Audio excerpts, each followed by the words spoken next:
He's actually a lot better at math than I am. Oh, okay. Sorry, I just read the first sentence here and it immediately has garnered my attention. All right. This has immediately gotten my attention. I really, really love the vibes of this. All right, so this is a little short story that Vivi sent me by these folks Star Month, it looks like. A little bit of like post-apocalyptic anarchist shit, and I really fuck with the notion of that. Had 2 biddies, I appreciate the biddies so much. Bark bark bite bite. Bark bark bite bite.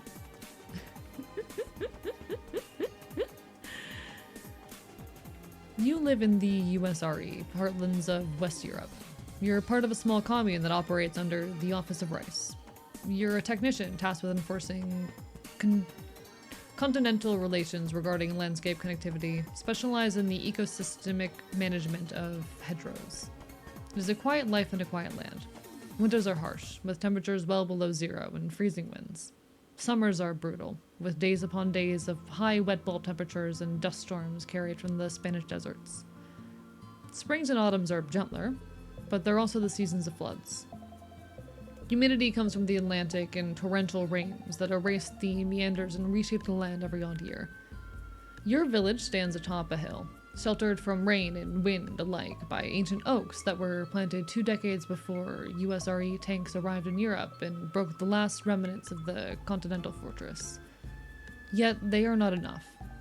It is common for a storm to leave a few houses without a roof, or failing air conditioning to force an evacuation during a heat wave, or for a flood to destroy the bridges that lead to the valley below.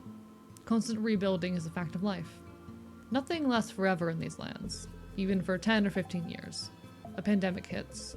Every 10 to 15 years, a pandemic hits.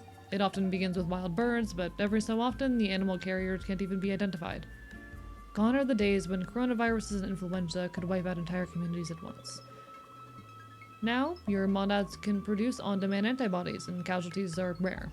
Yet they hurt the community. You've lost 3 house cats in 10 years. Josie, your neighbor, had to cull her goat herd twice in the same time frame. A bout of coronavirus gave you a bad cough that comes back every spring. And there's a chronic inflammation in your lungs. Agriculture remains hard. Most of the topsoil has been depleted during the industrial age, and the lower valley is a ragged landscape of limestone slabs and ill-looking trees that struggle to find nutrients. Your commune complements its crops with 2 vertical farms that surge from the forests, like the marble-clad pillars of a pagan temple. They are not always enough. When the world is in turmoil, when the Indian monsoon falls, when the Ukrainian wheat doesn't come, when a hypercane keeps the nuclear ships in port, you start counting beans. 18 years ago, all your crops died in a hailstorm. The Office of Rice had to send airships packed with emergency rations for an entire winter. Without the watchful umbrella of the USRE, you would have died a teenager. But thanks to planetary solidarity, you've never starved. You can't even say you've ever been hungry. Yet you're smaller, less muscular, and lighter than your distant ancestors. You know this because of the bones. I'm fucking with this. Let me make myself small actually so you guys can see the text. Whoops. Oh, the bones. Every time Josie plows her fields, she unearths a bunch. You've become an expert at identifying them. A war ravaged the region during the early Low Age, and for a few grueling months, the front line passed right through your commune. You've mapped it with Josie's finds. Skeletons that mostly belong to adult males, scattered amidst fossilized tree lines and old trenches, missing limbs and jaws, and anti-personnel flechettes and hand-to-hand claws buried deep in their bones. It's not rare to stumble upon a mine. You've built a robotic assistant to dispose of them, named Cauliflower. It's the size of a small dog and beeps happily when you direct it toward an unexploded device.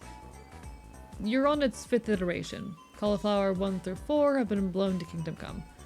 Now and then, Josie comes back home with gnarlier discoveries. A small scorched skull, complete with milk teeth.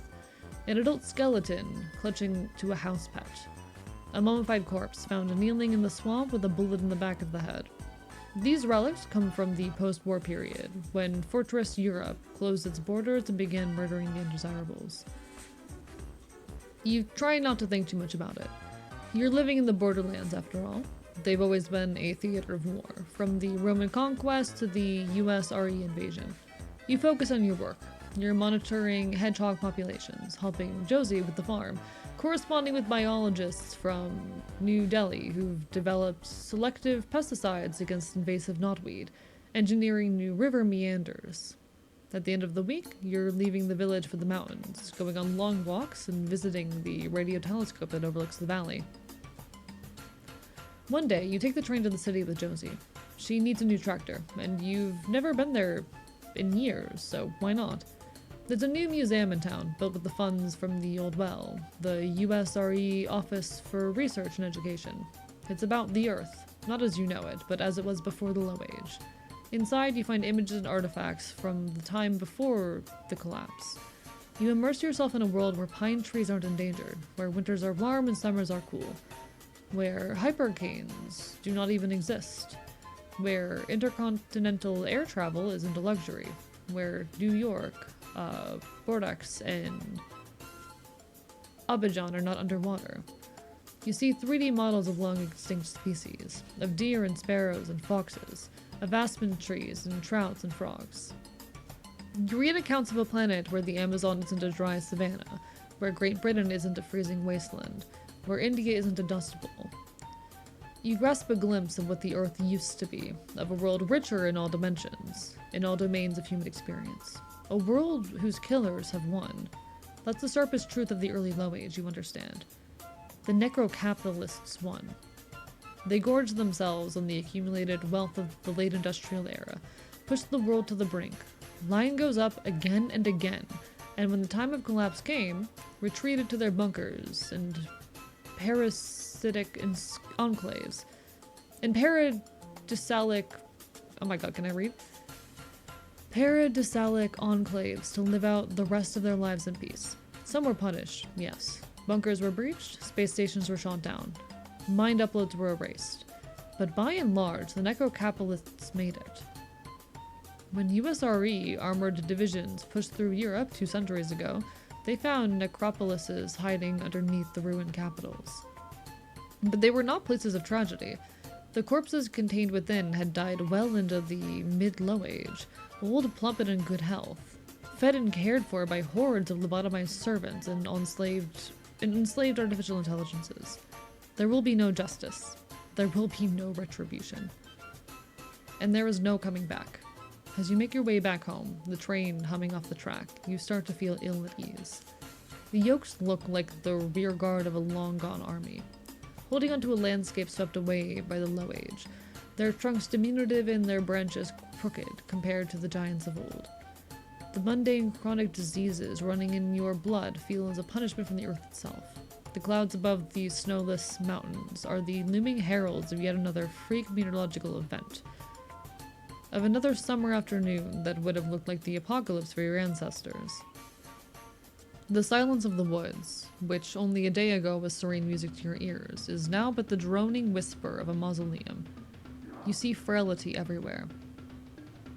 In the paucity of the underwood, in the rolling dust under the tracks, in the banks that saw 1,000 floods, in the slopes that will never be snow-touched again, in the burning clarity of the morning sky, in the mountains of bones under the hills, even in Josie's smile lines, inked in her skin by salt and sunburn and chemical waste. It'll be a long summer. Enter the season of grief. I fuck with this. I want to learn more about this setting, actually. I'm very, very curious about the whole of this setting now. I am a very, very big fan of, like, post-apocalyptic wasteland settings and the like. I really, really do enjoy, like, fictional spaces of that sort. I love Star Moth. I'm going to have to look more into this, 100%. I'm a very, very big fan of, like, post-apocalyptic or, like, in the process of becoming apocalyptic, of dystopias, of all sorts of things of that nature. I love interesting theoretical futures. Those are fictional spaces that I really, really enjoy playing around with. I want to eat that story, munch it. I love the... God. It's a very pessimistic perspective on the world, but it's definitely one that I appreciate nonetheless. I'm gonna have to look more into the stuff on this setting, 100%. I hope you will enjoy it. Also, yeah, I should have picked more dramatic music for that, I'm realizing. I probably should have changed the music to not be, what playlist am I playing right now? Give me a second. What playlist is this? I probably should have changed the music to not be this. Probably should have changed the music to be something else. Hello, Sailor Shy, Bark, Bite, Bite. Summer 2024, I played way too much. Fallout 4. Listen, this is my brain. This is what my brain looks like. It is not my birthday. Where is Jesse? It's lovely to see you. My friend dreamed that it was my birthday, and everyone keeps wishing me a happy birthday. It's not my birthday. This is what my brain looks like, chat. It's not my birthday.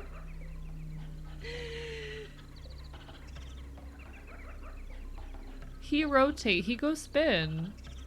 It's not my birthday, Sour King.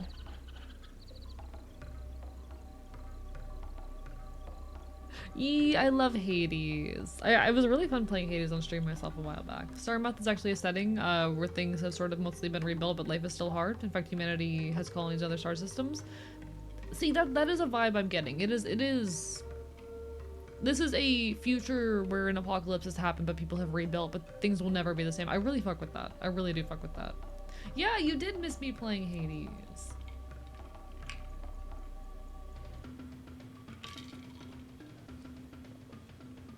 It's your death day. Congratulations. Watch out on August 25th, 2027. Listen. If I've hit Twitch partner by the time I die, I've accomplished enough with my life, /J. See, chat, the secret to having stable mental health is just picturing a dog rotating in your brain all the time. I just rotate this dog in my head all the time, and that's everything. You know, that's everything to me. I just need this dog to rotate in my head.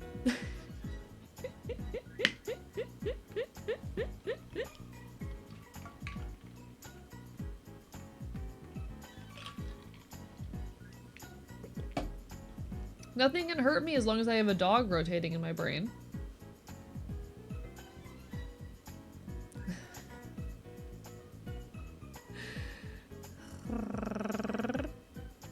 I can't rotate shit. No, see, I'm the same thing. I actually cannot imagine 3D objects in my head, but like this is what I imagine my brain would look like if I could rotate 3D objects in my brain. Things been fucked irrevocably, but you can still thrive. Welcome to User Has Blinked, and now it is morning. See, I think that is honestly how I feel about the world, though. The way a lot of the way that Star Moth setting is kind of set up, in some regards, I feel oftentimes like I'm looking at a past and dealing with the fact that, you know, there will be no justice for the past. Things will never be restored. We are living in a world where so much has been lost, and all we can do is try to fight for better now. And perhaps that is a world where they've already created something better.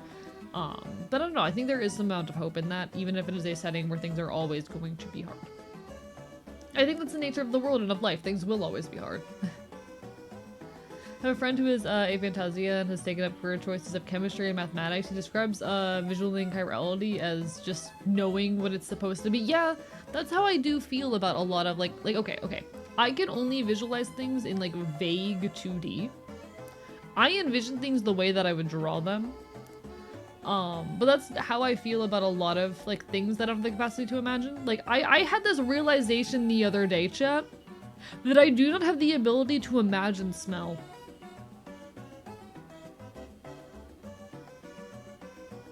Because I was listening to a podcast and this one person, the hiccups labs are awesome. By the way, I bite you. Thank you, I do appreciate it. I used to be very insecure of them and I'm glad that people like them now. I had this realization the other day, chat. Because I was listening to a podcast where they were talking about this. That I don't have the ability to imagine smells. This guy was talking about how like when he imagines a scene or a memory in his head, he is able to imagine the smell of the space and like he can remember smells, and I'm like, oh no, I can't do that. I also like I can't imagine objects in motion. I can't imagine like rotating something in 3D. My visual imagination is very much limited to like something the way I would draw it, and almost like an animatic at best. There's no smells. I can imagine sounds, actually. I've got a very good imagination for sound. But like, it hit me like a truck. This fact that I can't imagine smells. I can't imagine smells. If you asked me to describe how something smells right now, if I did not already have like a word attached to the smell, I'm like, I can't remember a smell. I can't imagine it. I can remember smells in my mind's nose. I cannot. Neptune, I can't. I experience a smell, I'm like, I know what that smell is. Or I just know what something is supposed to smell like, but I can't imagine the smell before I smell it. I can't even describe a smell. I can imagine things in motion very well. They can visualize particles and bullets. Cannot do that. AI also never minds knows. It's so weird how fucked and variant like our ability to imagine and process information and think through things are. A fox who can't imagine smells is kind of crazy, not gonna lie. Yeah, I'm kind of fucked. I'm kind of fucked. I'm like, when I smell weed, I know what weed smells like. I know that that's the smell of weed, but like if you ask me to imagine the smell of weed, I'm like, what? Hello? I can't just conjure that smell in my brain's nose. I can't describe it to you. I know what it is when I smell it.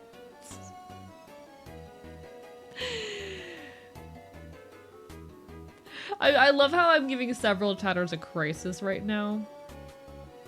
I love how I'm giving several chatters a crisis. But I cannot imagine things in 2D, only have 3D images. If you ask me to draw something, I physically could not do it. See, that's really fascinating for me as well.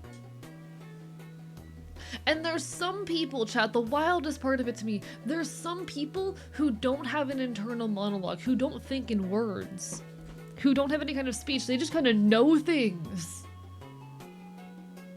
There's people who just kind of know things. Speaking of the green, that screenshot of your bottle looks like it's been blazing for 5 hours. Give that to me, I need that. I cannot imagine. My internal monologue is very conversational. It is not just me having thoughts, it's me having thoughts in the form of conversation with someone who isn't there. That's a weird thing with me. It's actually pretty good though for like streaming purposes and content purposes because the way I think through my thoughts is basically the same way that I would speak them. And I have an imagined response coming back to me. It's very good for chatting with you guys because y'all's responses are delayed from, you know, me. I say something, it takes you guys a solid 30 seconds to reply. But in my head, I already had this ongoing internal monologue jumping back and forth, this conversational thing. So I can respond to, in my head, whoever I'm speaking to in my head's response, while I wait for you guys to respond. I'm weird. But that's just kind of there, but my internal monologue is when I, also more of like a dialogue. That's so fascinating. At least 1/76 of chat has autism. Oh, trust me, it's more like 50 to 70%.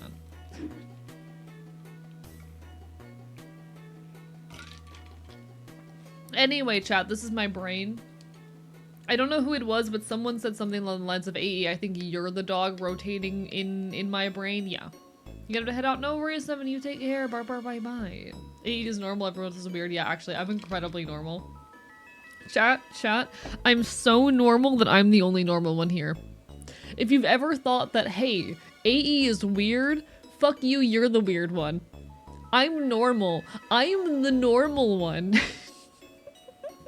I'm the only normal person in existence, actually. I am the normal you should be aspiring to. Please don't do that. I'm a mentally ill freak show. Please don't aspire. Please don't look up to me. What music is playing while the dog rotates? It's various Nintendo music.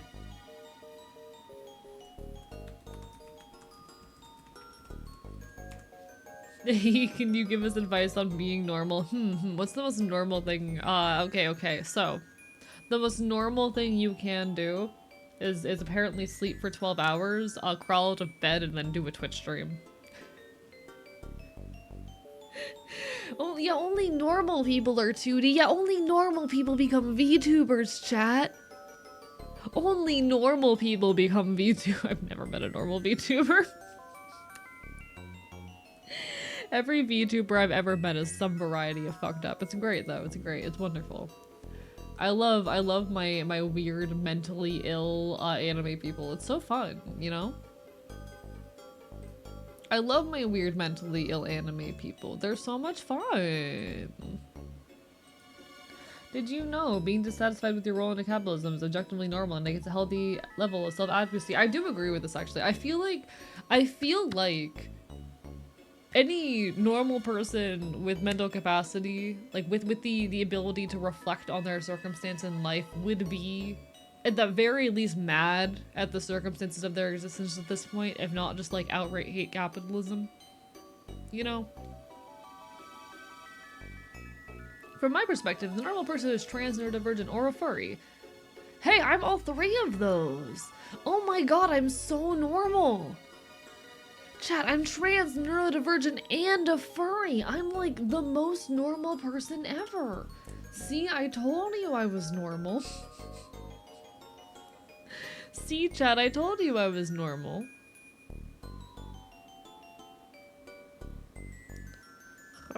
I told you I was so fucking normal. Oh, I am very excited for this event I'm going to over the weekend, chat. I'm very, very excited for it. I'm going to a very, very fun event. It's going to be a great time. I can't tell you too much about it. But there's a very, very cool event I'm going to sometime soon. Hee. And that just reminded me of it. This is a reminder, chat, that I will be gone over the weekend. I know it's very sad. I will miss you all very dearly. There will be no Friday or Saturday stream, unfortunately, as I will be gone, but don't worry, I'll be back before you know it. I'll be back before you know it. Is it related to other projects you just can't talk about? So unfortunately, no, I will be like actually genuinely away from the archive. I will be away there's a reason why Rorston is talking about planting chives in the garden while I'm gone. I know, right? How dare me as a VTuber for life outside of this?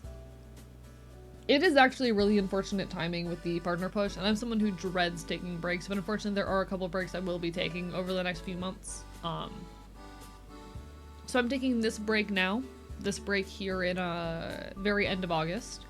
I am taking a break in October. That's going to be a bigger one. It's going to be the last weekend of October, so I'll be gone for Halloween, but don't worry, I'll have a YouTube video coming out during that time period. And I will be gone in, I'll be gone for like one night, most likely in November. Those are the breaks that are coming up soon, chap. Are you going to Waffle House battle? I might be going to the Waffle House battle. Who do you know? What do you think? Who knows? No, I got some big plans coming up. It's very hard, like, trying to balance having a life and being a VTuber, because I have responsibilities a solid, 30 to 40 hours of my life. I come on here, I stream for 20 to 30 hours, and then I do YouTube, and I do commissions, and I do a million other things. I go to punk shows as often as I can. It is a lot. My life is a lot of constantly running around and trying to keep up with the many, many things on my plate, but it's worth it at the end of the day. I do genuinely believe that all of these things I do, that all these things I engage with are worth it. That is a life worth living. I wish I had more. I wish I had more time and energy and capacity all the time, but I really do genuinely believe this is a life worth living. The things I'm doing are absolutely worth doing. Dude, if there were 28 hours in the day, the amount of stuff I get done, please, I need a few extra hours. I would give anything for a few extra hours in a week. Just the time to, like, cook and clean, like, please. No, I genuinely do enjoy, like, the way that my life is. I enjoy doing as much as I do. I'd love to lessen some of my outside responsibilities so I can put more of myself into my art and my content, but, like, I'm not giving up being punk for anything, you know?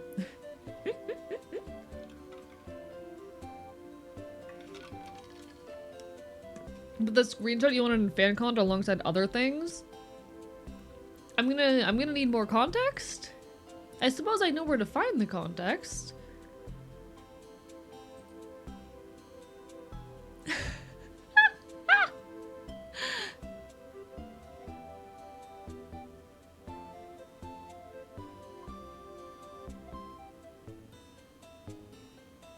That edit is so good! The hyper-realistic eye is so good! The hyper-realistic... Okay, I'm normal. Need to find more punk shows in my area. So Sneaky being in the south. I'm also a southerner. And I promise you, I'm gonna thrive in punk scene. They exist out there. Make friends. That's how I find, like, half the shows I go to these days. I'll be so honest. I have friends who drag me along with. Hello, BLT! Bark, bark, bite, bite! Mods, can we get a shout out for BLT? Ah rah rah rah. Ah rah rah rah. Ah rah rah rah. Ah rah rah rah. Bark bark bite bite. Welcome on in. Hello, hello. How are you doing, BLT? Hope you have a wonderful, wonderful evening. Hope your stream went absolutely incredibly. What are you up to today? Bark, bark, bark, bark, bark, bark, bark, bark, bark, bark, bark, bark, bark. We are currently yapping, chatting, getting ready to play some I Was a Teenage Exocolonist. We are in the midst of our partner push at the moment. I think we're on stream 12 of our partner push, and we are absurdly close to meeting the requirements. We are not quite there yet. We need every bit of support we can, so if you are able and willing, drop a follow, leave a lurk. It means the world. Please, please, please, please, please, please, please. What do you mean one more stream, AE? No, we're so close to Twitch partner. One more stream till I do something diabolical? I'm terrified, Aloe. Hello, FaZe Starlight. Thank you for coming up with the raid. Guys, BLT is a wonderful friend of mine, my fellow Enfield. He and I are like the same bitch. We both do the... our birthdays are like a few days apart. We're both trans masked and we're both evil. As in we both like biting people. I absolutely adore this motherfucker. Please give BLT some love. We are fucking two... We are two of a kind.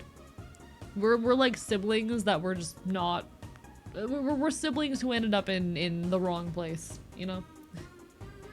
Can you keep purring on stream? I'm in public, and started meowing and now people are judging me. I'm sorry. I can't stop. I'm not capable of it. I'm sorry. But no, we are vibing. We're doing incredible. A, you're not evil. You're chaotic neutral. I mean, fair point. I am chaotic neutral, but also I like biting people and I want to maul someone. I want to do cannibalism. I feel like that's at least a little bit evil. You know, I'm kind of like, I really want to do cannibalism. I feel like that's a little bit evil coded, unfortunately, as much as I dread to admit it myself. Before mentioned, you can't zap me. Come on, chat. Don't tell me you've never, like, thought about doing a little bit of cannibalism as it streams. Don't tell me you've never thought about doing a little bit of cannibalism as a treat.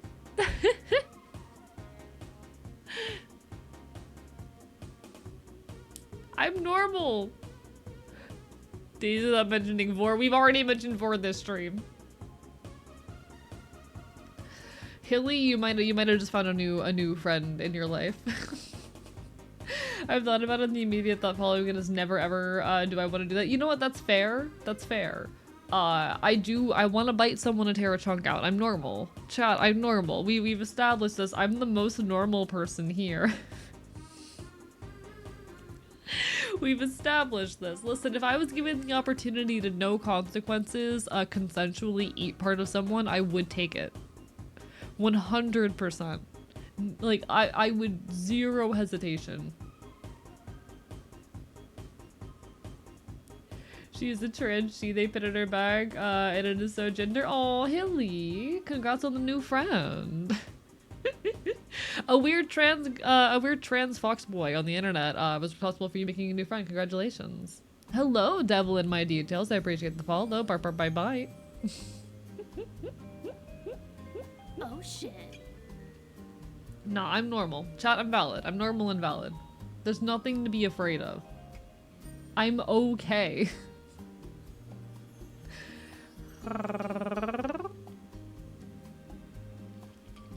But nah, everyone go give BLT some love, and please do support during the partner push. We are so close to Twitch partner. We just need a few more streams at the 75+ mark to make it. That said, the requirements are a little bit strict, like we gotta keep pushing even beyond that, alright? We basically need to, until the partner push ends, like not have a single stream under 75. We're being so real, but like we can do it. We will get there. We can do it. We can do it. So please do keep showing up, keep supporting. It means the world. I was talking to a friend recently who is already a Twitch partner, and she was giving me some perspective on like the requirements and my current situation. And her statement was like, I'll probably get it. It'll take longer than I'm anticipating, and it's going to be harder than I anticipated. Do I need a rabies vaccine in this stream? Probably. Hilly, you can do it. Hilly, it's okay. You found one of your kind. Listen, a big part of like being happy and making connections to having community is just having the bravery to stand up and talk to people. And yes, that's hard, but it's worth it. Trust me.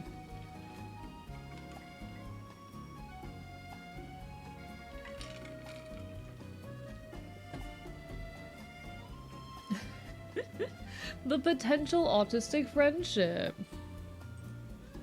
Compliment the pin on their back. Nothing's harm's gonna happen.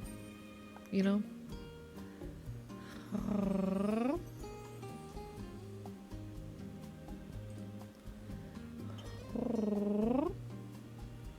We're living, chat. We're thriving. We're living and thriving. Did a 5-year-old draw? You know, this model was drawn by the wonderful Prince Aaron. It's my extra little scuff model.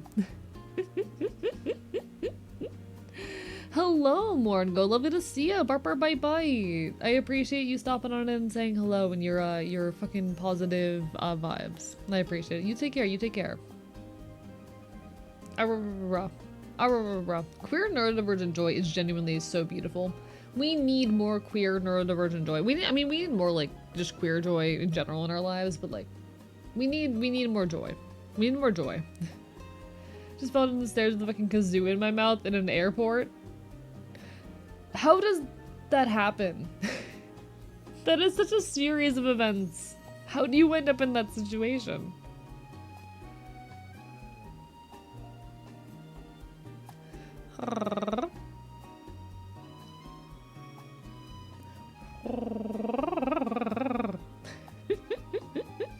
Where else is the kazoo supposed to go? I don't know, in your pocket? Yeah, why do you have a kazoo in the airport? The party's getting more complex.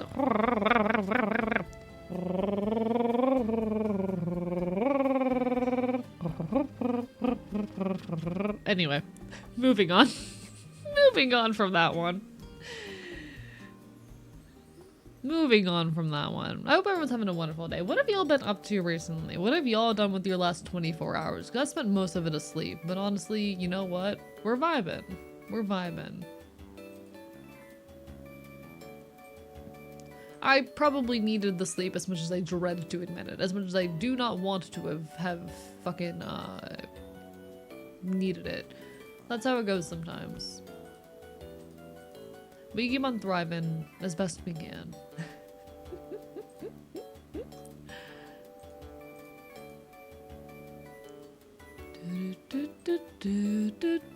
Oh, chat, I made a fucking impulse purchase the other day. I've been working late hours. Me too, but mostly on content. Still not able to speak his Fey language. One day I'll teach you how to speak Aussie. One day. So my friend off to Washington to live with their husband. Oh, good luck to your friend, Druid of the Gaze. Good luck to your friend. My service dog is very receptive to kazoos. She will not fucking walk down the stairs unless she uses the kazoo, so she's reminded I'm not disappearing. Or, you know, we love Artemis. We love Artemis. That is such a series of events right there. That's amazing. Aw, approached her, fell in front of her, accidentally said hi, and she said hi back. Congratulations, Hilly. Make friend. Make friend.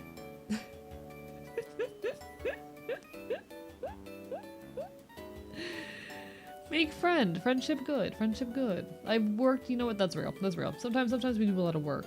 Chat, I'm going to admit to something terrible.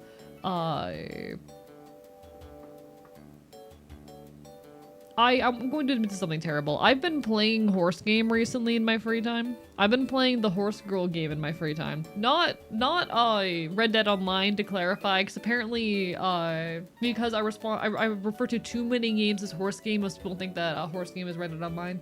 For clarification, I've been playing horse girl game recently. I have been playing horse girl game recently. You know, the gacha game with horse girls. I'm a problem. It's a problem. Chat, I really enjoy Uma Masume. I've been really enjoying Uma Musume. It's a problem. It's a problem. They can't be that good. I like horses. Make a club for club points to get club shop access. Oh, I'll do it soon. I'll do it soon. I'm not actually leveled up enough for that because I've been only playing for a couple hours a day, but I think the fact that I'm up to 15 hours in this game, that's basically an hour a day. Cool, pretty good goes to your school. Congratulations, Haley. You might have a new friend. Nah, chat. I'm not immune to the draw of Horse Girl, except like I might be one of the first people to get into a Horse Girl game, not from the anime girl angle, but from the horse angle. Chat, what do you think? What percentage of Uma Musume players got into it because they like horses? Not because they like anime or girls. What support cards do you want? If you follow people, you get access to more support cards. I don't know is the thing. I still don't know how to play the game. Surprisingly, quite a few. That's the thing. I got into the angle of it from I like horses. I got into it from all the VTubers, never saw the anime. I mean, that's fair. That's fair. I got into it because of the fucking horses. In Japan, that's quite high. You know what? Fair point. Japan apparently seems to have quite the culture around horse racing. For those who are unaware, hi, I grew up as a hell of a horse girl. I adored horses and horse girl media. That was a major part of my childhood. One of the video essays that's been in my head for the longest that I'll make someday, it's just a very like emotionally intense one that I know is going to take a lot for me to make, and I want to do justice, is a video essay about the horse girl. It is about horse girls as a queer gender expression and an exploration of how the horse girl acts as a socially acceptable way for young girls to do things that are traditionally masculine, like be loud and be outdoorsy. Because when you're like under normal constraints of girlhood, it's very hard to be outdoorsy and girly. Those are things that are not really allowed to you, but the horse girl is inherently those things. There is a lot of freedom, there is a lot of agency that is enabled within like the realm of horses. And this is a thing that draws in a lot of, you know, young queer girls, a lot of disabled girls. It's a thing. It's a thing. I was not a horse girl, but I wrangled bulls. That is so cool, actually, Devil in my details. Genuinely. Hello, Hunter. Bark, bark, bite, bite. So while I never got to really engage with, like, the physical horse-girl relationship, I looked at a lot of horse-girl media because it was very centered around the girl itself and, like, that you know, experience of agency. Horse-girl media was some of the only media available to me that wasn't either about like having a crush on a boy or about fashion, you know, because those were things that I was very much disconnected from in my girlhood. I was drawn to that horse girl media and I just became very infatuated with the concept of horses. I love horses to this day. Oh, Haley, I'm so happy for you. That's wonderful. I love that for you, Haley. You're winning right now. Congratulations, you're winning right now. I think you have a new friend. Congratulations. I think you have a new friend. Big stretch. Faba here facilitating friendships, chap. One day I'm going to be responsible, like one day I'm going to be responsible for people like getting into a romantic relationship. Hey chat, if I end up being responsible for like you getting into a romantic relationship or some shit, invite me to your wedding. I won't show up because I don't want to dox myself, but like invite me to your wedding. Should have known I was trans instead of wanting to do dancer first riding as wrangling bulls. No, valid as fuck. Valid as fuck. Anyone here have a riz? Nah, nah. Affectionately, no.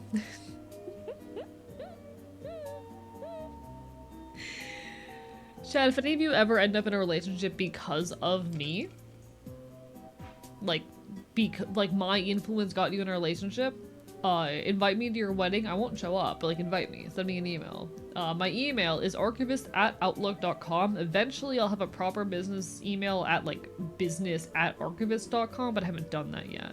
But like, you know, what if we invited you to our platonic weddings? If it's an online platonic wedding, I might go.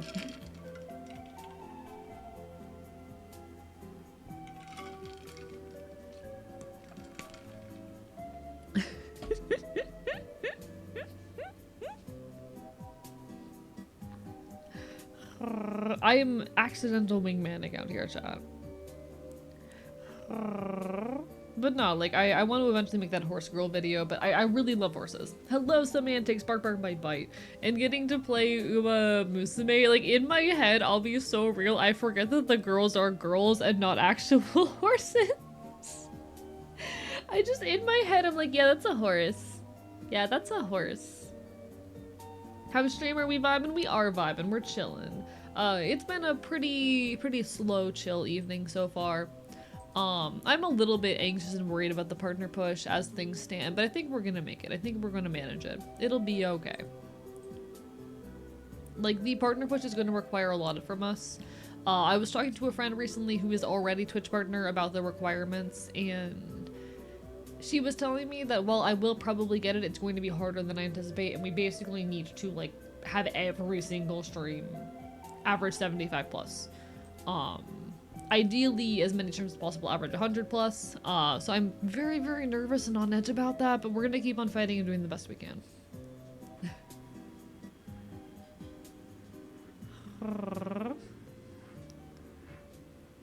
I mean, it's easier when the Umas are all just assets of the racing industrial complex. Don't do this to me. Don't do this to me. But yeah, we need to keep grinding, and I do very much, like, encourage people to keep on showing up, keep on hanging out, keep on lurking, because we need every eye we can for the partner push, but I'm trying my hardest to make this happen. I'm trying so hard to make partner happen. In doing so, reaching Twitch partner would genuinely mean the world to me. It is the next major step towards, you know, me making a full-time job out of this. So if you are able and willing, any support means the world. Keep grinding the Yuma game with those horses to the bone. So I know we have plans tonight. I'm so tempted. I'm so tempted to fucking open up a horse game. I'm so tempted. Hi, Robin. How are you doing? Barber bye bye. What does the VIP for channel points do? So VIP puts a little badge next to your name if you see anyone in chat who has the little diamond badge, the pink diamond. I don't think anyone has it right now. Not anyone I'm seeing. Oh, Pyro has it. It gives you the VIP badge. Currently, it does not do much beyond that. Eventually, I want to give people who have VIP some like special perms so they can get, you know, like little commands they can type in chat. And eventually, I've been meaning to do this for a while, I want to have a secret part of the Discord that is available to Twitch subs, to YouTube members, and if I ever open a Patreon, etc., you know, basically a special space that is available to all of those people. Anyone who is, you know, giving a monthly subscription, and I want to make that available to VIPs in addition to, you know, everyone else. So if you have VIP, you basically permanently get access to that. You don't need to sub, etc. The decision, horses are overthrowing military dictatorship. Like, I'm gonna play. I was a teenage exocolonist no matter what, but also, what if I did a little bit of horse game first? You know? Oh god. Why? It briefly started buzzing again. It briefly started buzzing again. Why? Anyway. Thank you for the hydrate, liking, I appreciate it. But yeah, it's basically just an, like, it'll give you a few extra perks eventually, but it currently doesn't. I'm sorry, Neptune. It needed to go up eventually. I'm sorry. You'll get there, you'll get there. You're not even close! Shut your bitch ass mouth! Sorry, the buzzing is the 165 bees in my suitcase. You know what? Yeah, fair. I understand. Have a nice day. Just open them out on the plane, you know?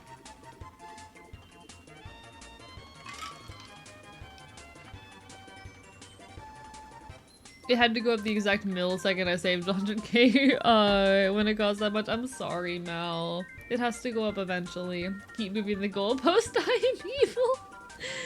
They were close in their hearts. They could suck my dick. VIP in this economy. Listen, I can't. It used to be 50k. I couldn't keep it 50k forever. I couldn't keep it 50k forever. Catch 22 type of shit. Moving the goalpost every time I hit it. I'm trying to save up for the catboy, but I can't stop drowning them. Yeah, I'm really fun to watch suffer, aren't I? It's very fun to watch me suffer, isn't it? Tariffs and inflation causing the VIP price to rise so much I can only afford for. Zelda, you are the 1%. You are the 1%.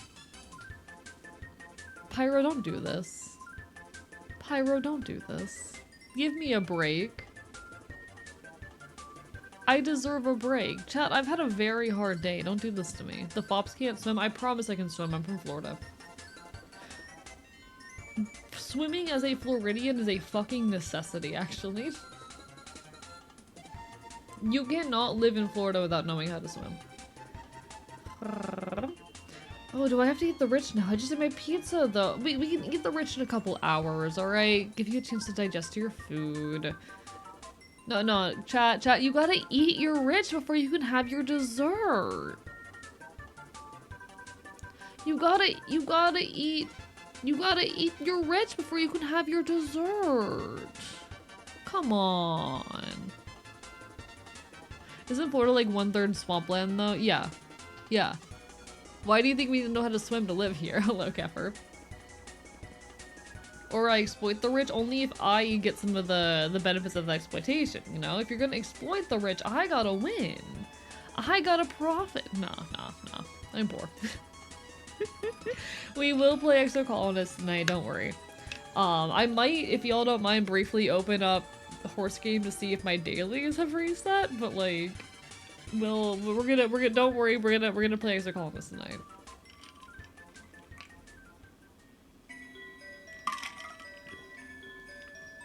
Hello, angels! Bark, bark, bite, bite. I appreciate the lurk. People are always baffled I can't swim. I come from mainland France. There's no need for swim. Yeah, like, honestly, it is kind of a regional skill. I would recommend everyone learn how to swim, because it is kind of a skill that can, you know, save your life at some point, but, like, knowing how to swim does kind of depend on the necessity of it in your region, and also the accessibility of pools in your region. In my new world order, everyone be eating the rich. That's why you should all help me become dictator. It resets at 11 EST. PM or AM?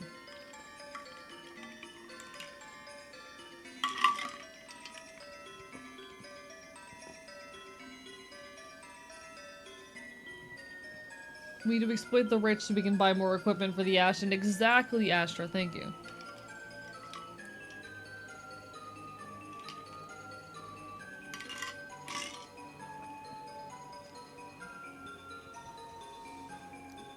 Chat, please don't make me dictator and or president. I do not deserve that responsibility. I am not immune to the draw of power.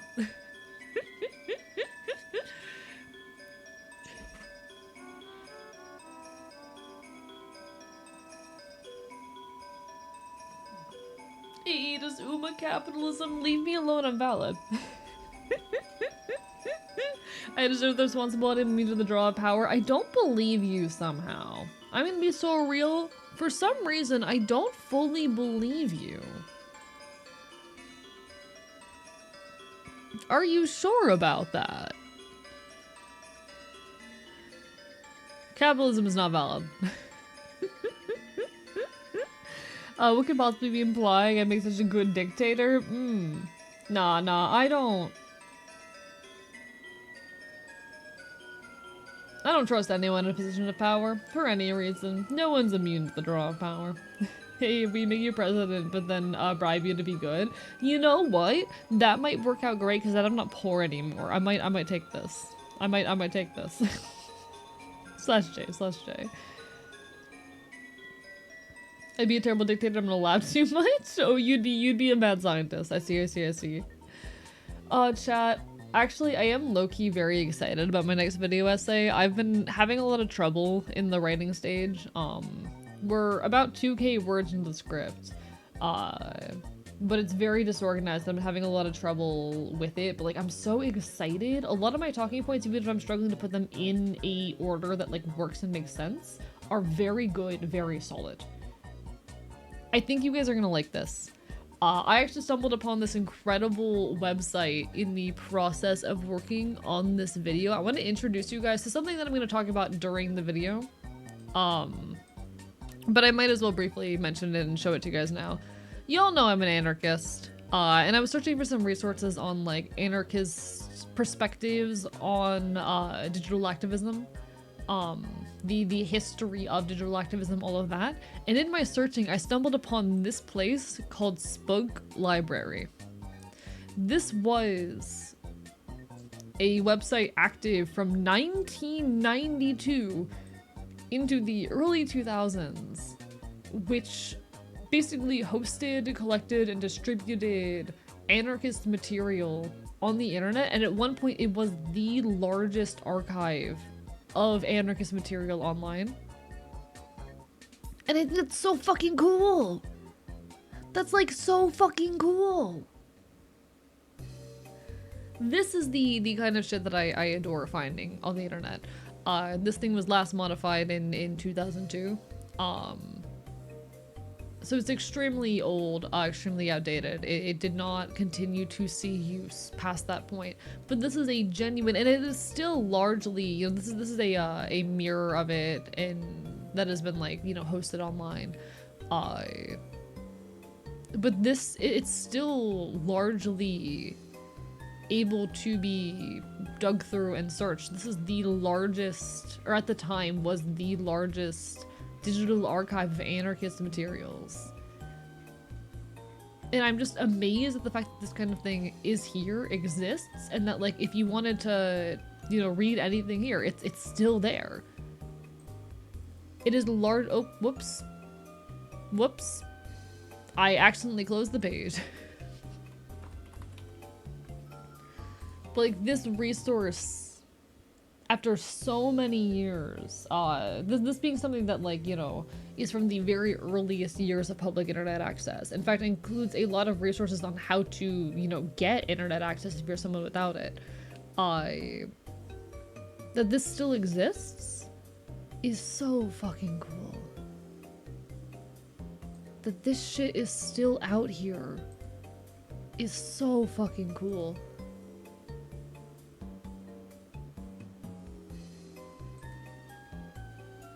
So this is one of the big things that I am planning on talking about in my upcoming video essay, my next video, which the working title at the moment is still A VTuber's Guide to Protest, though I might change that.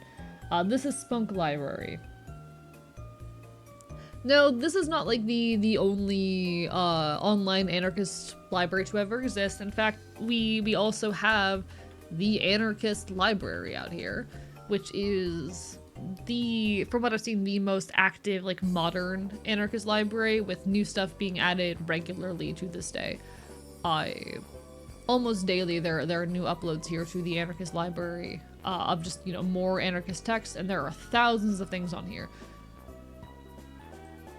But as I was searching for examples of like the history of digital activism, stumbling upon this was perfect. It is incredible. It's something that I talk about extensively in the new video essay, or in the upcoming video essay, and I'm so excited. I'm so excited. The internet was so much cooler when websites were just basic HTML. See, I wasn't there to experience that time.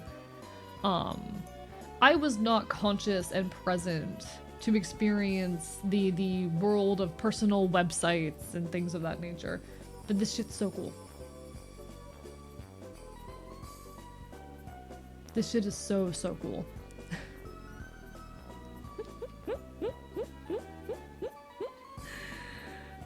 Yes, Spunk Library. Time to download it all for preservation purposes. I'm sure pretty much everything on here is already up on like the Anarchist Library or similar sites, but like, it's so fucking cool. I love Anarchist Online. I love that there have been anarchists trying to do practice on the internet for as long as the internet's been around, basically. It's incredible. I should continue reading theory online? Do it. I've been reading a lot of literature recently in preparation for a VTuber's Guide to Protest. I read some very, very interesting books. I've read some very, very interesting books in that effort, and I'm excited to share everything that I have been reading with you guys. I read this very interesting book as well. Hello, Pirate, and hello, Skell Rider. Bark, bark, bite, bite. I read this very interesting book. Hello, Araya, enjoy your lurk. Called Tweets in the Streets, which is about, like, it's basically a analysis into the mechanisms by which people do activism on the internet and the ways by which the mechanisms by which digital activism translates into, like, physical real-life activism. It's so cool. Pyron, I'm gonna eat you.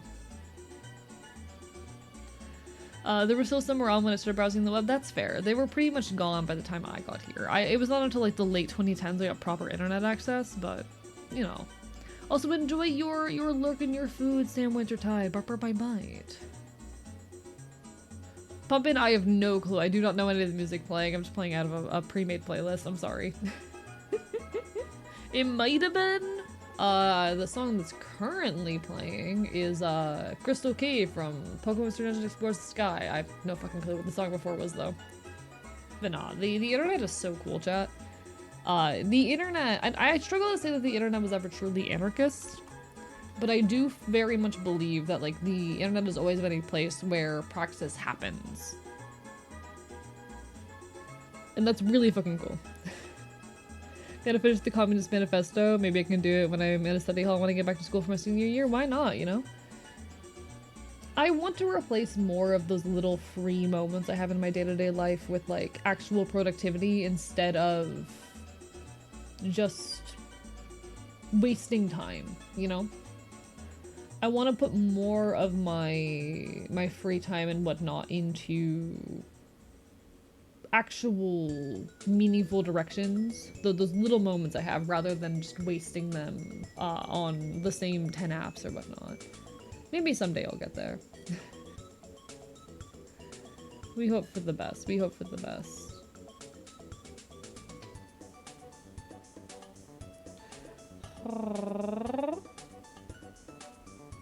Ah, rah, rah, rah, rah.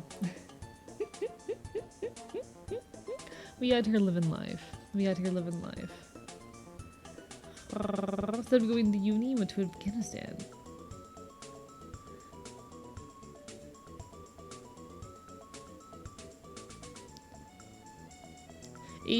Get bit and deported just because I'm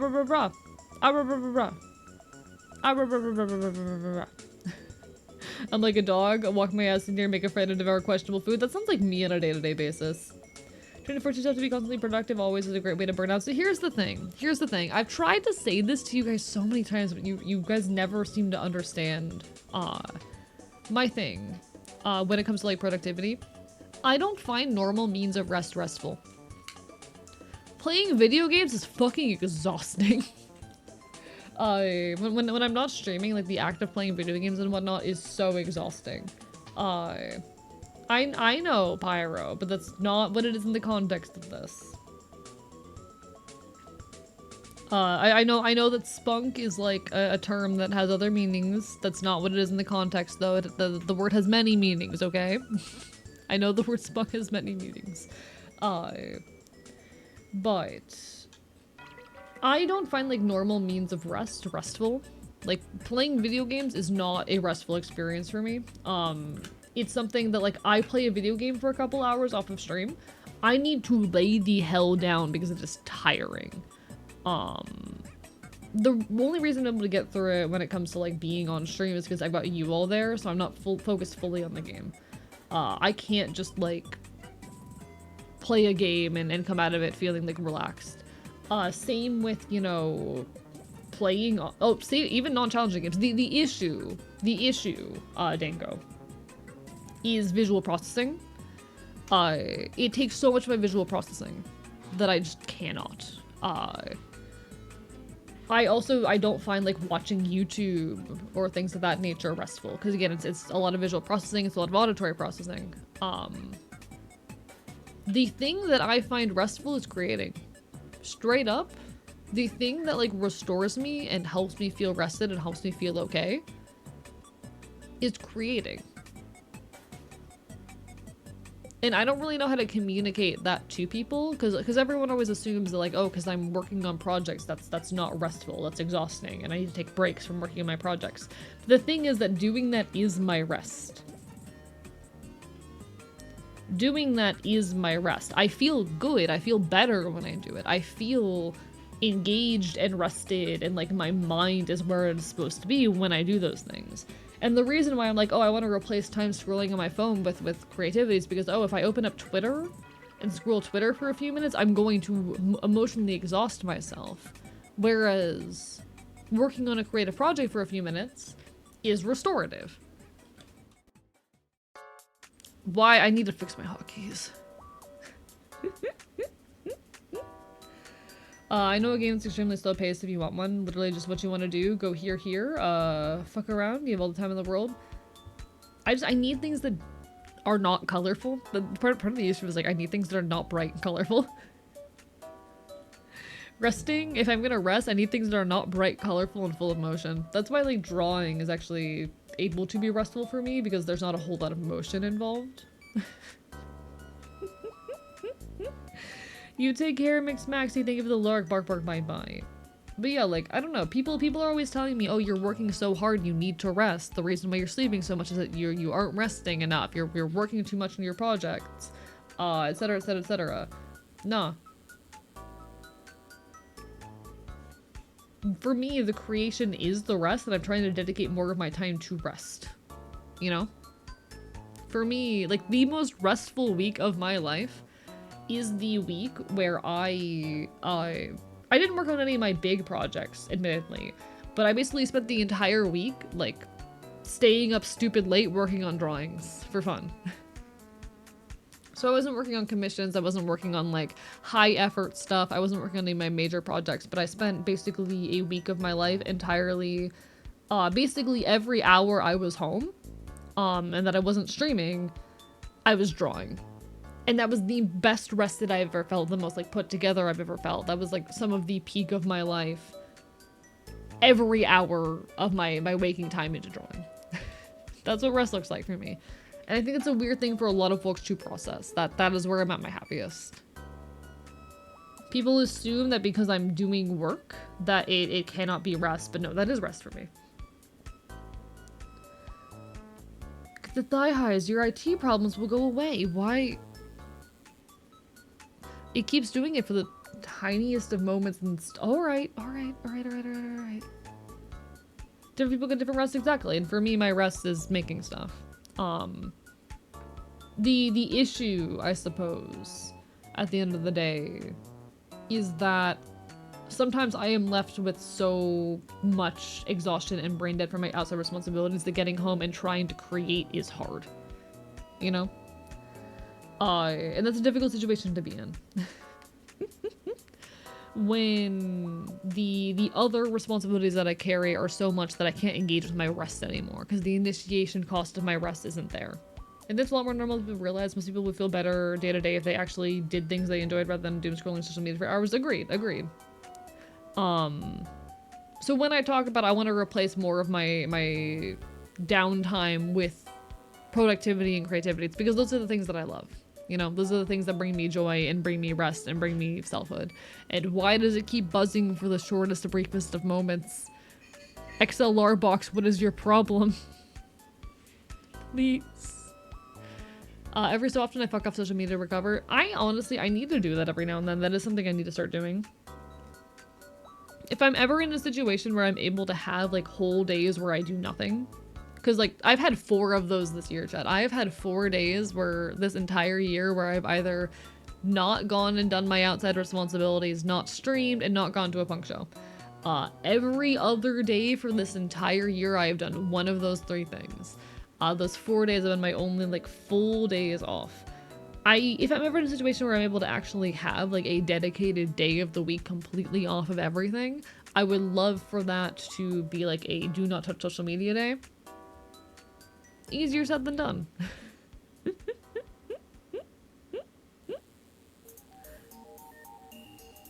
My friend is the mantra that self-care is not doing nothing, it's doing things that are important to you. I agree with that. I agree with that. I definitely agree with that.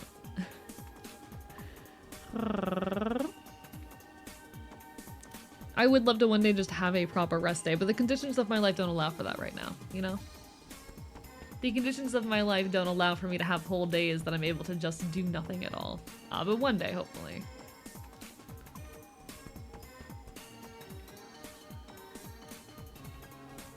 Self-care for me is like cleaning up, making my bed, taking a shower, cooking a meal for me. Not real. Making stupid voice-acted memes, and I love that for you. Hope you can get a rest week. I just want like one day a week where I do nothing. But honestly, I also enjoy constantly being in motion, constantly doing things. I am someone who just needs to be doing. I don't like being idle. I don't like being idle. I'm definitely weird for that. I do not like being idle. I cannot imagine being someone who like gets home, cooks a meal, and then spends the next hour sitting at the kitchen table on their phone watching YouTube while they eat. I can't imagine doing that. Which is no shame to people for whom that is their lives and that's where they derive their joy, but like... that's how it goes sometimes. I do think if you guys are okay with it, when the ad break hits, I might briefly open up Uma Musume for like 15 to 30 minutes and play that and then jump into I Was a Teenage Exocolonist. Are you guys okay with that? Points fingers together. I need a toggle like that for my model. What the fuck is wrong with me? The thing that I told my partner who got anxious when she wasn't doing anything, even when she did rest, was that taking a rest and doing nothing, you're sharpening your axe. Here's the thing though, doing nothing, like, for me, rest is doing stuff. For me, resting requires doing stuff. Being idle is not restful. I understand people, like there's, for most people, they do not have enough time where they are idle. And for them, that advice of like, oh, rest is not doing nothing works. For me, I cannot be idle. I need to be in motion. I need to be doing. And there are things that I do aside of productivity or aside of creation that are restful, like, I clean my boots. Last night I went and I cleaned both of my boots. One sec. To be of a choice, dictator. I hate you, Temper Tide. You can't see them, but I love my boots, so I'm grabbing my boots, chat. You can't see them, but I love my boots. So I'm gonna pretend that you can see my boots. Horse Hans meme, hello! Hello, Steve Horse. We might briefly play some Uma before we hop on over to our actual game tonight, just because I'm kind of addicted right now. How are you? Lovely to see you. Ah! Wonder! Ah! Chat, I'm being attacked! Chat, I'm being attacked! Fuck! Mods, can we shout out Wonder Aria? It's not my birthday. It's not my birthday. It's not my birthday. It's not my fucking birthday. Look at the stream title, motherfuckers. It's not my birthday. Get a Discord cycle right now because of current event. Because of the current event. So real. So real. It's not my birthday. One sec. Let me shout out Wonder.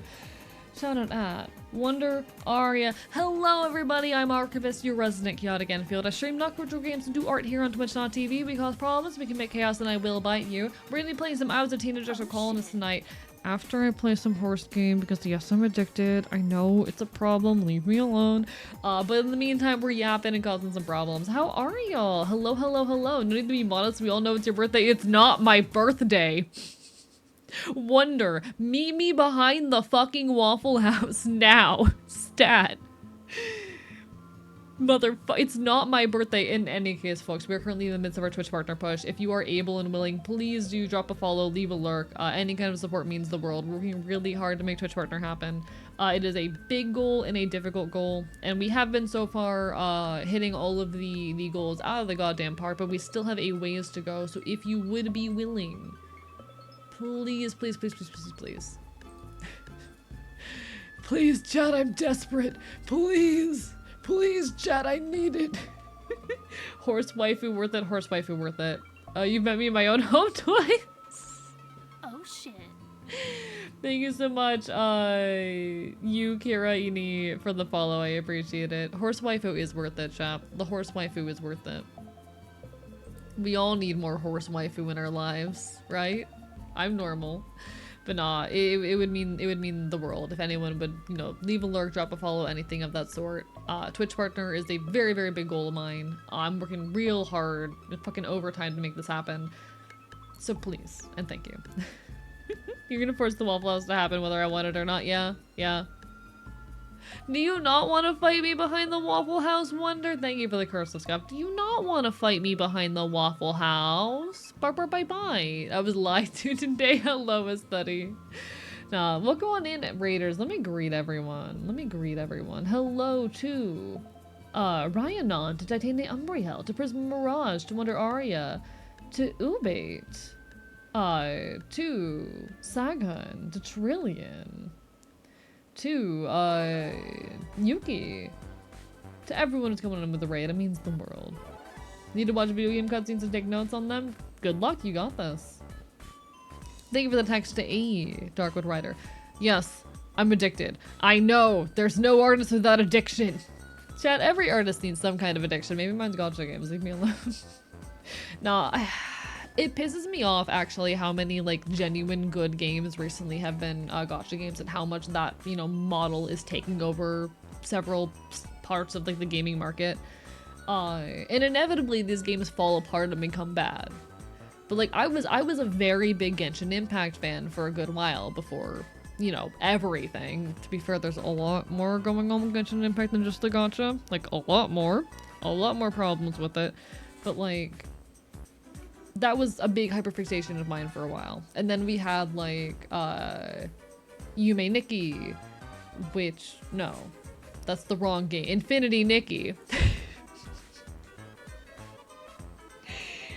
I'm so good at being a streamer, chat. And then we had Infinity Nikki, which was like one of the best girls games and one of the best dress-up games to come out in a long time, which also fell apart on account of its gotcha's bullshit. I'm hoping, like, I really love Uma Musume. It pisses me off how many games these days are, you know, falling into the gacha model and how necessary it's becoming. Yume Nikki is peak. It's not the game I was talking about. You're gonna force it? I will force it, Wonder Aria. I think it's funny, okay? If I'm overdoing the joke, I'll pull it back. But listen, I want to beat you up. Be lurking, food, and get a bit of rest. You got this, Wonder Aria. All the best. Sending all my love. We've both got this. We're both going to fucking hit partner. It's gonna be great. I'm not a good puppy, Hilly. Bite you. Bite you. Bark, bark, bite, bite. Time for Hans to run screaming and a fellow racer to... Okay, Druid. Love making games with the gacha for all the games is so erg. Exactly. Like, I... fucking... It really sucks for me how many games recently have fallen into the gacha hellhole, especially how many like girls games particularly. Hello, Clarm. Of course I've seen the news about Silk Song. You think my chat has not informed me? Affectionately, with all the love in the world.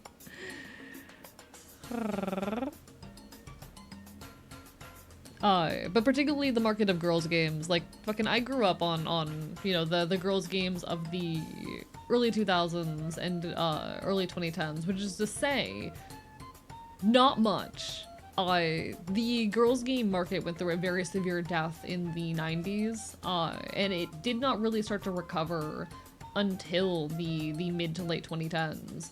And even now, it is really unfortunate to see how much or how many girls games are very specifically gacha games these days. It's a problem all across the gaming market, but I noticed it so strongly that like, when's the last good girls game to come out that wasn't a gacha game? Dead grandmothers know about Silk Song at this point. Everyone's talking about Silk Song. I need to actually play, fucking, what's it called? The issue is I would need to play Hollow Knight first, and I haven't played Hollow Knight. What's the tea with Genshin? Want to know the fanfics and the femboys? I will explain that in a little bit. They should make a boy jack horse racing gacha. We can milk these ladies dry. They don't have any other option. It's just the fact of the matter that like there are not games coming out marketed towards girls aside of like cozy games, I suppose.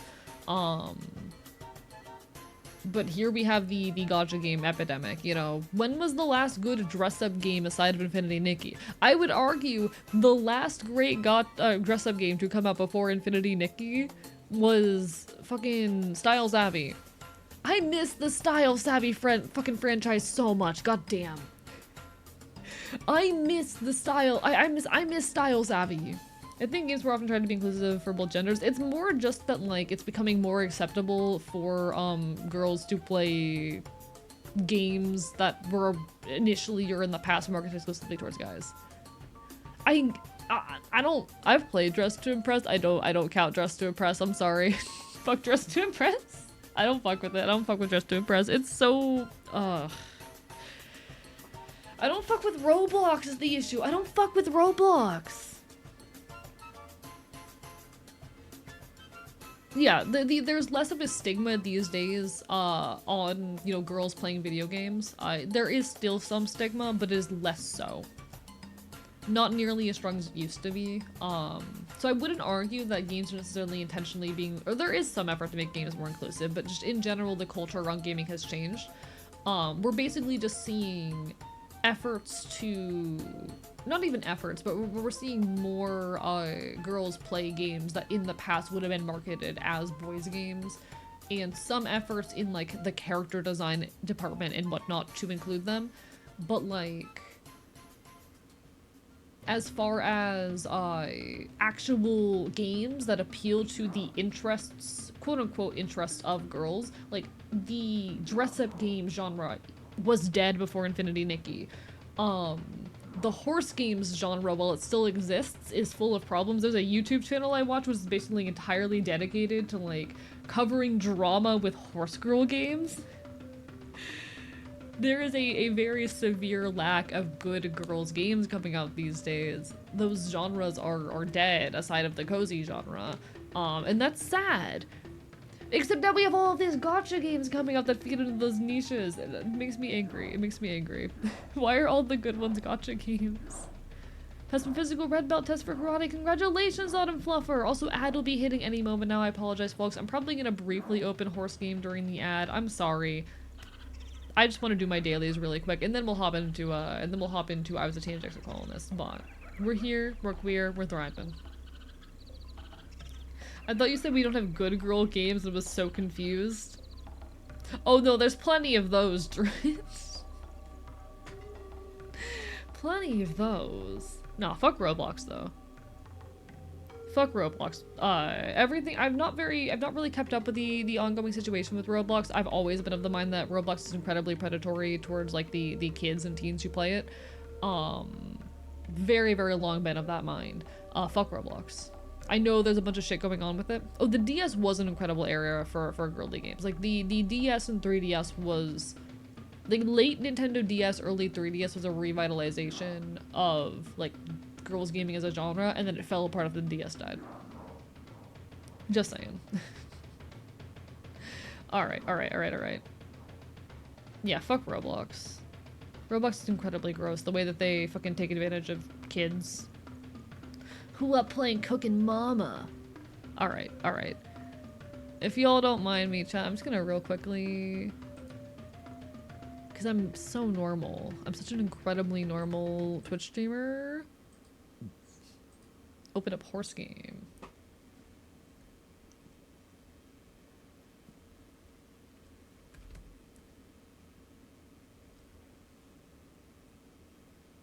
Alright.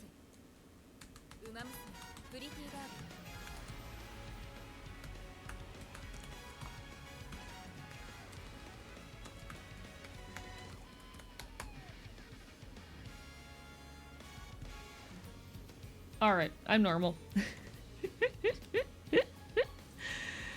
Where is the button for this?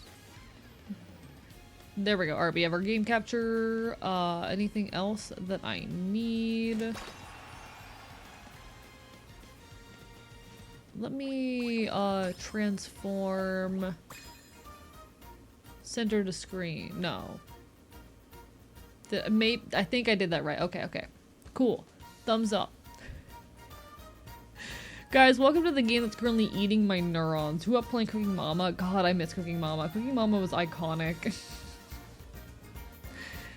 This is an intervention. You have a problem? I'm normal. I know y'all aren't here for the games, but also leave me alone. I'm valid. I want to appeal to you guys, especially Chad. I've been really nervous with the partner push. Okay, I'm doing my best out here. I'm doing my best out here. I've been nervous. Forgive the quitter for being a little nervous during his partner push.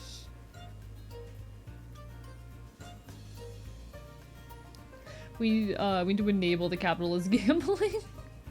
I am so glad, chat, that I have an aversion to spending money and therefore will never develop a gambling addiction. I hope. I pray. Wonder if Mr. Hands would enjoy this game. Do you mean the horse who, like, did math? Who did not do math, actually. Chat, there was this one horse. Okay, I don't know who Mr. Hands is. Got it. Okay, alright. I have no clue what chat's talking about. I'm just gonna live with that fact. If you watched Legal Ego video on Roblox situation, it got bad. I see. Ooh, Tempered Tide. My favorite, there was one that had a very, like, rock aesthetic that I'd really fuck with. I'd have to check which one it was. But it was very, very good. So I have not watched the Illegal Eagle video on the Roblox situation. I'm vaguely aware of it. Like, someone was basically trying to, fuck with predators on the platform and get them, you know, have them, you know, actually get punished for what they fucking do. And Roblox said, actually, you're in violation of, like, our privacy policy or some shit. Like, that's about my awareness of it, and, like, banned him. I have not really kept up with the situation beyond that because I've been very busy recently.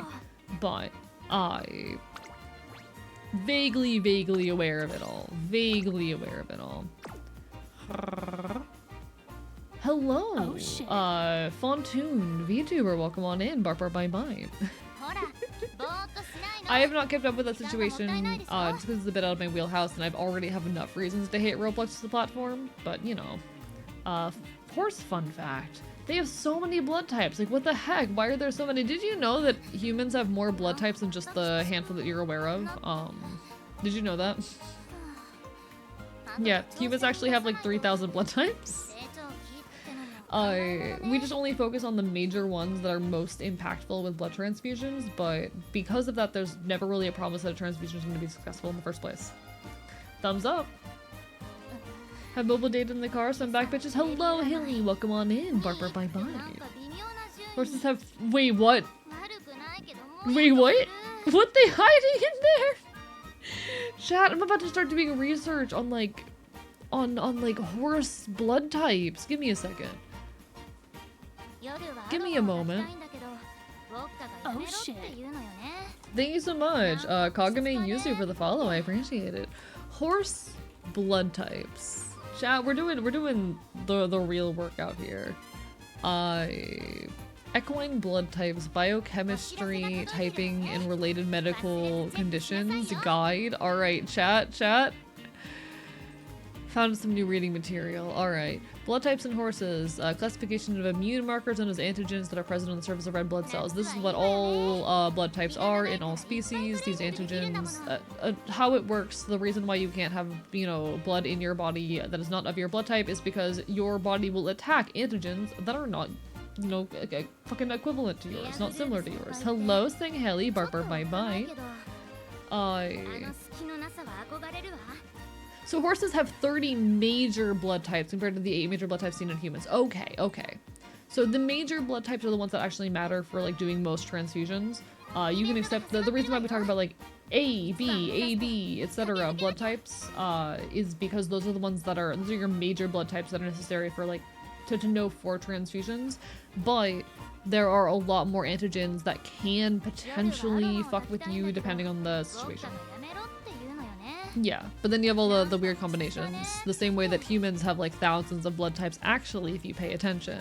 Apparently, horses all have fucking 30 major blood types and then also have to worry about all of those weird little additional factors.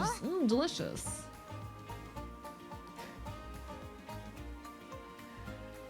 For context, chat, for those who are like, I do think this is necessary context to give to you guys. Hi, I have a lot of background in biology. I'm not going to explain what I mean when I say I have a background in cellular neuroscience. I have a background in cellular neuroscience, so I know my basics of biology. I know a lot of the. You don't have to explain anything simple to me.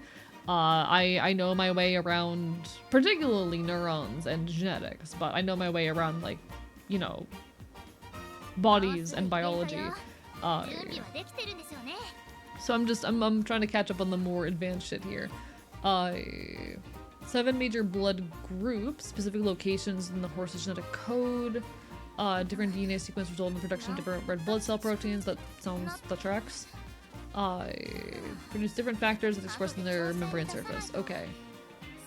Red blood cells may produce multiple factors within that particular blood group. Can express A group factors, A, B, D, and F at the same time. Oh, that's terrible. Oh, I hate that. Oh my god. One would think when an animal's whole shtick is running, they wouldn't be made of barely held together glass. They just have to live long enough to reproduce, Chad. They just have to live long enough to reproduce. That's biology for you. 30 is still a lot compared to how few and far between horses are. Good luck finding a donor. Yeah, no, that's insane, actually. Horses have evolutionary super anxiety. They'll either run or kill you. There is no in between. Yep. To be fair, that's actually very good from an evolutionary perspective, but you know. Japanese blood type horoscopes go crazy and Umamu's the papers. Whiptails can have an extra set of chromosomes and just be completely fine. If anything else have even 2 extra chromosomes, they're fucked. Oh, yeah, that is true of a lot of species. Yes. Shit's badass. Alright, chat, I want to do my dailies real quick. What are my dailies? Okay, I need to win a race in career. I need to do my daily races. Alright. I'm not gonna complete a career playthrough right now because we're not gonna spend that long in this game. I just want to do the basics. We do need to do, I think it's is it the team trials that we need to do? I don't actually know if that's what we need to do. I know we need to do our daily races. So we're gonna real quickly knock those out. This is the one that I actually care about right now. And we're just gonna grab my beautiful vodka, C+ rank vodka, because I'm bad at the video game. Vodka, why are you in a bad mood? God fucking damn it. I guess I'll throw one of these at you. I don't know how I get more of them. Whatever. The reason we can tame horses and not zebras is because horses have family structures. Zebras are fucking bastards! Zebras are bastards. This is true. Alright. Good luck, vodka. You got this. Oh, you can still see the horse blood types. Fuck me. Chad, I'm such a good streamer. Alright, we're just gonna do my dailies real quick in horse game because I'm normal. Because I'm an extremely normal streamer who does not have a gambling addiction. I don't. I'm terrified of spending money. You're a great streamer. I'm trying so hard. Do not head pat me. I will eat your fingers. I dare you to try. Stick your finger to the bars of my enclosure. I fucking dare you. Who wouldn't be in a bad mood with that name? You know, I think Vodka is an incredible name. If I met a person, if I met a human being named Vodka, I would want to be their friend so bad. Bestest streamer around, how dare you? He is so normal, thank you, White Flower Black Song. I am trying so incredibly hard to reach Twitch partner and make all this work, so I appreciate you all for your continued support and being here. I am really terrified about the break that I am taking at the end of the month. I'm so scared of like coming back from that break next Monday and like, oh, we're not gonna be seeing partner push any, we're not gonna see partner numbers anymore, and oh no, what if I don't hit partner, etc, etc, etc. But like, I'm trying my hardest, you know? I'm trying my hardest. We're gonna make this happen. Twitch partner, we're coming for you, for your ass. Bark, bark, bite, bite. I really hope so. I'm doing everything I can to make this happen. I really, really am. Headlock with my chainmail sleeve that head fast you can't bite.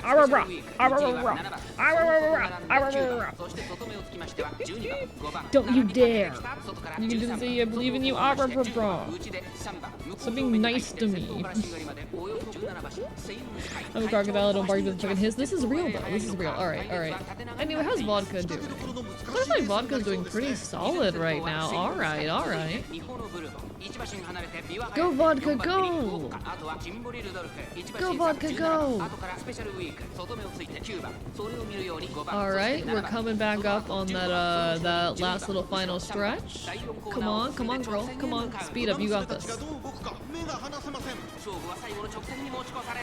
Come on, girl. You know what you're doing. You can do it, you can do it. Come on, come on, come on, come on, come on.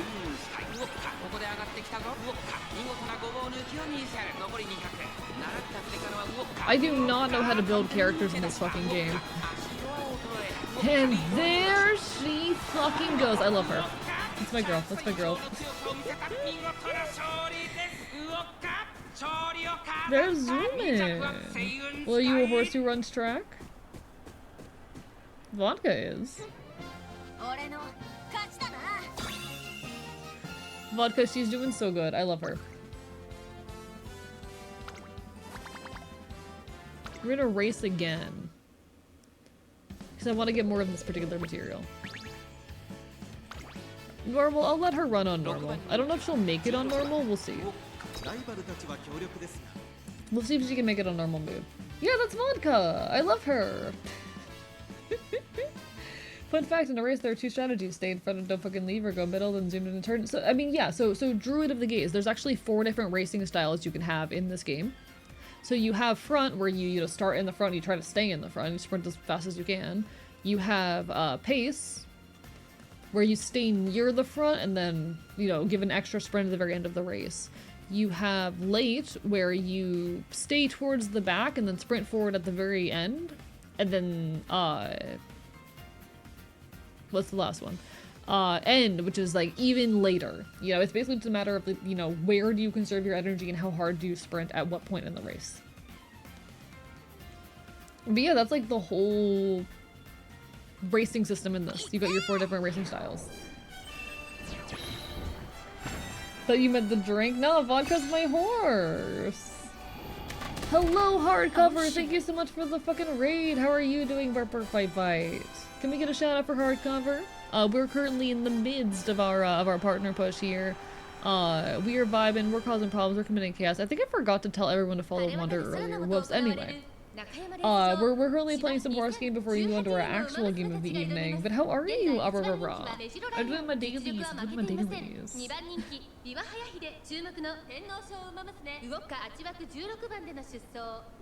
How are you? I don't think any of my mods are around once I only put that shout out myself.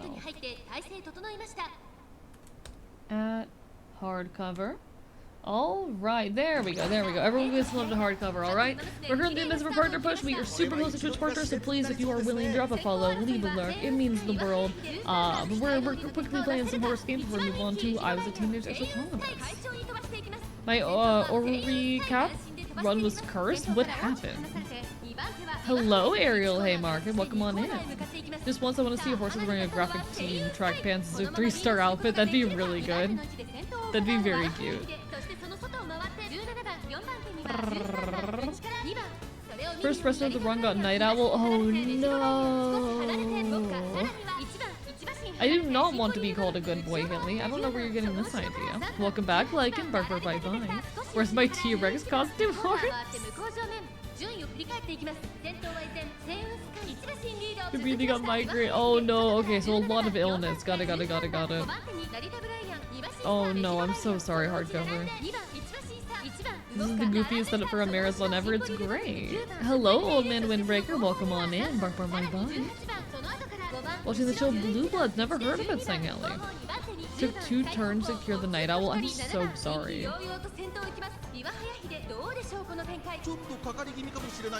Alright, come on, Vodka. You can do it. You can do it. Let's go, girl. She's only on normal mood right now. Hello, Blam. Welcome on in. We'll give you a shout out as soon as we can. Welcome on in, folks. I'm Archivist, your resident chaotic field. I stream not video games to do art here on Twitch on TV because promise we can make chaos and I will bite you. And we're currently checking out a little bit of Uma Musume, doing my dailies before we pop into our actual game of the evening.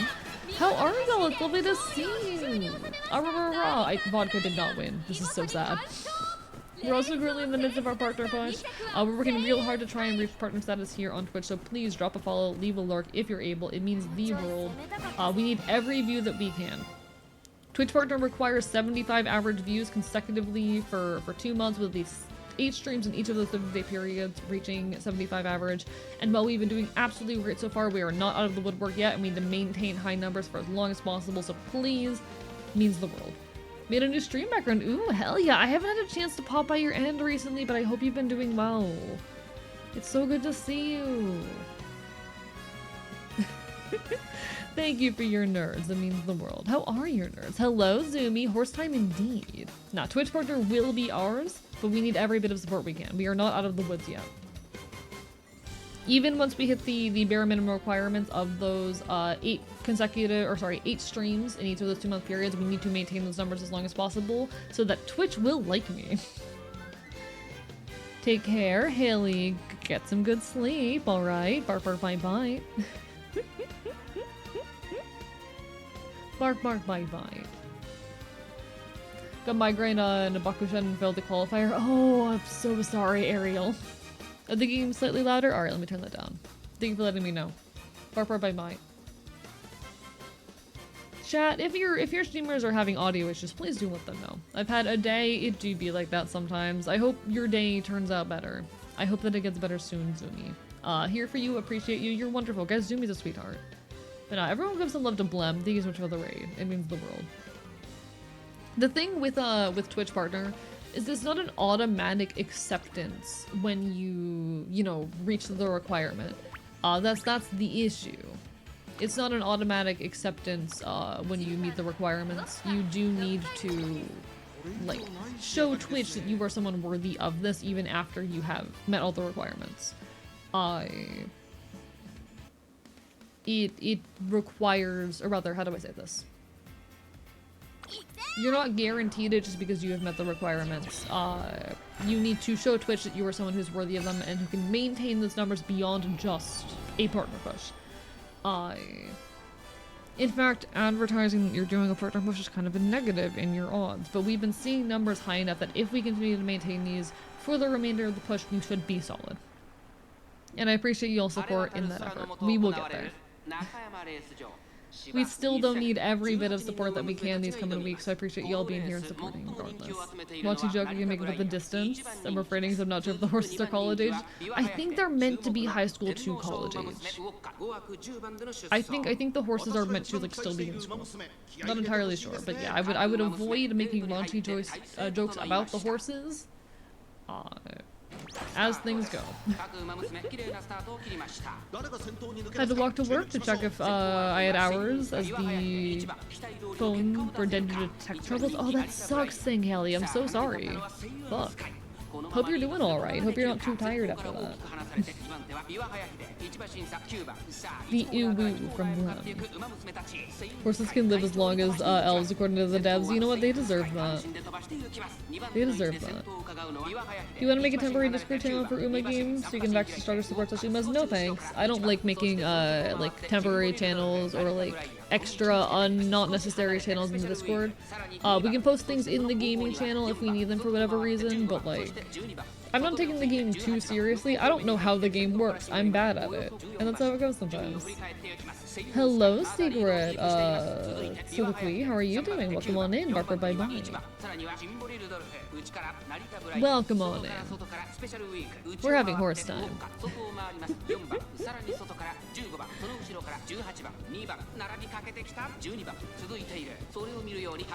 Since ways can understand yapping very fast in the background is an experience. I'm not processing that. A few of the horses definitely still alive. Yeah, exactly. A few of them are still alive and going. We're gonna be moving over to I was a teenage exocolonist soon, folks. I just want to get my dailies out of the way real quick before I forget. Cannot play this game as if I play gacha game. I will spend too much money without realizing. That's so fair, Morpheus. I have a policy with myself that I do not spend money on gacha games, and luckily, having poverty trauma is really helpful if not spending money is your goal. Being so incredible. Yeah, this is hot. This is vodka, Aloe. This is vodka. This is my favorite horse. This is my favorite Uma, vodka. But I am someone who has a lot of poverty trauma, and the nice thing about poverty trauma is that it makes it really hard to spend a lot of money on useless things. Vodka, my beloved. When you have severe trauma around like being homeless and whatnot, it's very difficult to waste money. And that is a big help to me when like I'm trying not to spend a lot of money. I think my team's already set up. I'm just gonna pick whoever has the lowest number. And then I'm gonna be so real, I just go through the show results thing on this one. I wasn't homeless, but I also cannot fucking spend money. Yeah, I have trauma. I usually just do the show results thing on this. Whoops, one sec. I'm going to lose this, aren't I? I'm gonna lose this.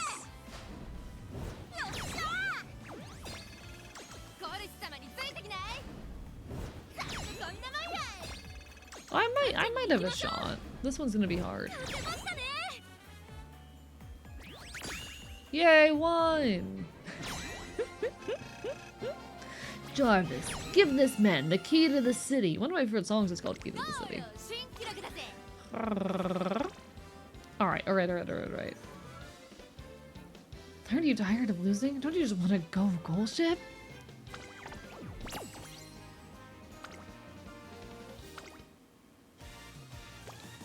But no, like, so fair to those of you who cannot touch gacha games because of gambling issues and whatnot. I'm very lucky that I do not have that problem. And I acknowledge that I am extremely lucky that I do not have that particular issue. I very, very much acknowledge that I am incredibly, incredibly lucky that I am not prone to gambling addictions or anything of that sort. Alright, we do need to do one race in career, and I actually just finished a career, like, yesterday, which means we need to decide what horse I'm running a career with, chat. What horse should I run a career with?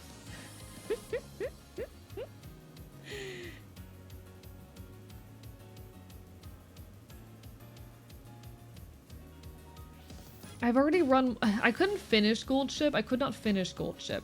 Like, I tried Gold Ship, could not get very far. I want to try to take a horse that is easy and that I can actually meaningfully use as, like, support for my other horses, because I don't have a whole lot of options. Pink hair, forget her name. I know people have been saying that, I don't know where she is in here, but Bakushin, yeah, this girl here is really good as support for some people and really easy to run, but I don't know what the strategy is with her. I don't know what the strategy is for her, but she is a sprinter. What is the strategy with Bakushin? 1 second. Uma, Masume, Bakushin.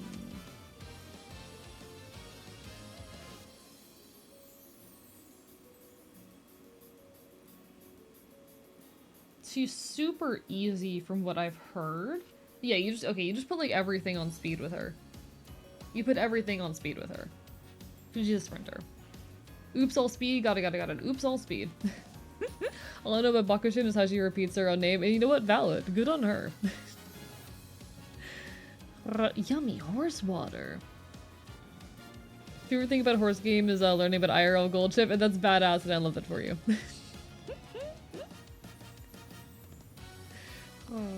But no, I'm very, very lucky that I'm not prone to gacha shit. We're gonna auto-select. I will include guests because I have plenty of money and I don't care.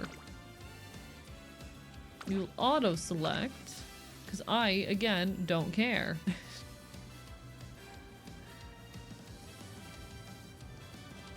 If you got gourmand, get. I don't know where I get gourmand from. I don't know how to get gourmand. Don't know how I get gourmand. Don't know how that works. Hint drop skill. Oh, I see. I see. Yeah. So I don't think I have it currently. Unfortunately, I don't think I have it. I do need to get a horse with it, so maybe I'll try to get it on Bakushin. But yeah, we just need to do one race, and we will be good. We just need to do one race in career, and we will be solid. And that's basically us doing our dailies, because I'm not gonna bother trying to, finish a whole career on stream right now. It's gonna take way too long.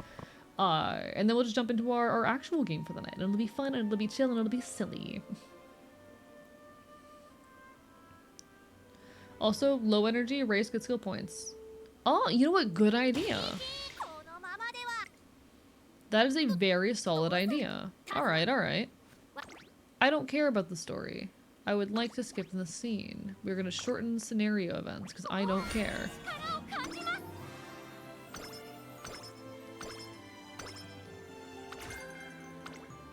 Alright. Gonna bite the horse girls? Why are you gonna bite them? They're silly. Can I get over silly this game is? It's very silly. I love this game. They're very silly. Chat, the game makes me happy. Finally, today marks the start of Sakura Bakushin O's run in the Twinkle series. She will surely perform well, the reason for that being... Okay, I'm off to run 1,200 meters. I'll show what world-class speed is like. Accelerating straight off the bat, and then speeding up even more. Even as her trainer, my eyes struggle to keep up with that speed. We hardly need to reassess her abilities on this front. Her weapon of choice is, after all, her immense speed. She's probably already the top of her class among her peers. Sprints are where speed remains supreme, so there's no doubt she'll deliver great results. However, she suddenly begins losing speed after she passes the 1,200 meter mark. Although this is supposed to be practicing for running sprints, so she doesn't have to keep going.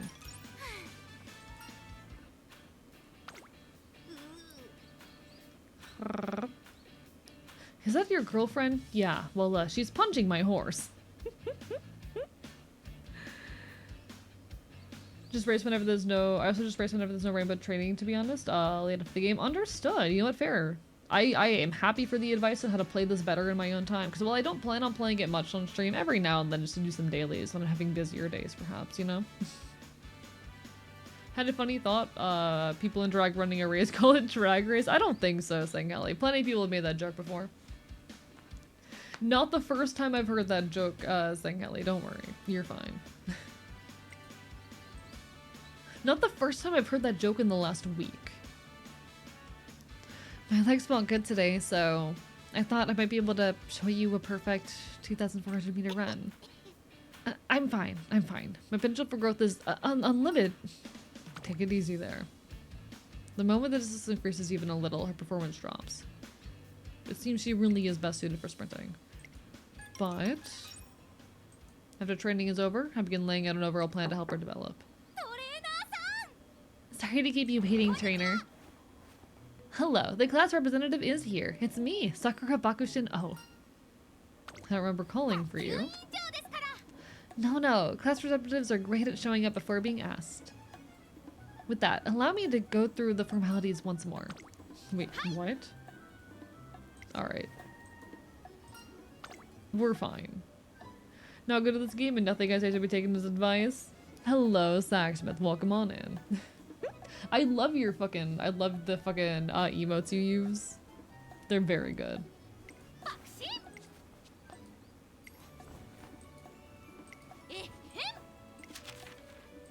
She hands me a carefully written one-year race schedule.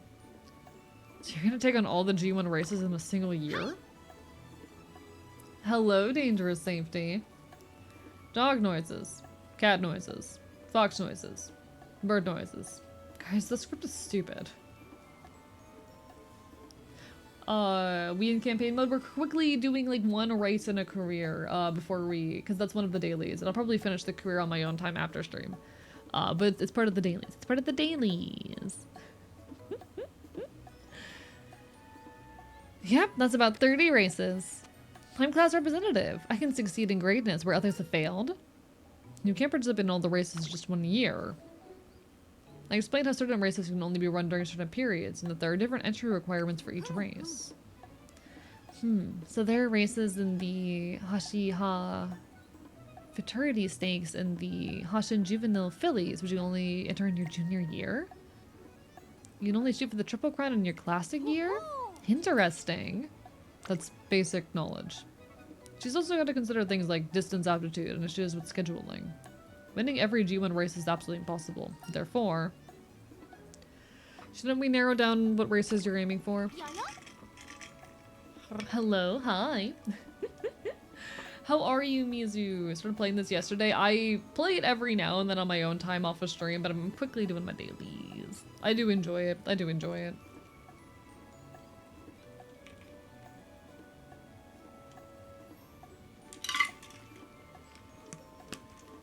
I think it's fun as a little time waster, you know? Why do you want to hurt the horse? Why? Really want to fling this horse over a tree? Why? Let's not hurt it. Ah. Huh? Why would we need to do that? Trainer, you're not doubting my ability, are you? Your duty as class representative is set to a reasonable schedule. Or it's your duty as class representative to set a reasonable schedule. I tell her it's a responsibility as class representative to mark out an easy-to-understand path for future Umasume to follow. You're right. One of the class rep's jobs is to create a comfortable environment for everyone to run in. Alright, I understand. Let's narrow down the races. Being the crown of class representative. Bearing the crown of class representative, I can't let anyone else take the triple crown.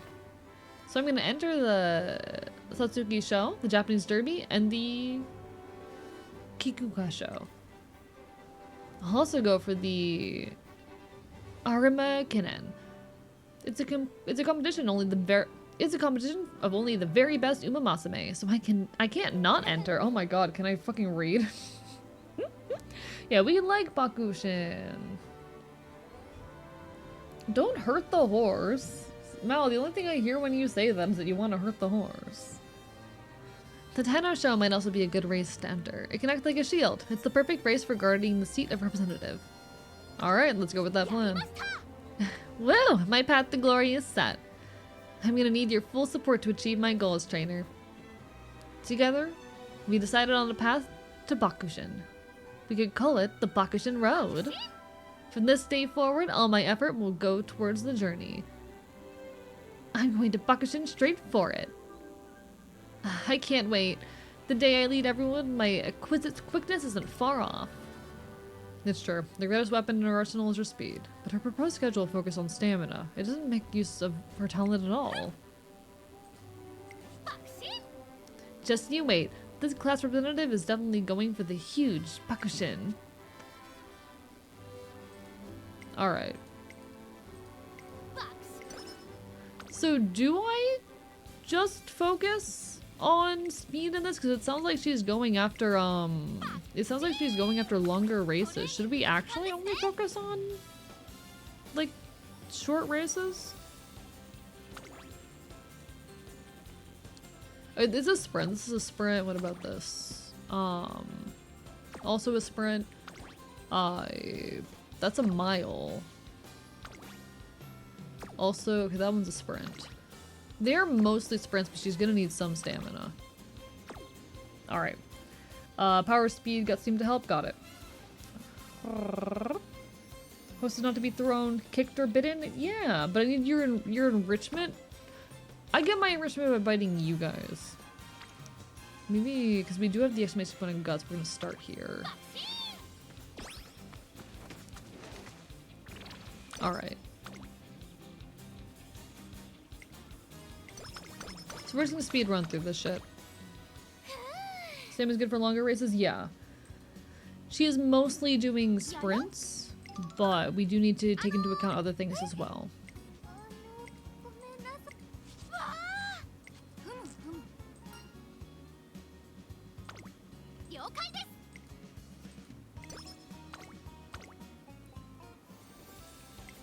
Alright, if you're fast enough, you won't have time to run out of energy. That is not true. That is not how that works.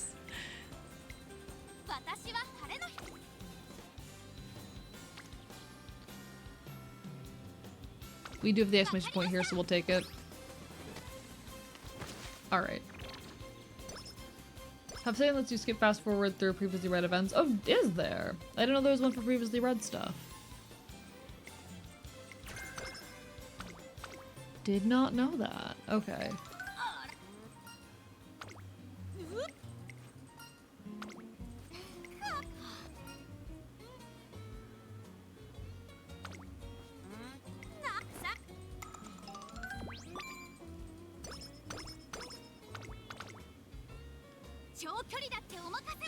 Alright. So we're gonna need speed. Speed's gonna be vital. Speed is our vital skill in all of this.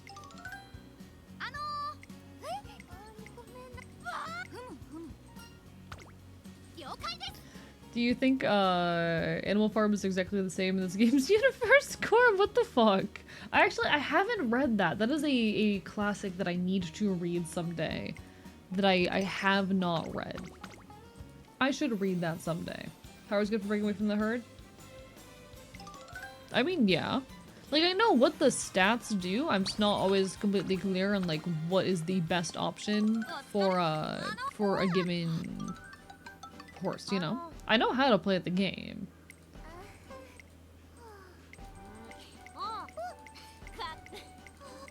More or less. Sorta.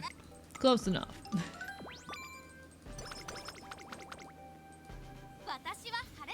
I more or less know how to play the game. We do have the exclamation point, so I'll take them. Alright, I'm gonna boost our mood now, because sometimes we get an energy boost from that, I've noticed. I don't think it's gonna be enough for us to get where we need to go, but we'll get our recreation to get that mood up a tiny bit. If you drink a 5-hour energy before a race, you can sprint. You can sprint because you'll have energy for 5 hours. You're so right. You're so correct. Alright.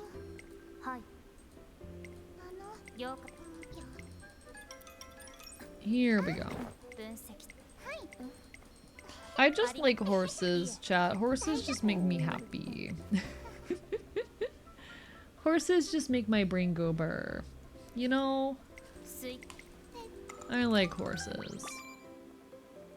Can I say, so I normally don't have like direct monitoring running when I am streaming, but I have been running my direct monitoring during this particular stream to keep track of the buzzing issue, and oh my god, I love the way my voice has been shifting thanks to HRT.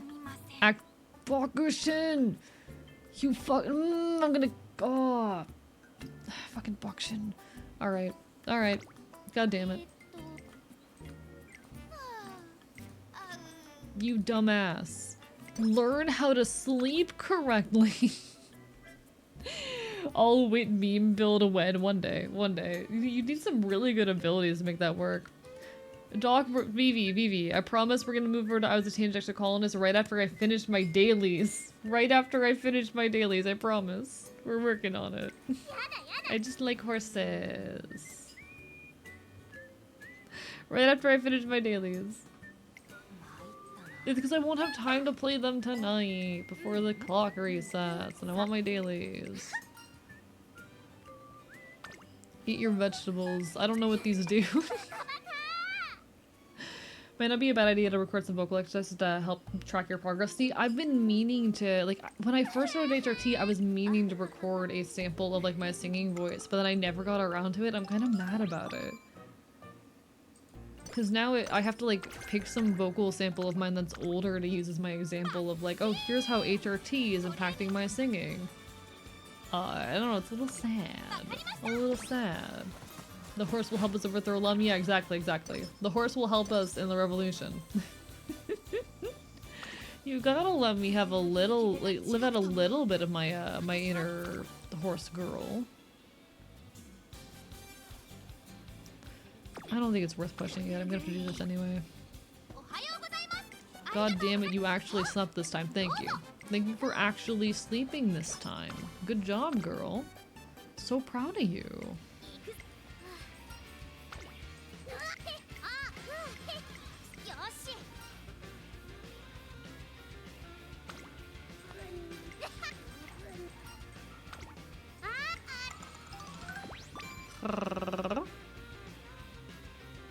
No, I honestly, I need to, I want to start tracking my singing register to see if I get to a point where I can hit that C3, because the C3 has been a goal of mine for years. Pretty hard to sleep with the amount of ADHD Buxton has. You know what? Fair point. Fair point. This horse is not built normal. This horse is very much not built normal. Alright, oops all speed. We're going for that oops all speed build. Melting down crappy weapons in RimWorld for scrap? I have not played RimWorld in a while. I would love to play it again sometime, but it's been a hot minute. Hope you're enjoying your RimWorld run.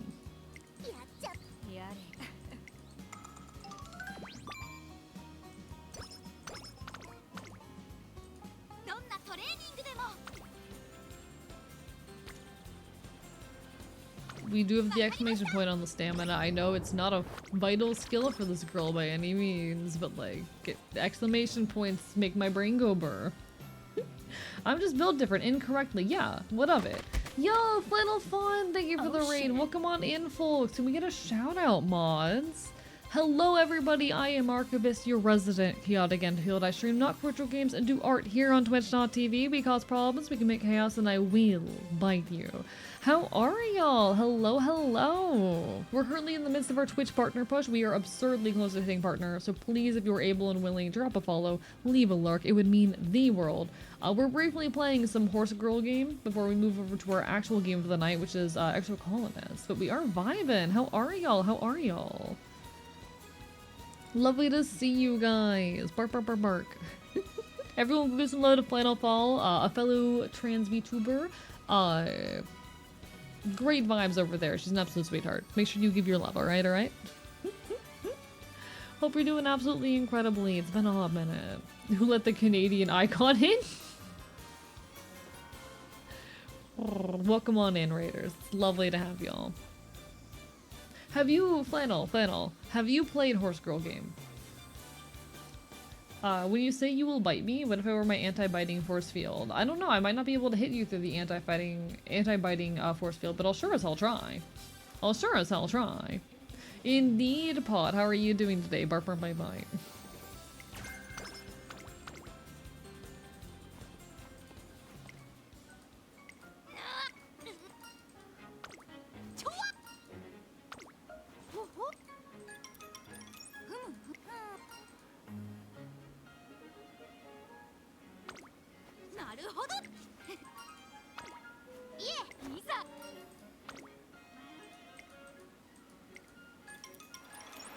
Alright. Horsefield, perhaps. I think I could penetrate. No, I'm not gonna say that actually. That sounds wrong. I started the joke and then I realized that joke could be misinterpreted. You know what? I'm not. Thank you, AE. Thank you, AE's brain. I love the trans horse emote is so good. Like, I love that trans horse. I love the trans horse emote. Is there a real world wait times for this, like, real world gacha games? There are a couple, but they're not strict enough that I've ever run out of stuff to do, you know? To be fair, I only play games for a couple hours a day maximum. Most days I open this up and I play it for like 15 minutes, but you know. Made the one myself, it's so good, Seahorse, I love it. I love it so much.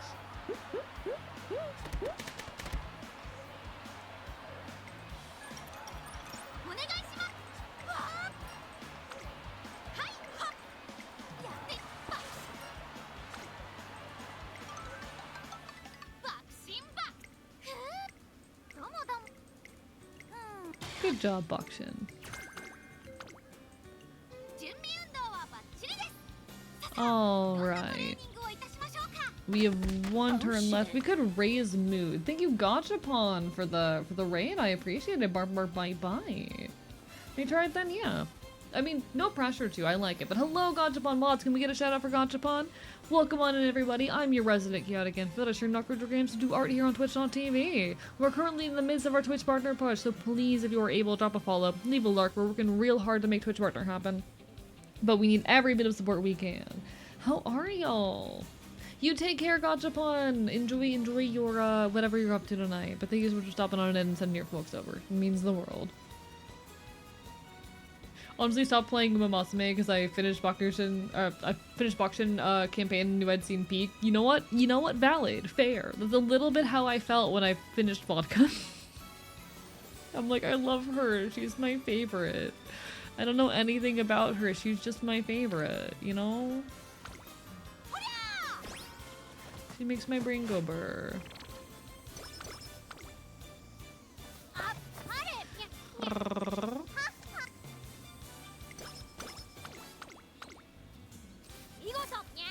Those all these horses are my favorite to some degree. You know what? That's fair. Understandable, Luna.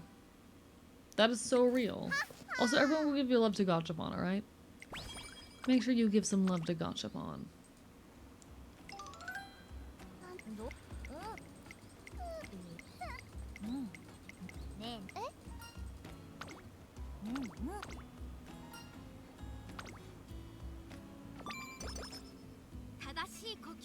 Alright, it is a race day. Do we have any good ideas? Ooh, be cool. MA2. Real.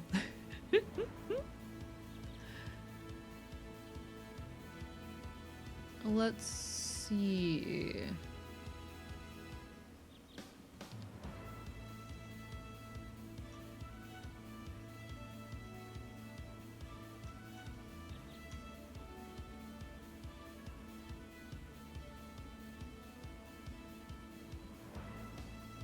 What's gonna be worth going after here?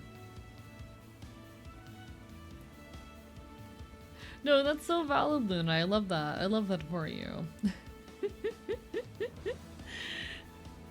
I think that's a pretty common mindset with these sorts of games, you know?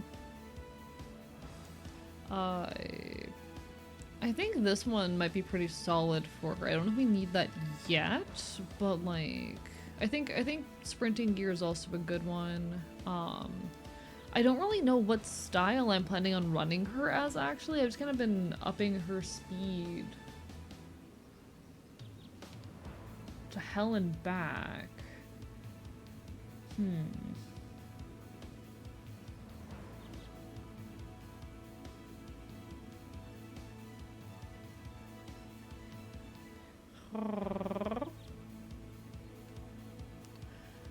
I'll take this for now, because she's gonna need the stamina later. So we'll go with that for the moment. I think I'm gonna run her as a front runner because I've never run a front runner before, and I think that's fun. I've not run a front runner before, so why not?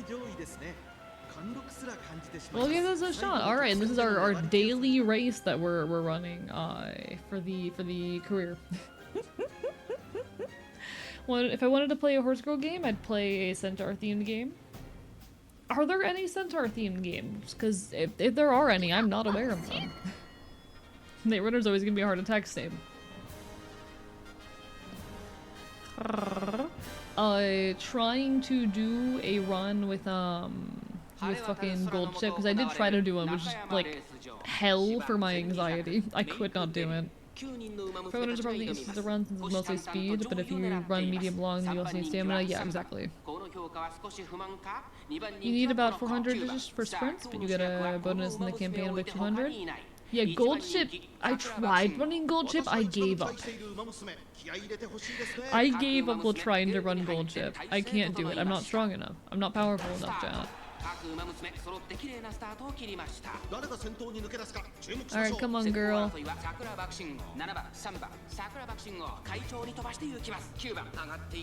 Come on, Bakshin.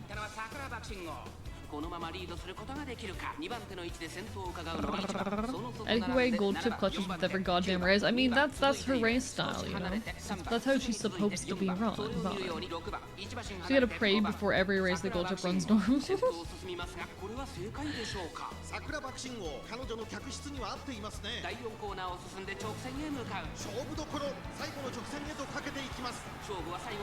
Come on, girl, come on, come on, come on, come on, come on. You can do it, you can do it.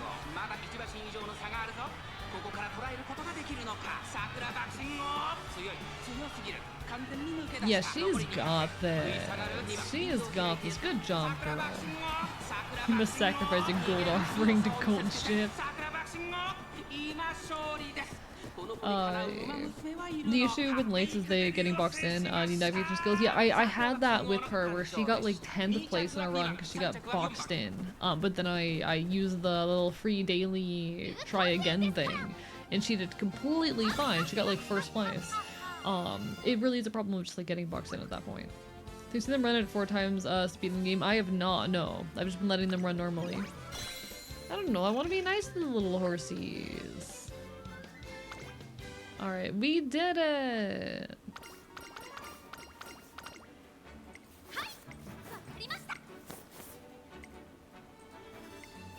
Alright. Good job, girl. Proud of you.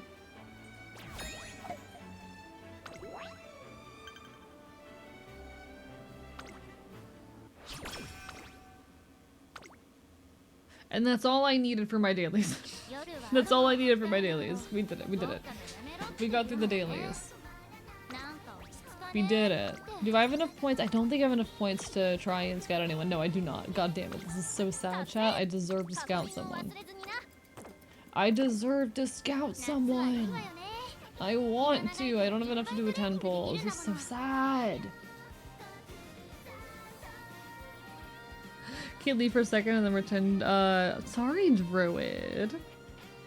But she was being such a good girl. Yes, one of the dailies is completing it. I'm not going to spend the next 3 hours on stream doing that. As much as I love this game and love you guys, I'll do that on my own time when I get a chance. I'm not going to bother with that right now. Yeah, I have some level of self-control. Not much of it, but some. Some. A tiny little smidgen of self-control. The littlest bit, you know? You know? Alright, alright. Time for revolution, it is time for revolution, Chad. What if you did a Genshin stream? Never. Not happening. I'm surprised I let myself stream this. I let myself stream this because it's a horse game being so real. Even though it's completely outside of my niche. Reminds me of doing it all in an hour during the night. I could never. I will say the career playthroughs, maybe it's just me, they take so long. They are so incredibly long. And I think like there's nothing wrong with them being long, but it is a lot. It is a lot. First hour of each stream is the horse hour. I could not. They're like an hour. Okay. Maybe I just am very slow at everything. This is a no naive fact. I'm very slow at everything I do. Maybe that does hold true, unfortunately, for this. Alright, chat. I'm gonna start getting us moved over to our actual game for the night. Which is, I Was a Teenage Exocolonist.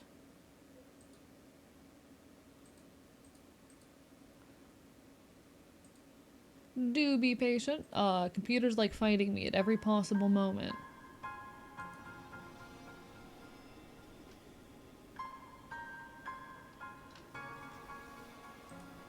Come on. What if I do this? Will you comply with me then? There we go. Alright, beautiful.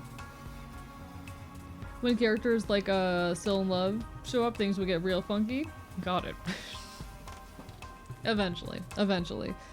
Skip option cuts campaign time by 50-70% because you don't need to click through dialogue. Okay, but maybe I want to read. Maybe I want to read the dialogue. There are a few games of a playable centaur, but holy crap, there are literally like 5. Yeah, there are not a whole lot. Chat, we need centaur games now. I want to read the dialogue. Half the appeal of it is like getting to know the characters and getting to see their personalities. You know? Like, even when I was skipping through super quick, I was still speed running and trying to grab the gist of it, because I wanna know the characters. I think they're cool.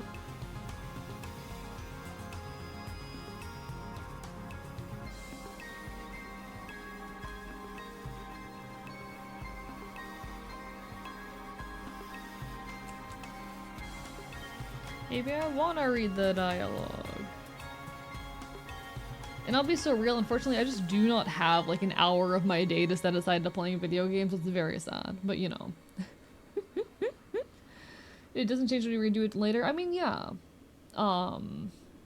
That's when you're doing it at a later point, you know? It's time for Barbie Xbox games, AE. So true. So true.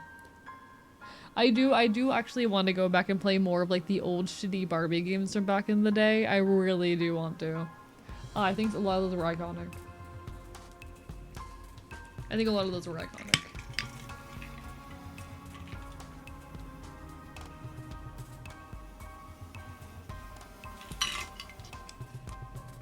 Alright. Welcome back everybody to I Was a Teenage Exocolonist. This is a wonderful game. Which was bought for me by the lovely Doc Viva Leandra. You might see poking around in chat. It is a visual novel game with some like card battle elements. Yes, it's very outside of my niche, but it was bought for me by a good friend and I have been enjoying my time with it, so we will be slowly working our way through it on stream. We're currently in the midst of our second playthrough. Do bear in mind, however, before we get into things, the content warnings. Hello Bird Scout, welcome on in. This game does include major character death, including the death of children. And as well as animals. There is implied sexual content, drugs and alcohol, trauma, traumatic global events, domestic abuse. If any of this is triggering to you, you can find more details on the game's website if I recall correctly. So go check that out, poke around, make sure nothing's gonna, hit too close to home for you, and if you need to step out for any reason, take care of yourself. Nope, sorry, bye, can't do kids. Understandable. So far, we've managed to prevent anyone from dying, but make sure y'all take care of yourselves and do what you gotta do, alright? Need to go in because IRL? No worries, you take care, Luna. Bark, bark, bite, bite. We will have an ad hitting in about a minute. I do apologize, folks. And I'll probably be eating a granola bar during that time, but... Wait, this game has graphics? I know, right? I know, right? I also keep forgetting that I need to go to this side. There we go. But in any case... Welcome back, everyone. Where are we currently? We're currently age 16, so we're in year 6 at the moment. And we're trying to start a revolution. That's our goal. We are trying, everyone, to start a revolution. Grabbing something real quick, because I'm easily distracted. I will start a revolution, chat. I'm gonna make it happen. Yeah, understandable, Bird Scout. No worries, do what you gotta do to take care of yourself. Do what you gotta do to take care of yourself. It doesn't get super graphic imagery-wise, or anything of that nature, but there are, like, children in peril, and depending on if you're able to save them or not, whatever route you're on, sometimes they will die. That is a thing. It's not gonna show you a picture of a dead child or anything. At least it hasn't so far, but,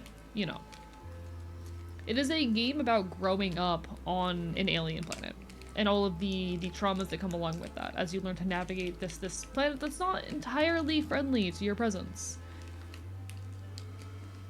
We're going to get all the Uma to kick Loom's ass. So true. So true, actually.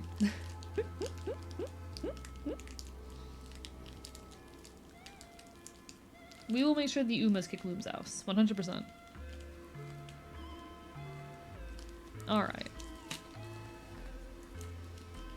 Don't mind me, I'm gonna eat a bite of granola bar.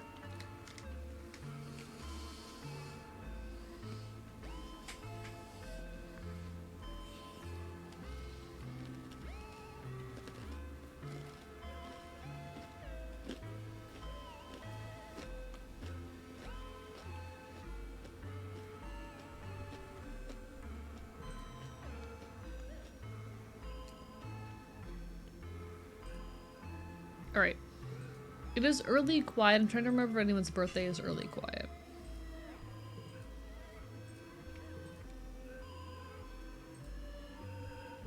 You're early wet. Mid-dust. Early pollen. We still don't know Vase. We do need to give something to Vase. What do you know about Vase's likes and dislikes? He likes a strange device. I think we're out of those. I don't know if I've given him medicinal roots before. We try with that. Alright, we at least got a thank you for that. Alright. Chad, I want to overthrow Loom so bad. He is actually terrible. He is the worst. Yeah, I don't think anyone's birthday is this month, thank God. Loom, I hate you. Anyway. That man is 31. Sorry, did I see that right? That man is 31? Where is he? One sec. What do you mean the name is 30? The man is 30 fucking 1. You know what? I can kind of see it actually. Never mind. Yeah, there is a meter for the pronouns. You can change them at any time. So you can like change your pronouns. You can also customize your pronouns. There's super detailed pronoun customization, which is badass actually. You don't get to see that kind of thing in games very often, so like we love that. And then you can also change your appearance in your later teens. It's genuinely so cool. I was gonna say I'm 28, so much older than me. I can see it. Did not he gave off the energy of someone who's like 25 and still like brash and arrogant and hasn't had life kick his ass yet, you know? He gives off the vibe of someone who just hasn't had life kick his ass yet.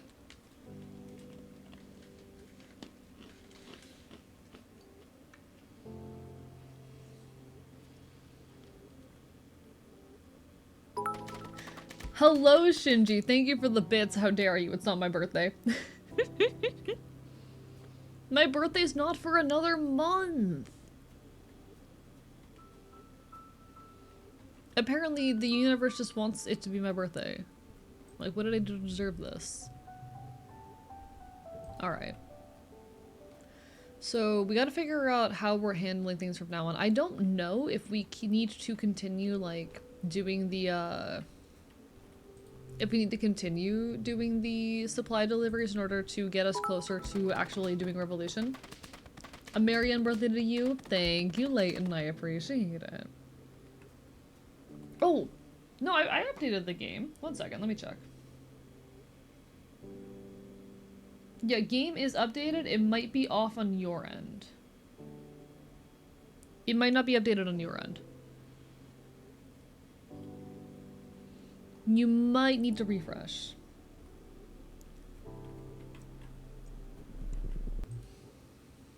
Just let it be like that. It'd be like that. That's how it goes. We did just move over a couple minutes ago.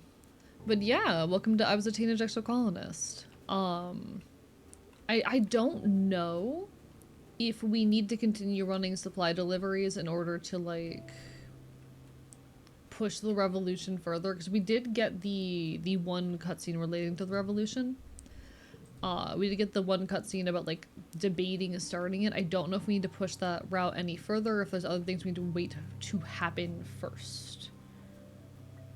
But we need to play this game, but I'm stuck on Dinkum. I need to play Dinkum, actually. I do own it. I do own it. I need to play that one eventually.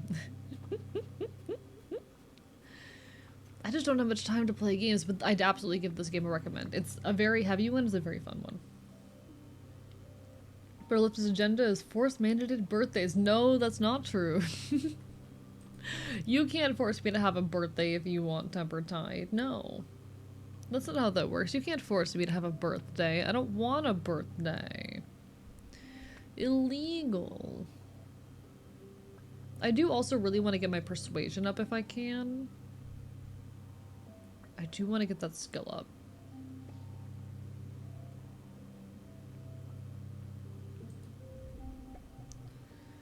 You're doing creative writing in teams, and you've been paired with Mars. You wish it was Tange. She always does so well on these. The theme is Earth's natural environment. Mars takes the topic at face value and wants to write about how beautiful everything was on Earth, with blue skies and green plants everywhere. And huge oceans that went forever. It always looks so gorgeous in the carefully staged movies you've seen on holovids. We'll run with Mars here for the sake of the friendship. Mars takes the creative part of creative writing literally, describing Earth's lush forests and verdant plains and deep jewel-like oceans, with the reverence bordering on obscene. She's pretty passionate about it, so you let her do most of the work. Mars insists she gets to present it to the class. This too is a good idea. Mars is a born presenter. You aren't sure that it's totally based on facts, but it is received well by both your classmates and your teacher. You get a handful of kudos for doing well. Enjoy your lurk, Autumn. I'm gonna be spending so much money on Steam games this year, I'll probably buy this in Silksong and then some. So fair. Yeah, that's Mars. That's Mars. She's very good. I think I've only bought like 3 or 4 games this year, which I suppose makes sense given my like monetary situation and all of that, but you know. How do I want to do this?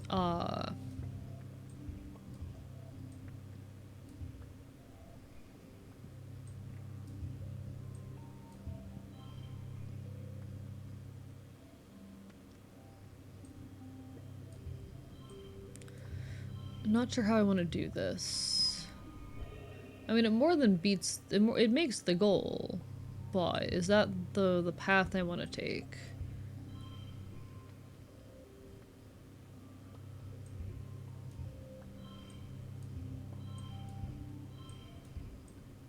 This one, at the very least, gets the goal. Yeah, definitely could have gone higher, but you know. Mars is actually a character that I am coming around on. She is very much an ass when you're kids, but I am coming around to her as a teenager.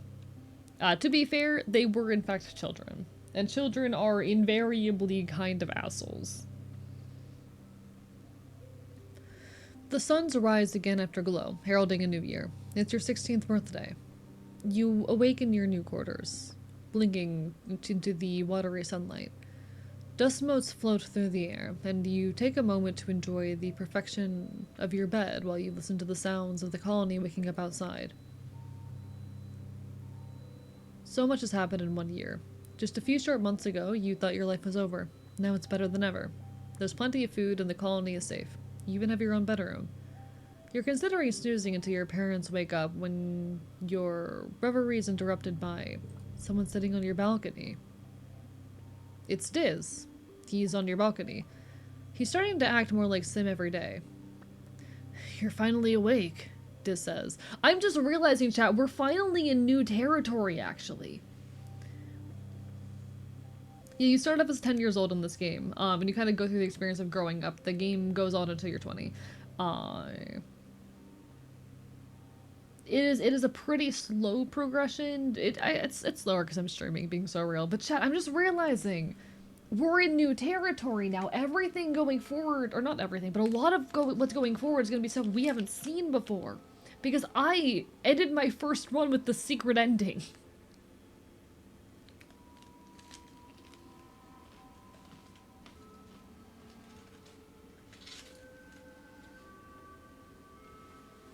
My first run was the secret ending, which means we're in new territory. Oh, this is exciting, actually. This is exciting. Turns out the sea in ACAT can also be filled by children. Nah. I'll be so real. I'll be so real. I think we as a society are way too hostile towards kids. Kids deserve a place in public life, and trying to cut them out of public life is not going to solve any social problems.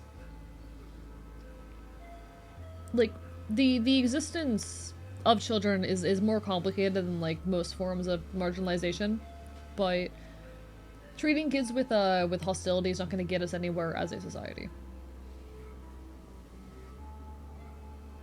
Kids deserve space and respect and the ability to exist. They also deserve to have their needs tended to and met. And acting as though kids are unwelcome in our lives, not allowing them in public spaces is only ever going to fuck them over. Welcome back, Pyro. Bark, bark, bite, bite.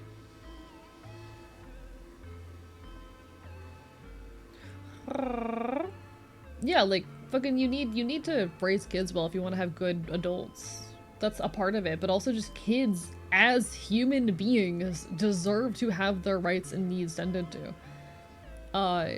There was a really good video essay I was watching about this recently by the Leftist Cooks. I actually finally finished it last night, despite, you know, first watching it months ago, that focuses on this subject. It's a very, very good. One second, let me grab the title of that one. I adore the Leftist Cooks. They're so meaningful to me. They're one of my greatest inspirations, and I wish I could, like, match their dramatic tone and whatnot. Perhaps one day I'll be able to. Perhaps someday. But this right here is the Leftist Cooks. They have this video here, Why Does Everyone Hate Children, with the thumbnail grow up right under the gun. Sorry, Neil, that my gun is kind of pointed in your face. Don't mean to do that. But very, very... Oh! Neil going by Neely now. Noted. Did not realize that. Nah. Very, very good fucking duo of video essayists. They did some great work. It is my birthday in game. You take care, danger, safety, get some good rest. Bark, bark, bite, bite. Good night, good night, good night. But no. Very, very good video essay duo. They're cool. They're cool.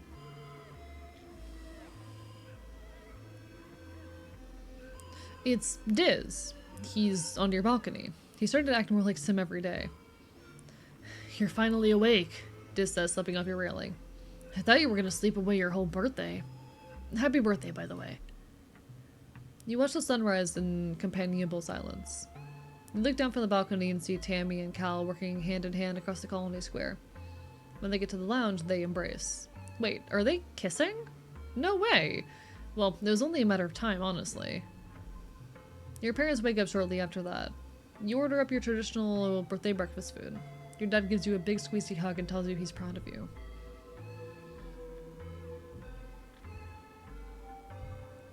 What is your game profile pick? It changes based off our mood and shit. And also age. Had a miniature existential crisis when I considered the question, why do I want kids? You know what, and that's fair. It is a big, kind of scary, weird question to deal with. I'm not someone who wants kids, but you know what? Kids deserve a place in society, and I will happily watch over a friend's kids, things like that nature. I don't want kids of my own, but kids deserve a place in society, and I do enjoy them, honestly. I will happily participate in the care of kids and the people in my life, and I do care about them. Enjoy your lurk smudgers, bark bark bite bite, ah rah rah rah.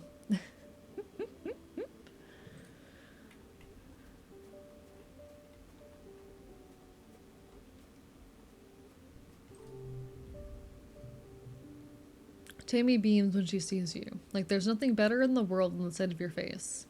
Happy birthday, Selene, she exclaims. She comes in for her annual birthday hug, throwing her arms around you and giving you a great big squeeze. Here, I got you this.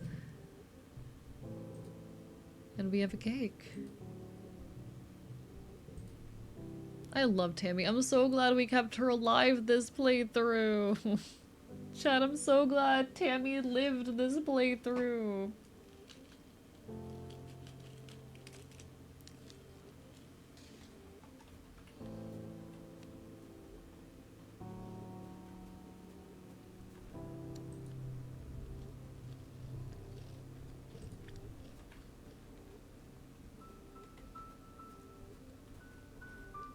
I'm gonna hug Dog Boy real quick.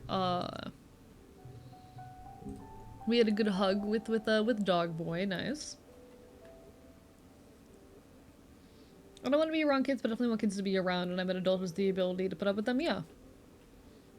And that's important, I think. There's too much hostility towards kids in the world. Tammy and Cal never get together unless you go out of your way to destroy Tammy's confidence. That is so sad. Hey, Neptune, if you're still here, how much did you have to destroy Tammy to get with Cal? I hope you're okay. I hope you're able to figure out what's going on, Pyro. I'm sorry you're dealing with technical difficulties. And hello, Adam. Welcome on in.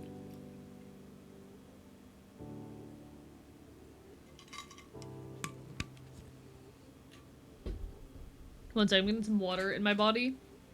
Chat, he needs hydration.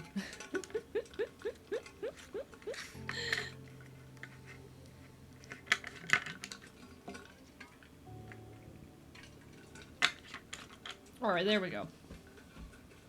He is hydrated. He has put water in his body. So I'm trying to figure out what my objective is right now. I don't know if we need to keep doing more of the things in there to get the revolution plotline. If we need to continue delivering supplies and whatnot. Do it again, bitch. Affectionate. Dog boy, the one exception to my heterosexuality. Listen, there's always some kind of exception. That's kind of my framework, my viewpoint.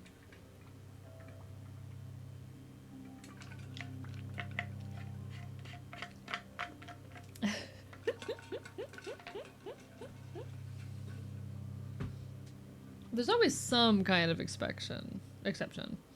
A lot of parents should know kids either because they're neglectful, hateful, or just a bad influence in general. Especially pisses me off that parents that consider kids practically property. No, like, and that is a problem with like the marginalization of kids. That is an issue with the fact that kids are a kind of unique sort of marginalization, you know? That they are neglected and treated like property and don't have their needs met is a problem of the way we socially construct the category of child and marginalize them to an extent.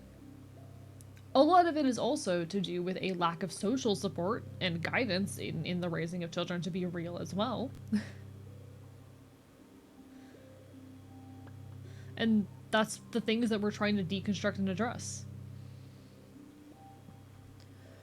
You approach Mars, who's deep in negotiations with some kind of tangent. When Tange sees you over Mars' shoulder, she points and says your name. Thank you for assist of chance and chaos, Tange mutters, slipping away as Mars' attention turns to you. She's your problem now, Selene. Mars pretends not to hear her. Selene, she exclaims. You're looking hideous today, darling. Luckily, I'm doing makeovers and fashion advice free of charge. What's the catch? Mars smiles. No catch, she says smoothly. You just have to try on my new line of clothing and give me your honest opinion.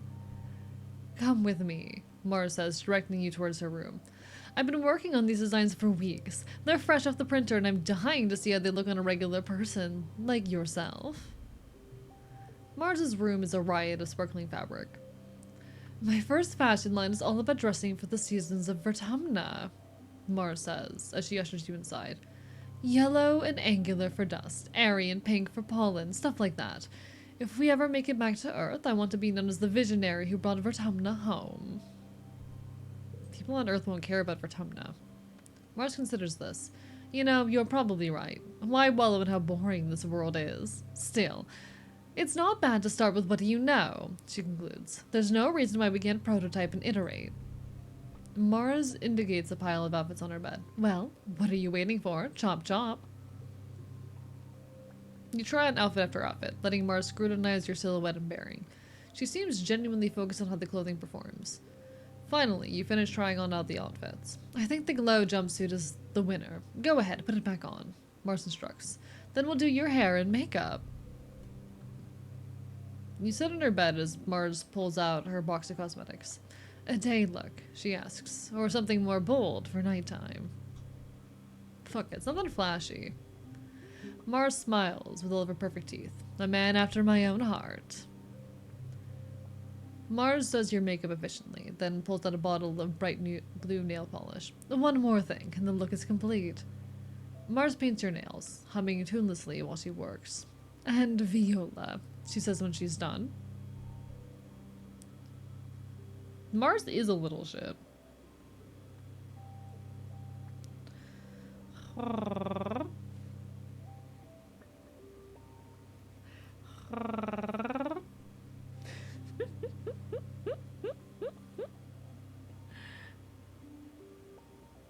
Alright. You know what, fuck it, this was fun. Mars smiles and caps the bottle of nail polish. And informative, I hope. Blue is definitely your color. Alright, I don't know if we need to continue doing work in here to push the revolutionary plotline is my thing. I think I'll do it anyway, we'll see, but... Anemone and Vase are both practicing hand-to-hand combat in the yard when you arrive with a crate from the Helio. There's a lot packed away into that big ship that needs to be properly organized. What's this? Vase asks, sheathing his practice knife. A delivery? Anything good? You open up the crate. Inside are a bunch of brand new weapons from Earth, never been used. An enemy grabs the drone rifle and makes a cooing noise at it, cradling into her chest. Oh, more of these? Vase says. Whatever, just put them in the gun locker, I guess. Anemone reluctantly hands over the drone rifle and leaves with Vase. His arms draped possessively over her shoulders. She shoots you a little wave. You're unpacking the shipment when you notice the invoice on your holopalm says 5 drone rifles, but there are 6 in the crate.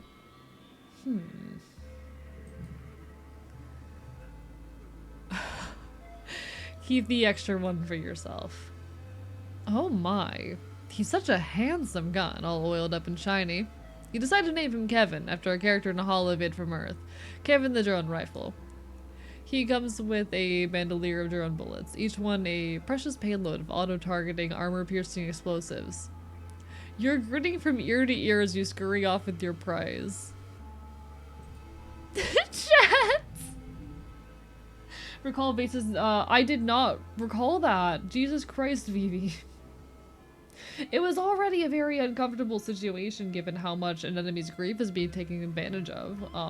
But Christ, I did not remember that part. Chat, the way that the game described the gun though. Oh, he's such a handsome gun. Low-key though, that is kind of how I feel when, like, I have some friends who own some very nice guns. I have a friend who owns some very, very nice, like, old guns. Not modern firearms, but, like, old, like, fancy, cool guns. And, like, I mean, guns in general are cool. I do find guns pretty cool. But, like, holding them, I'm like, oh, that is a beautiful fucking gun. But just the way it goes, I'm gonna name it Kevin. Yeah, you know what? Good for you. Good for you.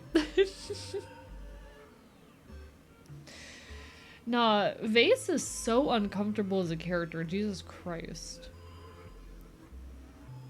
Never tell my favorite gun is the blunderbuss. That's valid. It's valid. I don't really have a favorite gun. I think they're pretty cool. I think they're pretty cool.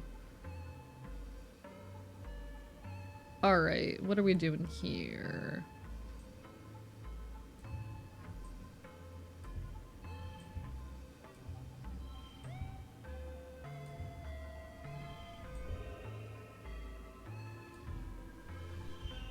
I probably could do better than that, but like, fuck it.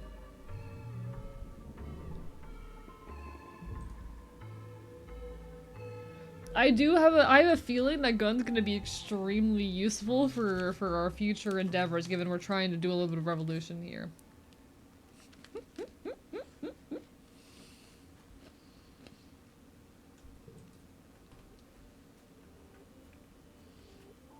See, I like Vase because I do have a little bit of a thing for, like, uptight, pathetic men, and soldiers very easily fit into that category. But we're gonna leave that side of the thought alone. The punk gun one shot can take it up feet of ducks. Valid. Valid. I think he's a fascinating character. It is very uncomfortable, the dynamic he is forming with an enemy and the way an enemy's grief is being taken advantage of. And also, I forgot how much older that he was. I forgot how much older he was. Jesus Christ. Gotta give all the teenagers firearms. So true, actually. Chat, I know I've expressed this opinion a lot, but we genuinely need more leftists who know how to use guns. We genuinely need in the world more leftists who know how to use fucking guns.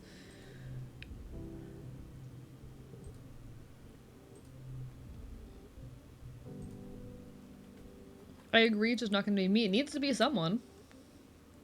It needs to be someone.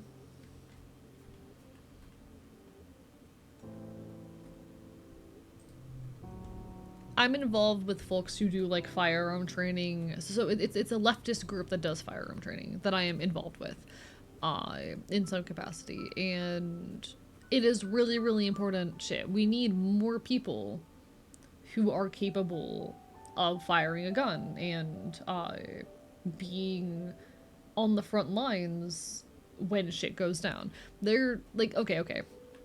Not to get too deep into this shit, but there is no such thing as like peaceful protest. There is no such thing.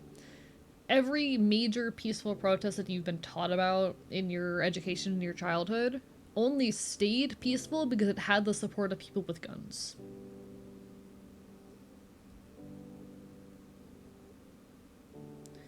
So many protests have only stayed peaceful because there were people with guns there. This shit matters.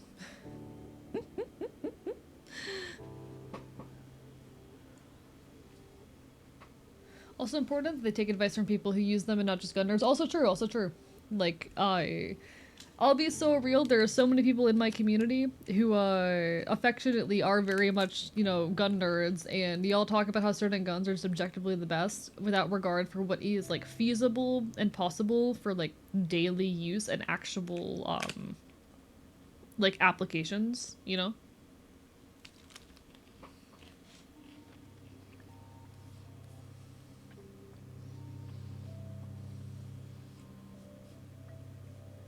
Hey, smoking cigarettes is bad. Don't do that, chat. Don't get addicted to nicotine. That's bad for you. Alright.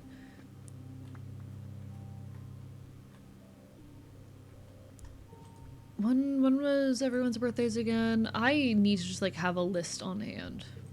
I don't think it's anyone's birthday right now. I don't think anyone else has a quiet birthday. Does no one else have a quiet birthday, actually? Are we the only person who has a birthday in quiet? We might be. Damn.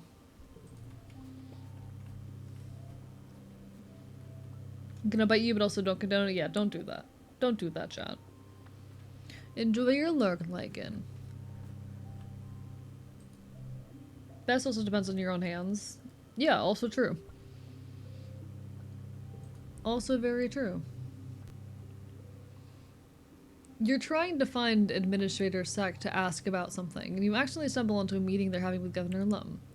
You don't catch the topic of the argument, but you manage to piece together that Seek is trying to get Lum to come up with a way to explain something important to the colony. Whatever it is, Lum is dismissive about it. You hear him say he's not here to hold people's hands, which frustrates Seek. Figure it out, Seek. Loom says, that's your job.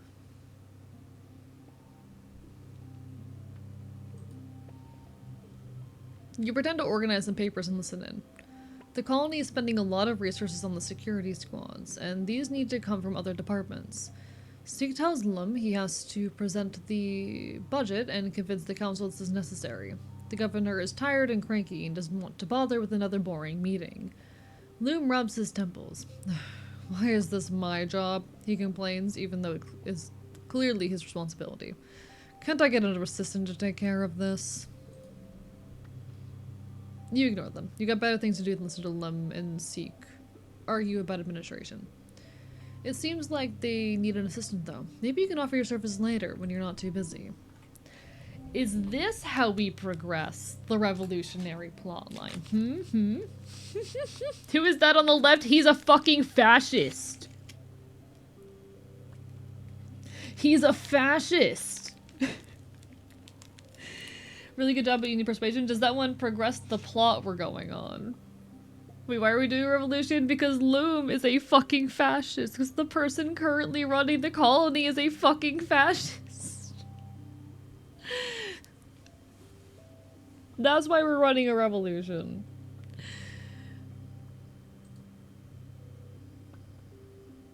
I'm doing my best here. Because we don't condone fascism, chat.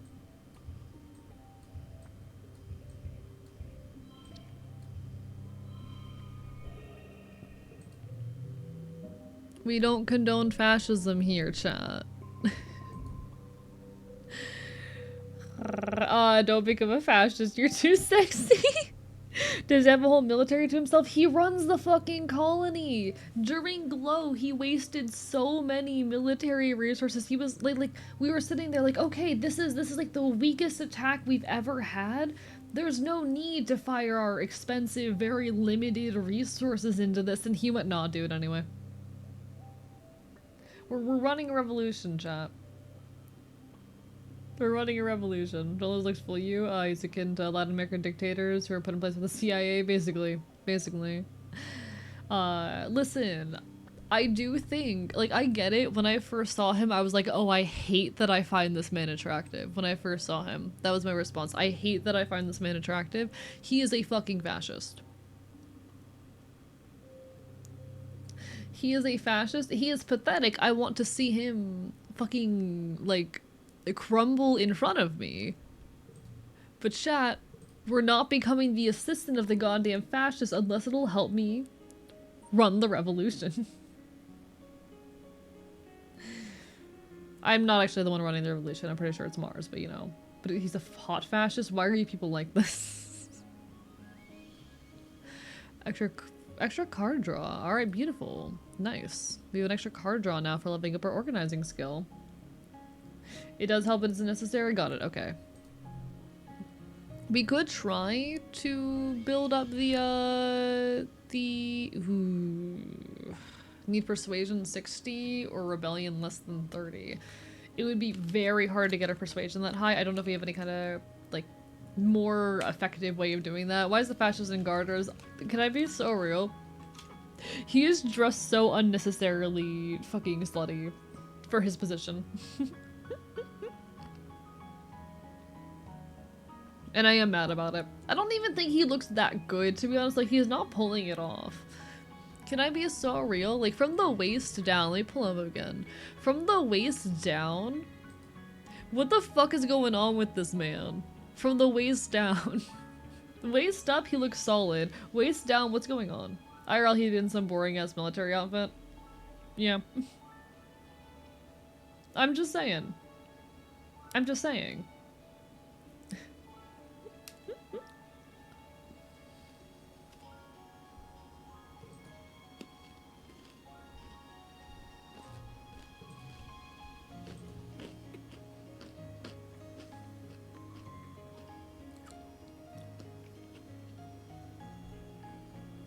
Alright. Vivi, do I need to continue running delivery supply missions to keep pushing this plot line? Or have I done what I need to do in regards to it? I'm not sure if it's at the point where it's just gonna kind of progress on its own now. You're late pollen. You're mid-dust. I'm pretty sure Rex is early pollen. Yeah, Rex is early pollen. Does Vase not have a birthday or something? Because I swear I've gifted him at the beginning of every month and he has not shown me his birthday yet.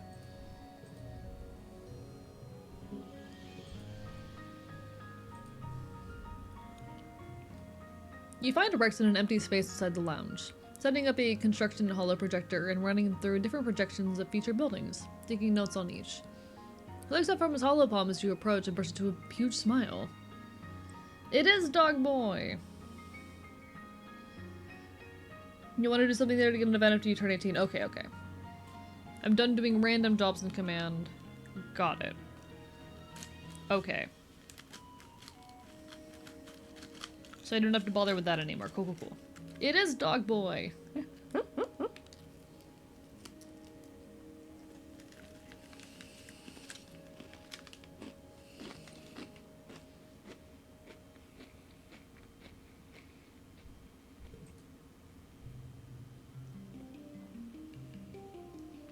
Rex jerks a thumb at his chest. You're looking at the newest member of the colony construction crew. I'm surveying the colony for places to build new private family quarters. People are gonna want to raise families here soon. Isn't that real? Yeah, Rex says, beaming with excitement. Especially us Helios. We've been cooped up on a spaceship for too long, and you know, when people get grass under their feet and fresh air in their noses. He bumps his hip into yours with a whoop of laughter. They get frisky. Get ready for a baby boom. Houses are going to be in demand. Besides, he continues, I think I kind of got an idea of what I want to contribute to the colony. I want to build a bar. A real one, not just a canteen. Nice decor, a space for live music, cushions everywhere, fun drinks. Mars has been helping me with the details. He sighs dreamily. Can you imagine? A place where the whole point is just to relax and be fun and be with your friends? I think so too, Rex says, spreading his hands wide. People need leisure time. We need time to connect with other humans. We're social creatures. We need our packs. All I want to do is help people connect with each other, you know? Rex says. I love building things. I love cooking things. I love making people happy. Coming together to create something is why we're alive. He gestures around. And I don't mean buildings. I mean, they're alright, but what I'm really into is everything that goes into making a building. It's more than just walls and a ceiling. It's an agreement between people that we're gonna form a society, that we're gonna cooperate to make something bigger than ourselves, and then we're gonna meet there in peace. Rex shakes his hand. Rex shakes his head, clearing his thoughts. Sorry, I'm just really passionate about this stuff. He laughs. This and hugs. We humans are also really good at hugs. Rex rubs his thumb across his chin, thinking, hey, actually, can you help me? Can you bring me any wood stakes or logs you find? I want to start stockpiling them, so when I get approval to start building the bar, we're good to go. Of course I will. Rex bounces on his heels and launches into a huge hug. Thank you, he exclaims. I really appreciate it. If you find any, just bring them to me. Why do I relate to this home improvement dog? He's so good. Dog who wants to brew alcohol, I'd go to his bar. Now you can actually give him logs every time you can. It actually matters. Oh, really? Okay. Interesting. The issue is that takes away from, like, my supply of logs for other stuff, but got it. Cool. Second character transition sleeves is one of my favorite character clothing designs. He's so good. He's so good. Alright. I will continue to gift him logs whenever I can. They'll allow him to open the bar earlier. Got it. Alright. I will continue gifting this man sticks whenever possible. He is such a good dog. He is so good. We have the new couple here.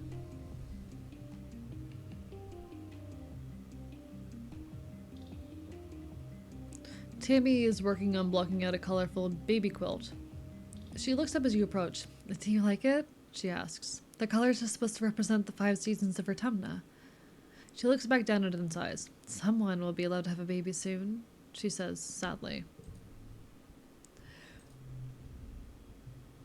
Kyle is at the door to the barn, pulling on a pair of stretchy gloves. Polimina's calving, he says, by way of explanation. Gotta get there to make sure everything's going okay. Do you need me? God, look at the power couple there. Yeah. Vivi did buy me this for me. She's an absolute sweetheart. Calling her a sweetheart feels wrong, actually. She's an absolute menace. But she's super cool. Definitely make sure you give her a look. She's a good buddy of mine. Alright, I need to figure out, because I still have some stress I can expend at the moment. I'm wondering if I should get my persuasion up. That might be smart.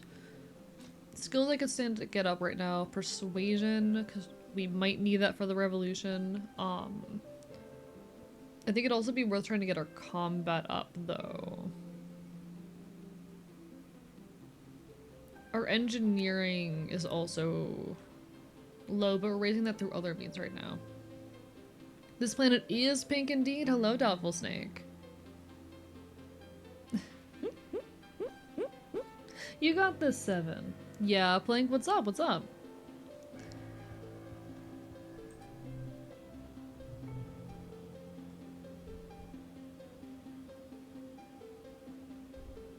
Alright. Plank, I'm gonna kill you. Plank, I'm gonna kill you. Alright, we're gonna study your humanities for now. You're heading back to your quarters at the end of the day, and as you pass by the med bay, you hear shouts and scrambling from within. Several surveyors have come back with serious wounds, not the usual broken limbs and sunstroke. One of them is holding a towel to her own leg, stunting blood flow from a massive animal bite. Another looks nearly blinded from the acid. It looks like chaos in there. Gosh, it's a good thing you were here. Triaging and getting most of the badly wounded in the med beds is difficult, and the others need traditional medical attention while they wait. It's hectic, stressful work, but you're able to keep your head and provide assistance. Good work in there, Selene. Chief Engineer Instant says, you know, with how the colony's grown, I could use an assistant nurse here. Someone I can trust to take care of things while I'm working in the lab. Come back next month and give me a hand, if you're interested. Chicken butt is high in protein? Nope, it's not. Fuck you. Reminds me of when I would pick a word A said and then said use nuts. I've never understood those jokes. I've never gotten it.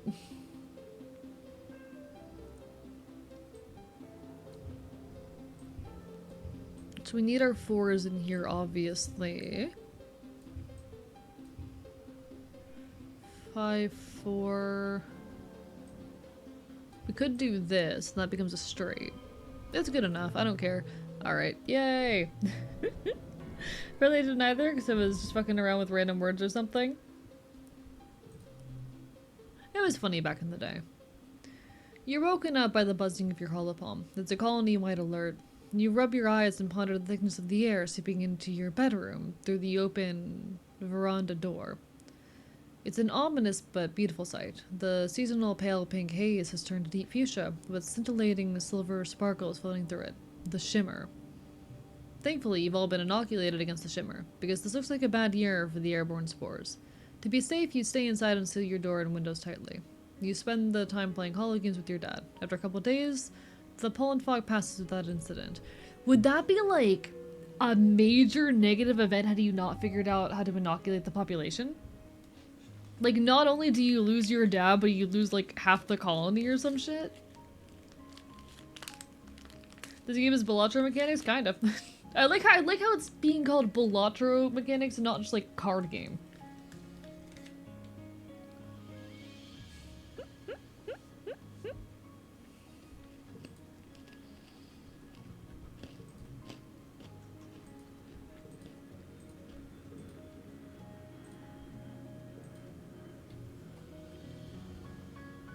Balatro invented poker. So real, actually.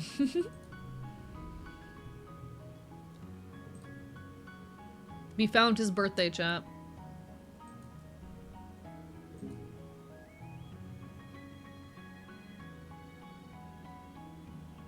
Wait, isn't it his birthday? Is it not his birthday? I could have sworn it was his birthday.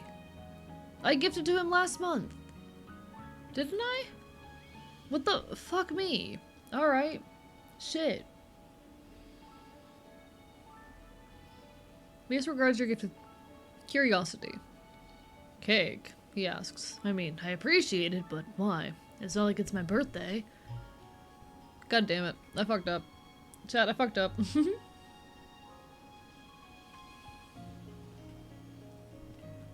God damn it. Alright. Too soon to give you another stick. As much as I want to. Alright. We have a little bit more stress that we can exude. What does medbay do? Biology and empathy. Good to know. What does tutoring do?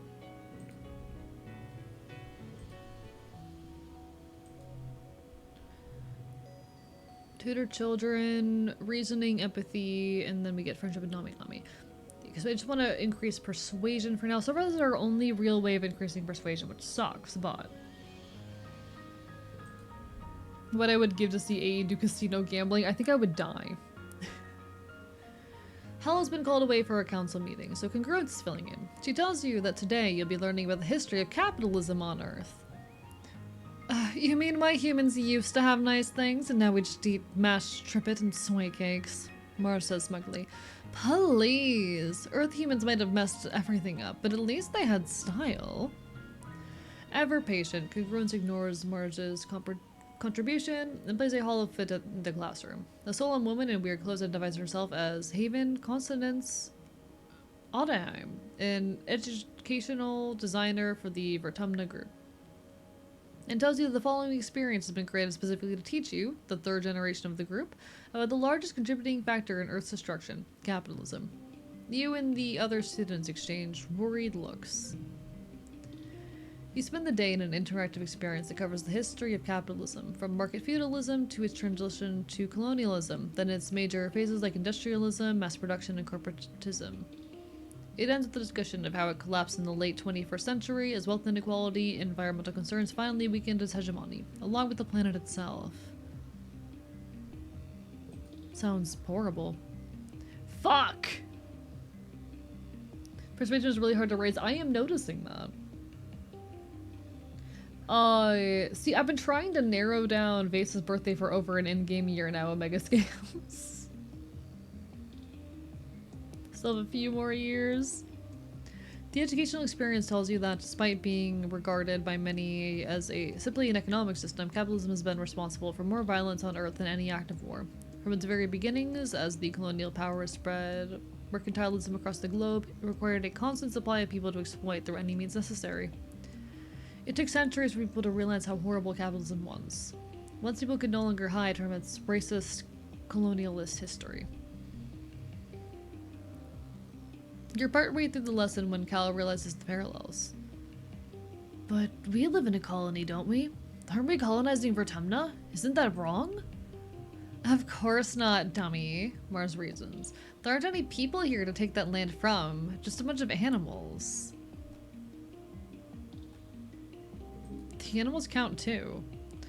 Cal nods in agreement, but Mars is not impressed. I squashed a Dorb's moth the other day, she retorts.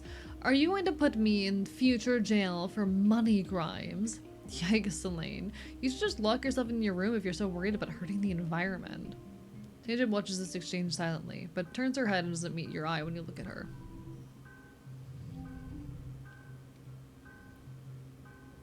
The colony's literally socialist. God damn it, Mars. Mars, she makes it so hard to fucking like her. Mars makes it so fucking hard to like her.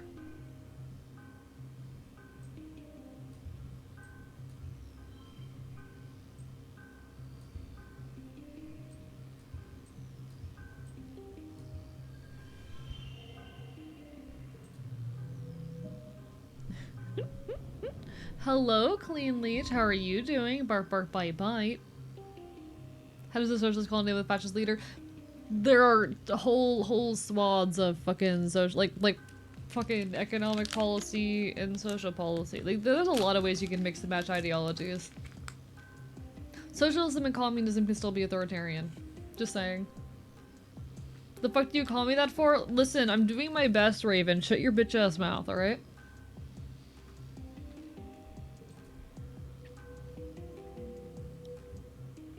Shut your bitch ass mouth. Alright, I know someone has a late pollen birthday. Who is it again? Is it Nami? No, Nami's mid-dust. Is it Tammy? It's Tammy. Alright. Come here, Tammy. Shove a flower in your fucking mouth. Wait. Tammy looks up from her holopalm, blushing a pretty pink. What do you say when someone likes you? She says, biting her lip. I've known Cal literally all my life, and it's so wonderful that she Googled at her face. We've known each other for 17 years, and I don't know how to talk to him now. Flowers on my birthday. How beautiful. Alright. I'm just a chatter. If I just a chatter to you, shut up. I'm streaming right now. Let me live. Hello, Melissa. How are you doing? Bark, bark, bite, bite. Lovely to see ya. Hope you're having a wonderful evening.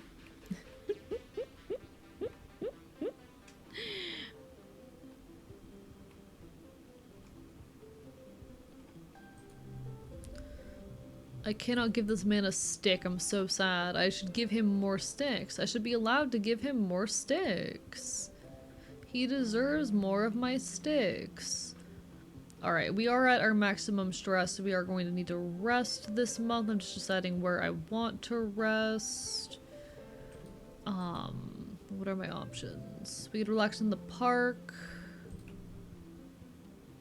Which I'm pretty sure does something to our animal cards, but I'm not actually sure what it does. Yeah, upgrade pet parks via Upgrade pet cards via relaxing in the park, but I don't know how I know when I've like unlocked an upgrade because it hasn't done it every single time I've noticed.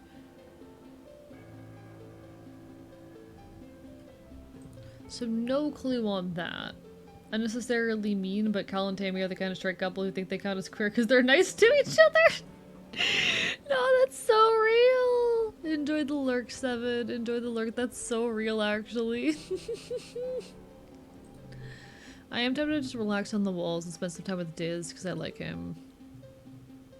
The only spot of excitement this month was when you filled in for Anemone when she needed to use the bathroom, and just by chance you happened to notice a small pack of Popeyes starting to shoot through some cables. Anemone is a little peeved you got the accolades responding them, but it's not like she can complain. You weren't even supposed to be on lookout duty. Enjoy your lurk, like, and take care, take care, take care.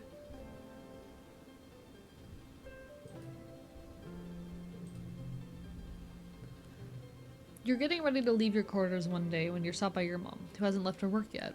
She's always been an early riser, out to the fields before the first sunrise. That she specifically stayed home to talk to you is a bad sign.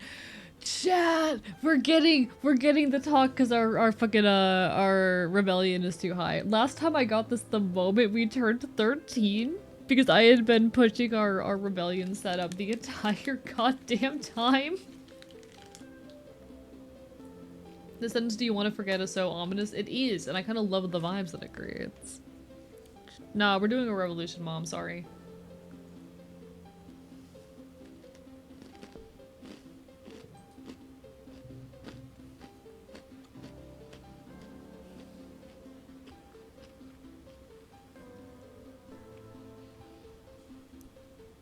Your mom purses her lips.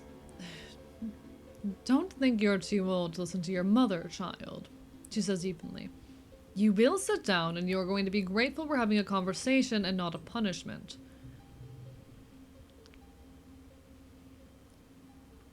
You sit down across from your mother. She stares you down, just looking, right into your soul, like she's counting up every bad thing you've ever done. I don't think you appreciate how much I know about you, she says finally. With the amount of freedom you kids have, you forget that you're being watched. I don't like what I'm seeing. And your attitude, she spits, is absolutely atrocious. I know you're a teenager and you're supposed to push boundaries, but this is ridiculous. You're ridiculous. She bangs her fist on the table for emphasis. This isn't some Hollowvid high school drama, Selene. This is real life. This is life or death. Don't you get what I'm saying? We're the only humans here.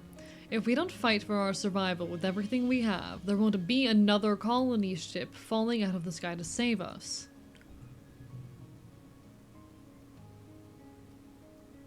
You have to learn how to fit in, she says quieter. You're part of a larger community, an ecosystem. You're supposed to be learning that, but you're running out of time. Soon you'll be an adult. People will need to rely on you. Your mom shakes her head. I don't know why I expected better from you, Selene. You haven't given me any reason to. Your mom's gaze goes somber and distant. You're right, she says evenly. I don't. When I was just a little older than you are now, I was fighting a war against the people of Earth. First they ignored us, then they mocked us, then they attacked us. She passed her prosthetic leg. And then we won. Also, we could give you the chance to grow up here. Don't disrespect me by wasting it. You're not going to come out of this conversation. You're not going to come out ahead in this conversation. You stand up abruptly, mutter something about having to get to class, and storm out. Mother, I crave revolution. Was there a world revolution in this universe? It seems something like that, True Silver Bullet. Like, I don't know the details, but it seems that our parents fought some kind of war, and are fugitives of some sort who fled Earth. An easy way to make a kid start hiding shit. You forget you're being watched. Yeah, no, that's like a genuine paranoia of mine. Fun fact about me, for those who have not heard it before. I have one of my longest standing delusions, and it's one that's much less active these days than it was in the past. But one of my longest standing delusions was that that people could read my mind. Particularly that adults and authority figures in my life could read my mind. And were in some way using that information against me. So for a period of years, I was genuinely, constantly afraid that, like, my mind was unsafe, that people were looking into my brain and using that information to hurt me. Again, this was a delusion. I know it's an unrealistic belief, but that's what delusions are, that's how they manifest, that's how they work. And this was something that fucking haunted me for years. That kind of shit would genuinely put me into a panic.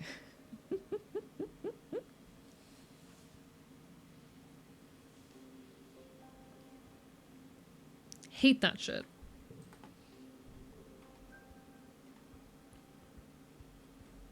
Alright, where are we now? We are in early dust. Someone's birthday's in early dust. Who is it? Is it Nami? Mid dust. Late dust. I could have sworn someone's birthday was now. I could be straight up wrong. Oh, there it is, an enemy. Alright, an enemy is early dust.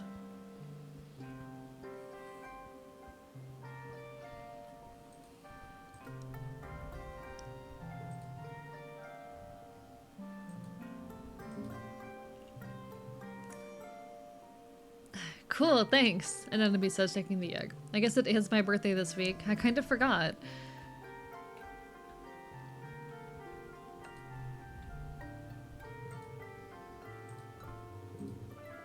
Alright.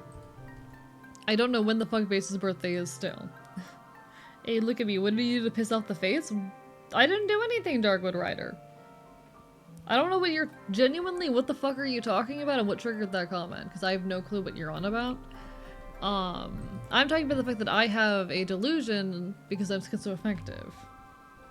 That's how it goes. That your combat would be higher. See, I can fix that. I can fix my combat score real easy, actually. I can fix my combat score extremely easy.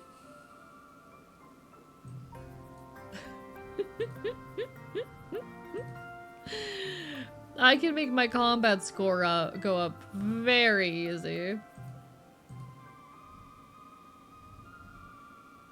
Yep. Combat too low, gun. Exactly. Combat too low. Points a gun at you.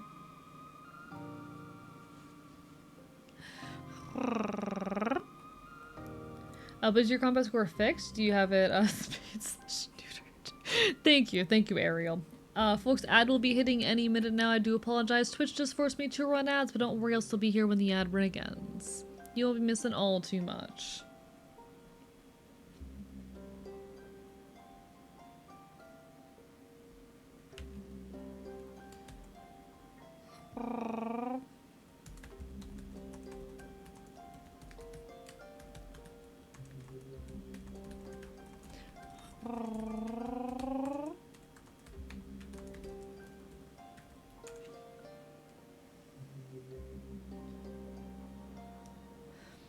Ad just drop kicking people, that's how it goes.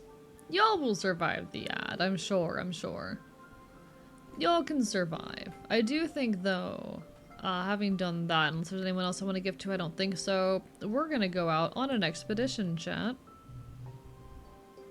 We're gonna go survey the ridge.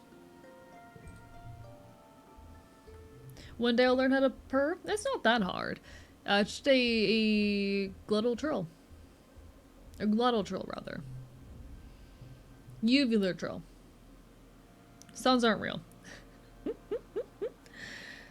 Has lost Oregon Trail from ad caused dysentery. Oh my god! Chat, the ads killed them!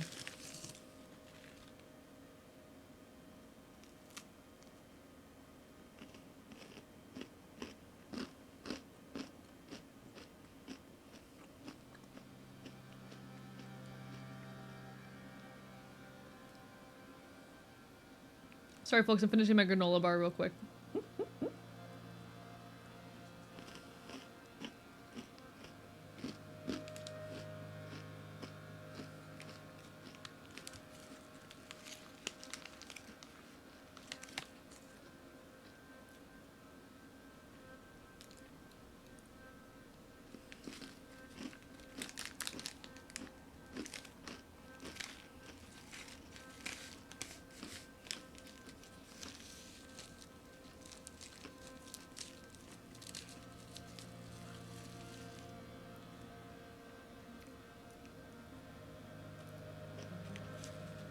Granola bar.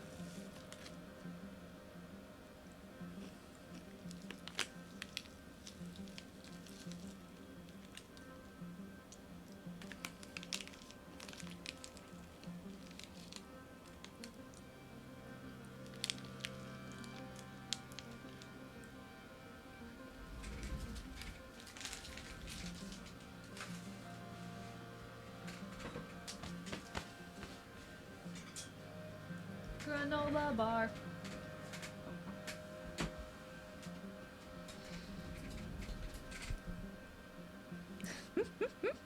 What kind of granola bar? It was a cinnamon flavored, what was the brand? Nature Valley. Cinnamon flavored Nature Valley bar.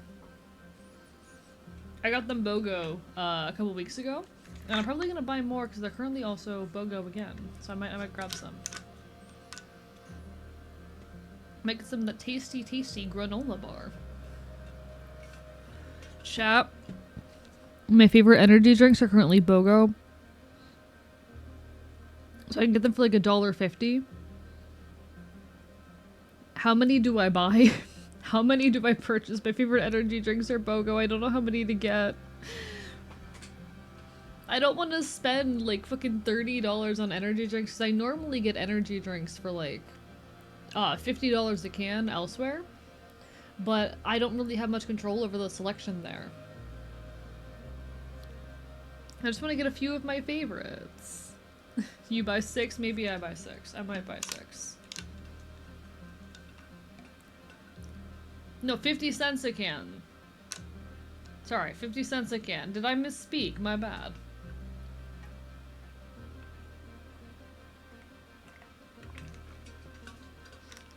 $0.50 a can. I normally get my energy drinks somewhere for 50 cents a can.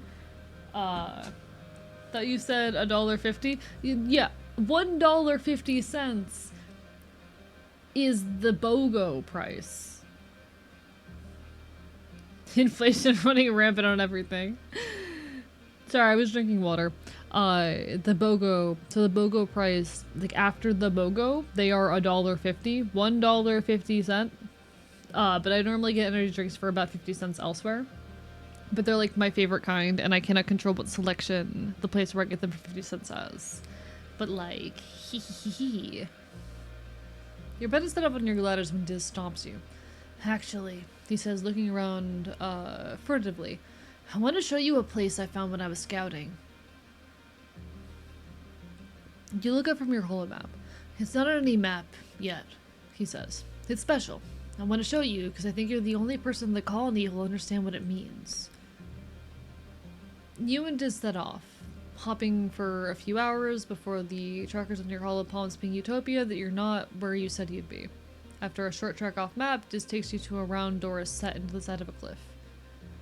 The door is glossy black and made of something that's part bone and part stone, like the rest of the Convergent domain architecture you've seen. Unlike the ruins, this place looks, well, not new, but definitely well maintained. Diz touches his fingers to the center of the door, and it dilates like an iris. Previously unseen seams folding into themselves with a noise like rocks grinding together. Inside is a lumpy, smooth tunnel that reminds you unpleasantly of intestines. It looks like you could barely fit in there on hands and knees. An unexpectedly cool wind ruffles your hair. You both crawl and inch your way through the tunnel to where the cave opens up. About 10 or 15 meters in, you stand in a cave that looks part organic and part intentional. A curious mixture of almost organic-looking stone growths, crystals, and glowing mush trees in a riot of iridescent oil-slick colors, some of which look like they could be controls for an ancient bioweapon. Your view deeper in the cave is obscured by layer-cake stalagmite pillars. Everything is dark, but for the eerie glow. You're using your holopalms as flashlights, but it's air-conditioned. Cool, fresh air is blowing from vents in the floor. I haven't figured out what this place is for yet, Diz says, touching a mushroom with his fingertip. It puffs out a cloud of glowing spores, and he sneezes. Thank you for the follow. I appreciate it. Welcome on in, Barper Bye Bye. How much you drink in a month? I go through like energy drinks, not daily, but like every other day. I go through like 15 to 20 energy drinks in a month on average.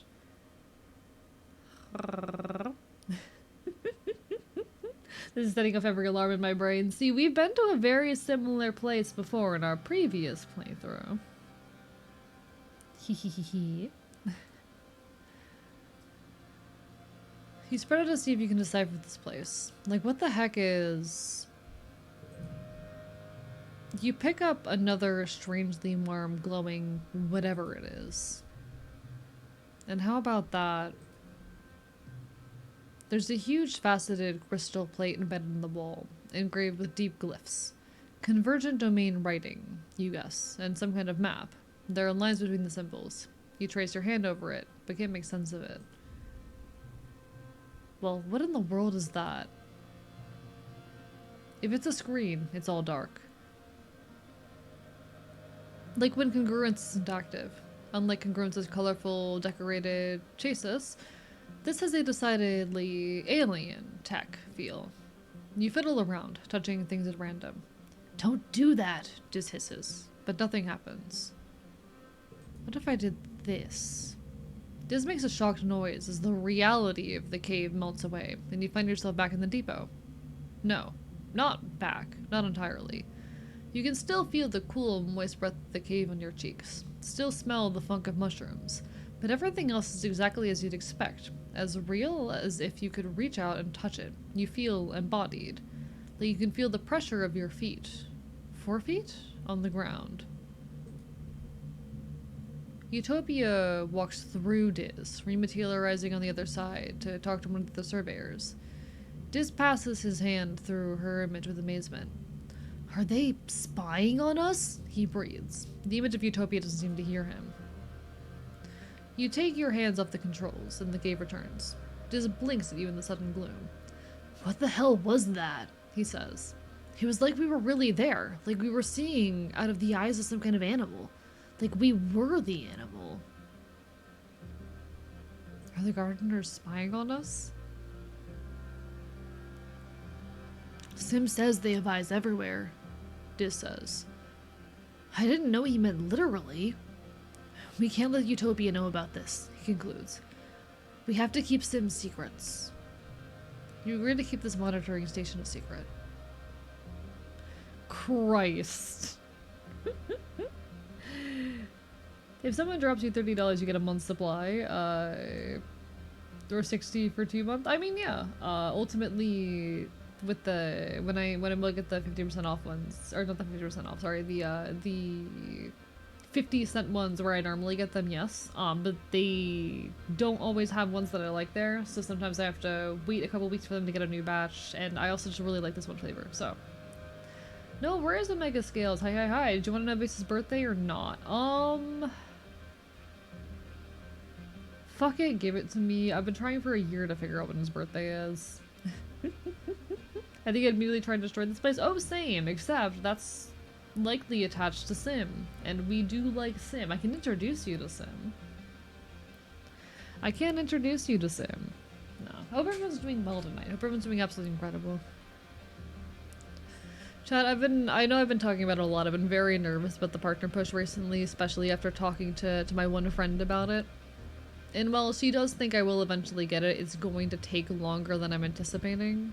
And it'll be harder than I'm anticipating, and that scares me a little bit, chat. It's a little bit scary. I'm hoping for the best, though. I do think we have a real, genuine shot. It's just going to take a lot of work, and we will get there.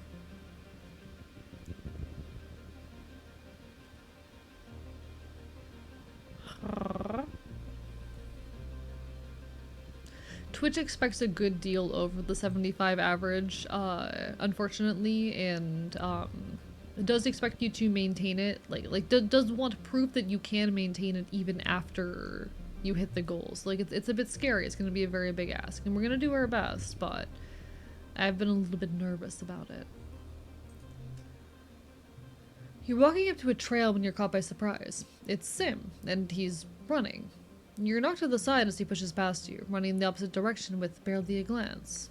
You shout and chase after him, but after a few seconds, it becomes clear you don't have a hope of finding Sim when he doesn't want to be found. You turn and continue along the path, and around the next bend, you spot a familiar face. Utopia.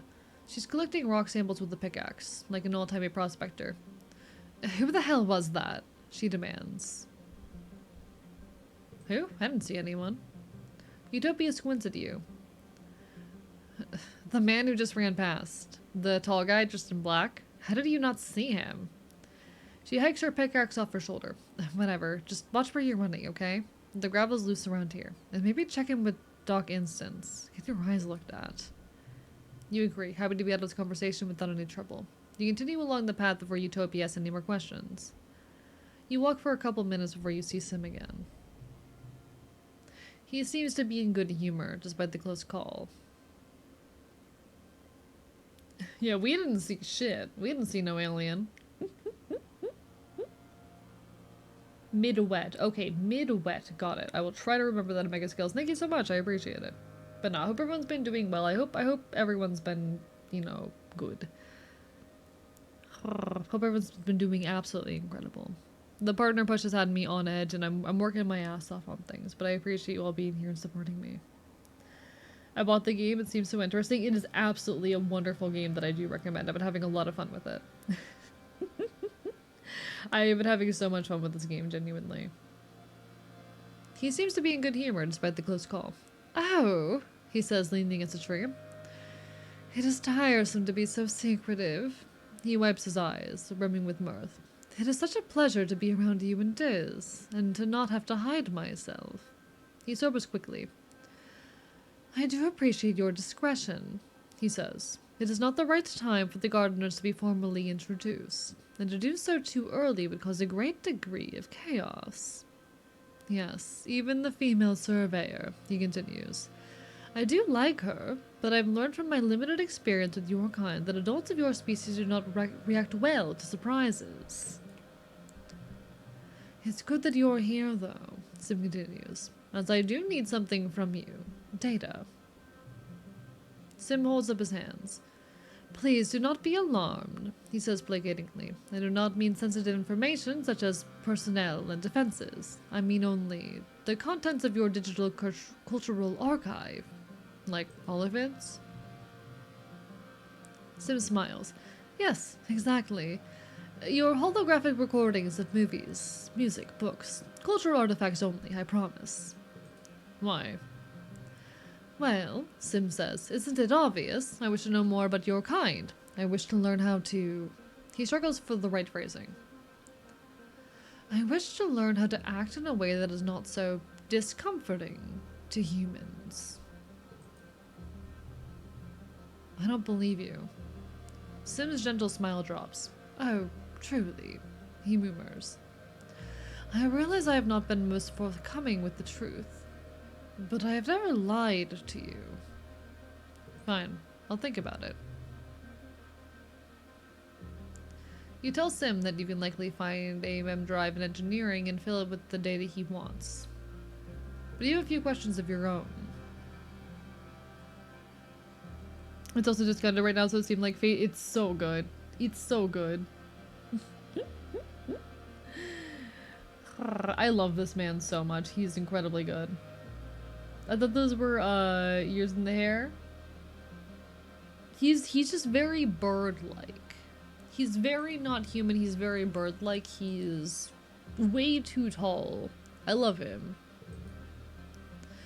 That's fair, Sim says. It must be frustrating to feel as though the truth is being withheld from you. Ignorance is not a yoke your kind bears easily. Please trust me when I say that my inability to answer your questions is born of circumstance beyond my control, and not a lack of desire on my part, he continues. I have full faith you will know everything soon enough. God damn you, Sim. Did you bring what I asked? Sim is standing in shadows, wrapped in clothes like trying to blend into the jungle. He looks like a vid actor pretending to be shifty. You guess he's asking about the data he asked you to smuggle out of engineering.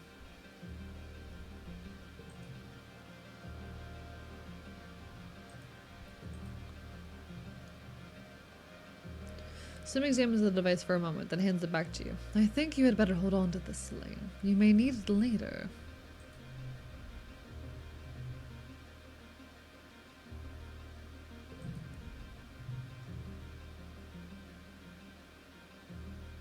This time, you'll catch Sim doing something weird and alien. You send a survey drone to follow him and watch him through your holopalm as he heads into the forest. He comes to a still pond and crouches by it, staring intently into the water. Then with a flick of his wrist, he snatches an eel from the depths and bites its head clean off. Then he looks up at the drone and gives you a jaunty wave, as if he knew it was there all along. Well, does Sim usually eat raw living animals, or was he doing it just because he knew you were trying to catch him doing something weird? I love him, Chad. He's so good.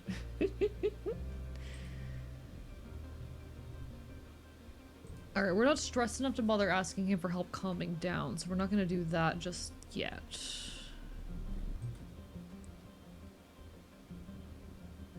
Though likely soon.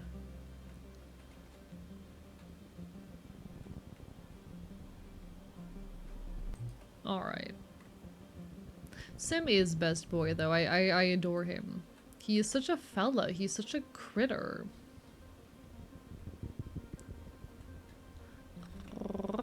I think there's something just very relatable to him in the alienness of his behavior. That might be the neurodivergency talking, but y'all get what I mean. Y'all get the gist. Specific creature, he's with even though I prefer women. No, and that's also fair. That's also fair. Listen, we've all got preferences. It doesn't say anything, you know. Those preferences are preferences for a reason. There are often, very often, weird little exceptions and whatnot, and that's okay. We're allowed to have those. What do you have for me, Utopia? Utopia sent a team of geologists to take a closer look at the region's weird terrain. You come across them working, and Utopia beckons you over. Selene, she says, drawing everyone's attention to you. Selene, come here. Everyone. Selene's been working in this area a while, and I'm sure he's got plenty of information about what's out here. The geologists politely turn towards you and listen. Here's what we've got so far, Utopia says, speaking to you directly. Judging from how the layers of sediment are broken up, this place used to be pretty flat, for there must have been a ton of earthquake activity, ripping up the land and bringing up these huge ridges. We date the quakes around the time a lot of these ruins were created, she adds. And we're looking, but we haven't seen anything built after them. Like, that was it for the old convergent domain. These broken up layers are the same across the planet. Something sure happened about 20,000 years ago. You set up a drone hive to measure the sediment layers along the cliffside and learn a few things about rocks.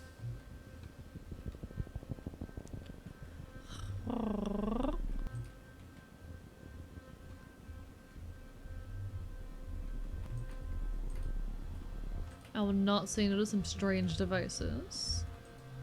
Alright.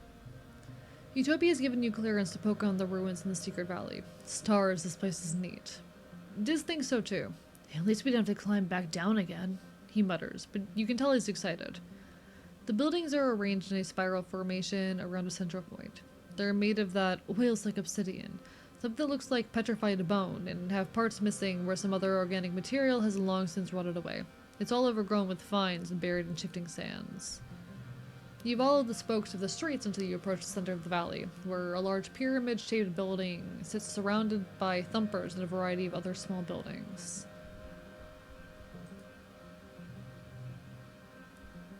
Alright, we've done all of this before, actually, but I'm just gonna real quickly get us to the point where we need to be here. Now you're looking through a large round door into a small featureless room. Quite small, quite featureless, totally dark, very creepy. But you can hear a faint hum. It's still powered.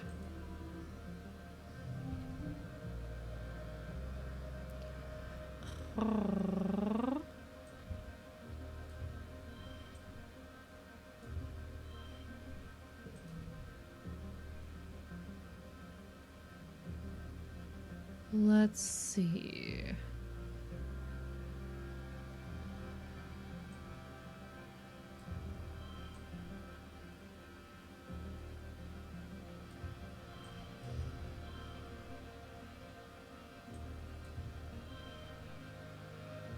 24. That'll get us down to 40 on the last one, which I'm not sure if we can do, but we can sure as hell try. We can sure as hell try. I'm not sure if that's the right move, though. 20, that's also 24. This is 25. We'll go with this. There we go. Alright. We get the 9, which is great. Ooh, yeah, we've got this. We have fucking got this. Okay.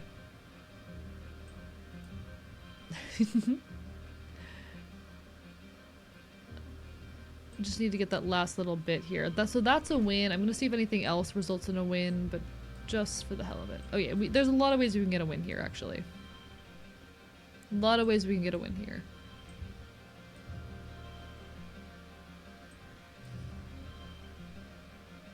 That only breaks to 38. Let's go with this. This is solid. Alright. Enjoy your Lark Autumn Bark Bark Bite Bite. You walk in, Diz close behind. Then suddenly the iris closes, the floor lurches, and you're moving down. An elevator. The elevator squeals and grinds away like it hasn't been used in literally thousands of years. It doesn't go far, then grinds to a halt and the iris opens to reveal a large room with obsidian walls. Like all convergent domain spaces, it's more cave than room, with stalactites forming in giant lumpy mounds of fungus. You wonder if the obsidian stuff they built with melts over time, running and dripping in extreme slow motion. There are consoles on all the walls, like this was some sort of control room. Just like the monitoring station Diz found. Most of it is long dark and covered with a thick layer of dust, except one device with 2 weird, bony, knobby sticks poking out of it. You're starting to get the hang of these convergent domain interfaces. You just take hold of the 2 stick thingies and you cease to be yourself. You're like a visual, audio, and weirdly tactile representation of something vast. You have a feeling of being in a large and complex space. No, like you are the space. A digital space, like a computer system. As if you were sucked inside a 3D representation of the HoloNet. And you could see files and processes and whole worlds of data, but in alien formats that speak to you more in sensation than logic. You let go of the sticks and the console room comes back. You grab them again and understanding fills your head. It feels not all that different from your bouts of deja vu, remembering. Like, of memories being inserted into your mind. And you suddenly know how to use this interface. You just think where you want to go, and what you want to know, and away you go. The word array comes to mind, a network of computers hosting millions of data nodes, information on every part of the planet from weather to soil conditions to individual creatures. Not just computers, but entities that feel intelligent, and also digital artificial consciousness like your ship's AI congruence. They're processing all that data and triggering subroutines to make minute changes on the planet's surface. Then a booming voice enters your brain and obliterates all else, speaking in more abstract thought than words, but loud. What are you doing in Wormhole Observatory Array Console 5, you nosy little creature? Then, an explosion in your head, and you're thrown backwards and out of the array. There must have also been an explosion in your hands, which are now singed. The console is blown out and dead. You're shaken. Something didn't like you poking around in there. Whatever the array is, whatever lives in it, has been watching you, probably ever since you landed. You have a feeling Sim has something to do with this. He's either in league with the array or he's part of it. But knowing Sim, he won't tell you anything until he's ready to. You tell Diz about the array and the voice saying Wormhole Observatory. He looks around, impressed. The convergent domain was sure up to some shit, he says. And now you know about the array and how to access it. That could become very useful if it turns out to be a danger to your colony. You decide to call it a day. Your arms feel all tingly and weak from getting electrocuted, and your heart is still thumping a mile a minute. But you'll be back.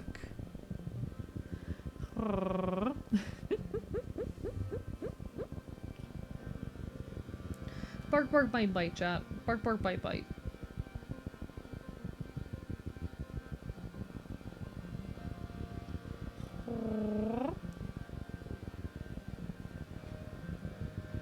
A bit of good news coming up soon. So even though I do have this little vacation I am going to, quote unquote vacation, this little out of the archive away from here trip I'm going to be on coming up soon.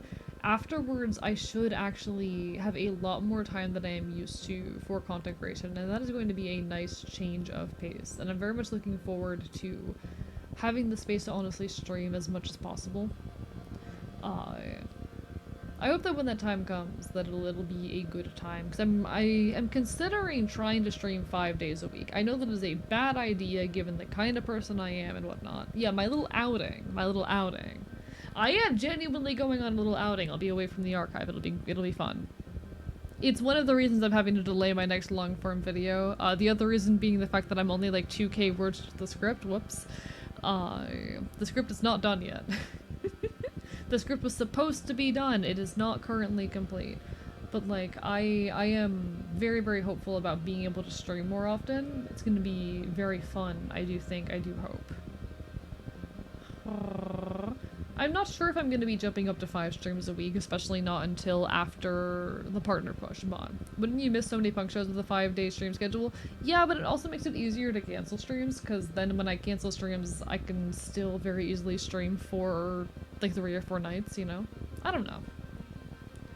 I only really go to punk shows like a couple times a month. The fact that I've gone to 3 this month is actually abnormal. Normally I would go to less. Normally when it comes to punk shows, I am looking at 1 to 2 a month, so the fact that I've been doing as many as I have is actually a bit odd, and is also part of why I have not finished that YouTube video yet. I've been going on too many adventures recently, but also I enjoy going on those adventures, so like, fuck it, you know? You find your way blocked by a massive wall. No, a hollow pillar, knocked over and lying on its side in the sand. It's absolutely massive. It stretches to your left and right at least a kilometer in each direction, though at some points it's crumpled enough that you can likely scale it over.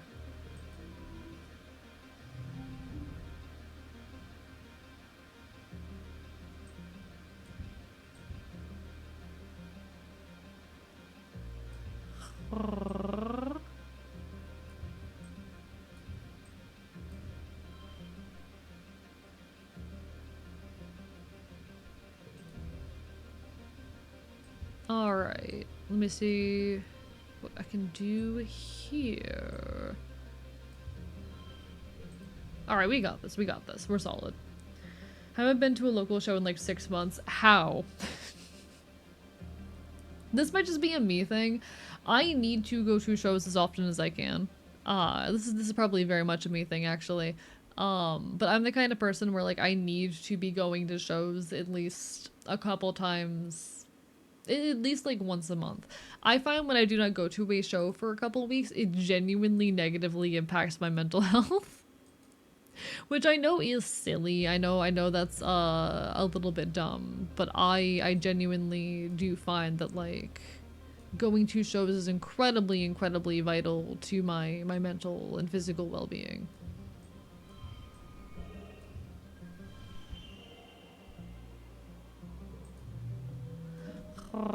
Made a mistake and signed up for overtime work on a good punk show day. No, anxious. You know what? Fair.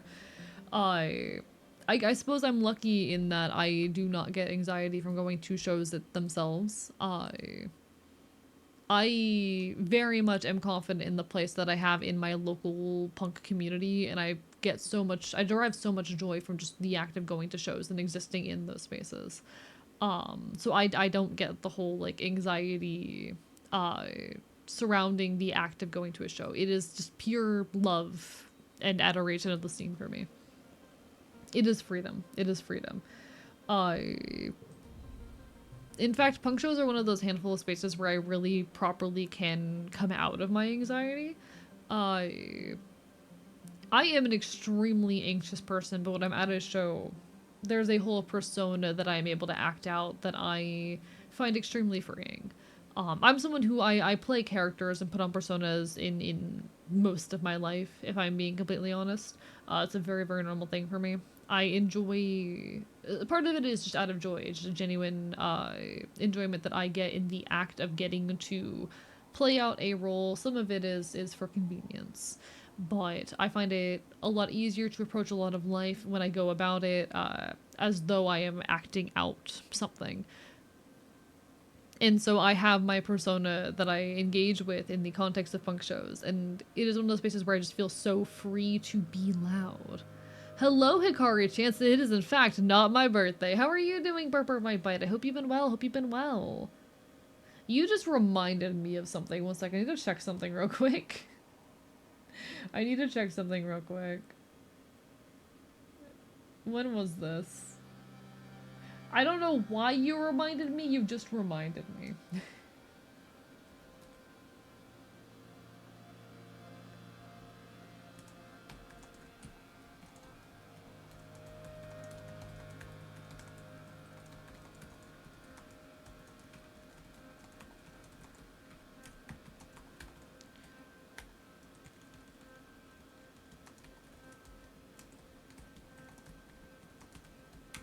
Alright, there we go. Doing okay, is that so real? That's so real. I'm glad you're doing okay. I'm glad you're doing okay. Don't mind me. You reminded me that I needed to DM someone is what it was, so I just quickly shot them a DM. But no, hope you've been well. Hope you've been well. Waiting to the revolution tonight? I don't know if we're gonna make it all the way to age 18 to be able to do the revolution, Astra, but we'll sure as hell fucking try. It just looks giddy as you follow the pillar to its base. A large pyramid, almost entirely lost into the sand. You brush away some of the sand and find that pyramid is inscribed on all sides with pictures of, well, wormholes, you'd think. The pillar must have once stretched up into the sky. Maybe it was some kind of observatory, or a sacred building, or just a monument to the wormhole. Mysterious. But yeah, I think we have to hit age 18 in-game in order to do a revolution, and we're currently 16. We'll see if we manage to get there. I'd love to, but it does depend on a few things.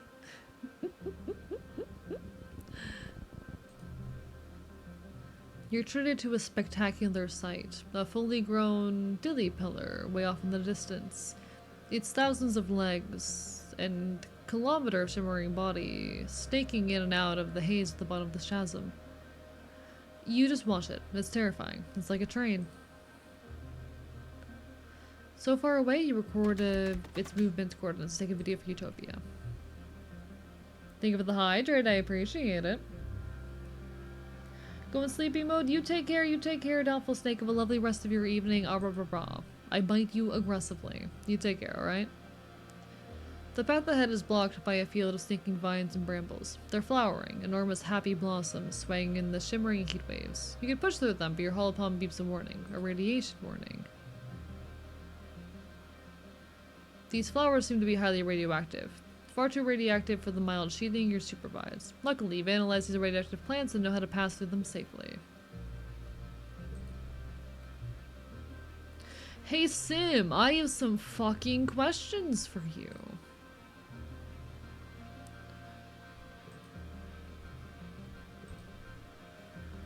Of course he's not gonna answer any. Didn't mean to give you a concussion. Nah, I'm fine. My school's very hard at this point. Chat throws things at me constantly. My school's used to it.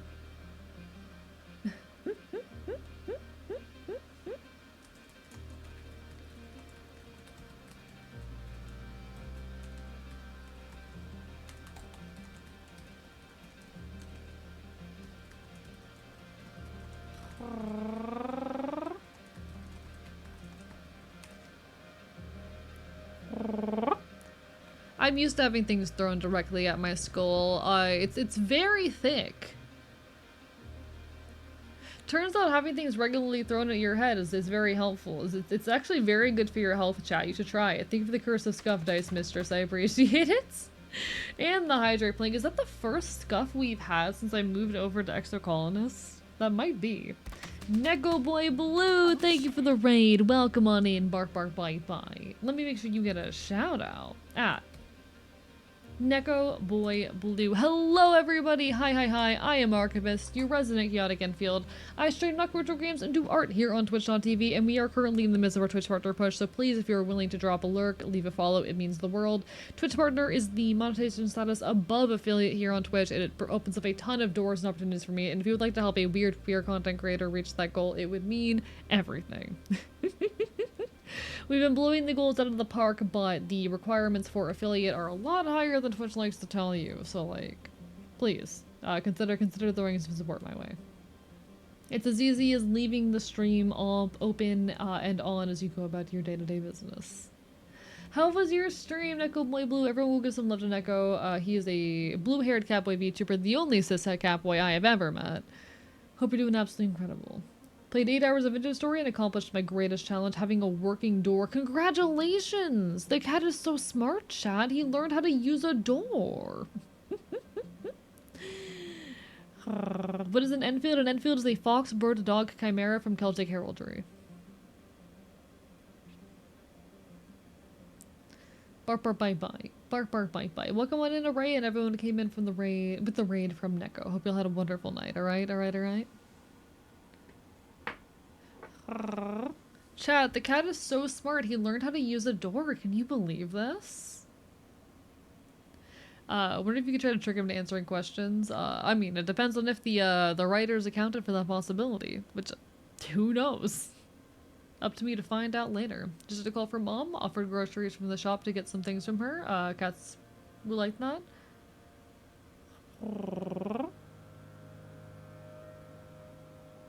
Fair, right, Jimmy, to be able to get what you need. To be fair, I have to become a copper thief first. What does that mean? What does becoming a copper thief, you know, require? I'm curious. You're walking along the ridgeline when your foot knocks on some rocks down the slope. You anticipate the familiar clatter as they plunge on the chasm, but realize it's silent, just wind. You peer down the slope. Nothing's falling. Wait, the rocks you dislodged with your foot are just floating. You take a step forward and realize you feel lighter too. Like you've taken off your mountaineering gear. You take another step forward. It's a struggle to keep your foot on the ground. With one more step, you realize it's possible to take both feet off the ground. You're floating. You nudge your foot and let the momentum float you forward a few feet. Feeling even more untethered by gravity the further forward you go. Love stealing copper wires out of people's houses. I stole the copper that was needed to make the door. I see. Listen, it's okay. It's okay. I'm also a thief. You're in good company here. We do a little stealing. We do a little thievery around here, chat. You know, just a little bit. A healthy amount of thievery.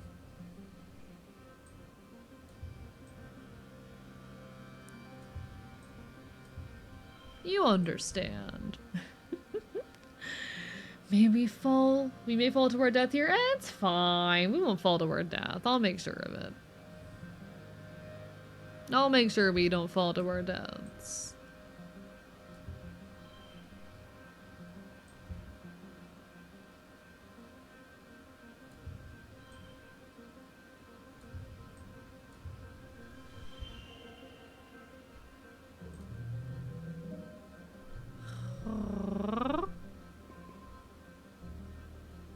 Oh, I could have done that better, I'm realizing. Whoops.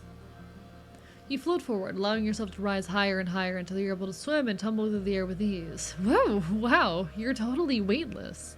You float over a shiny lumpy rock, jutting up from the spine of the ridge. As you pass over it, you feel gravity gently begin to embrace you again, pulling you back down. Your feet touch the ground again on the other side, and your legs immediately give out. What a rush. You mark the location on your map for other surveyors.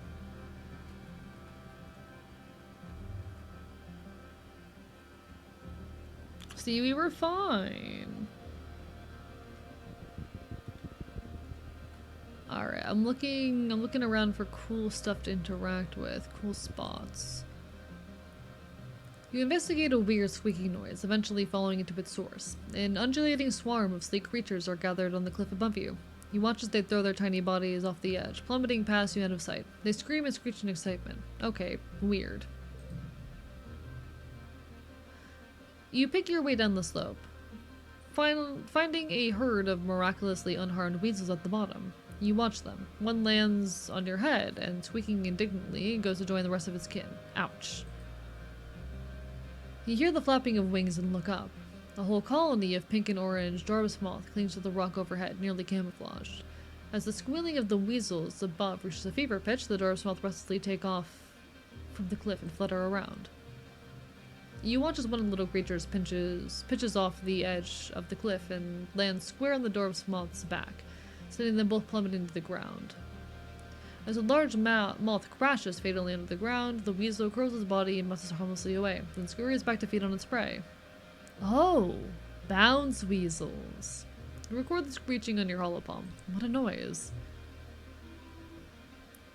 Falling down into a flower patch? Undertale reference? Chat. I do adore Undertale as a game. I have played it in the past. I only ever played a neutral route and never finished any other routes. Should I do those sometime on stream? Should I do that sometime?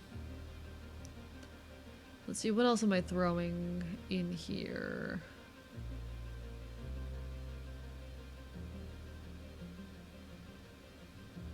Chat, what if I put the drone rifle on?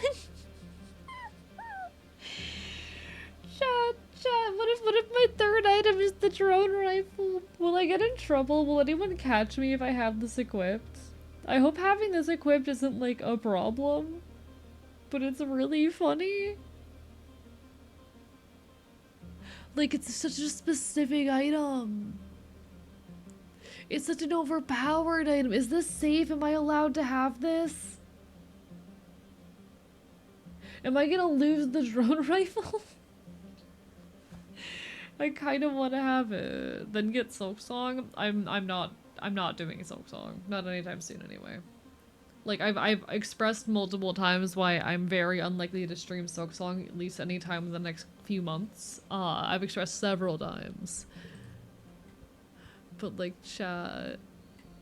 Gun. He has a gun.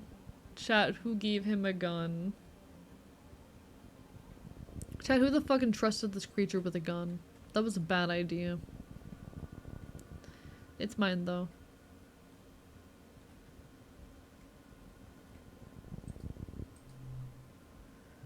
The sun goes behind a cloud when you feel the light splattering of rain. It sizzles into the dry, hot ground around you, providing little relief from the heat of the day. Then you realize you don't see a single cloud in the sky ahead of you, and it almost never rains in the western rustling ridges. The plants here rely on nighttime dew for moisture. A herd of float cows are bobbing overhead like hot air balloons, drifting west in the prevailing winds. You see these creatures being milked in the colony's farms. During migration season, their helium sacs swell and make them lighter than air, so they can safely travel great distances. You've also heard of what they use for ballast. That wasn't rain at all. It was float cow piss. You try to dodge another shower, but it splatters down on you, soaking your head and shoulders. Oh, gross. At least the heat makes it evaporate quickly.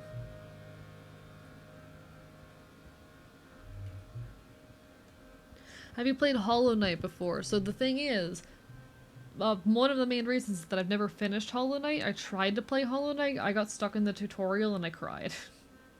It's too hard. It's too hard.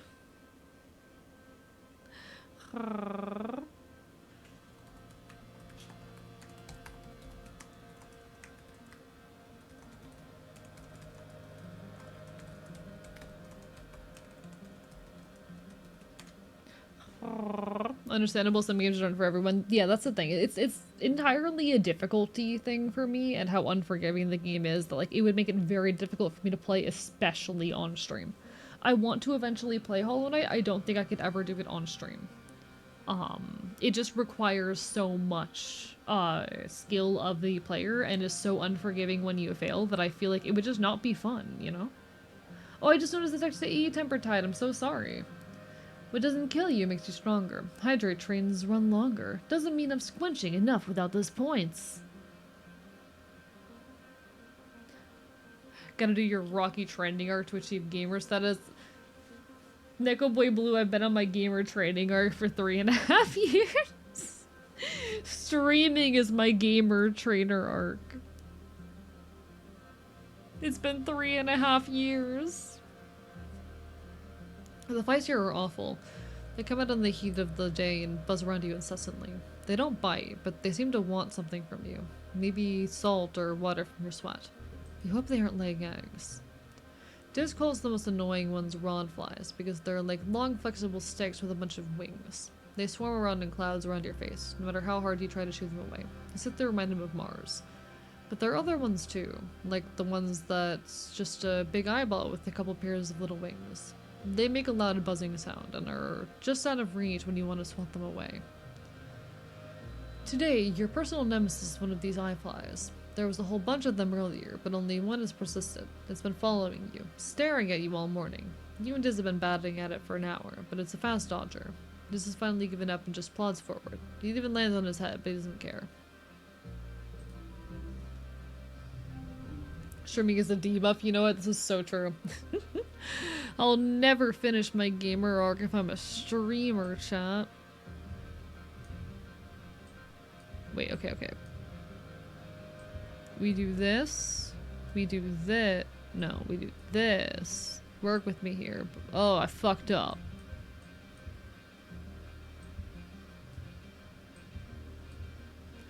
Hey, why the fuck are you not working? There we go.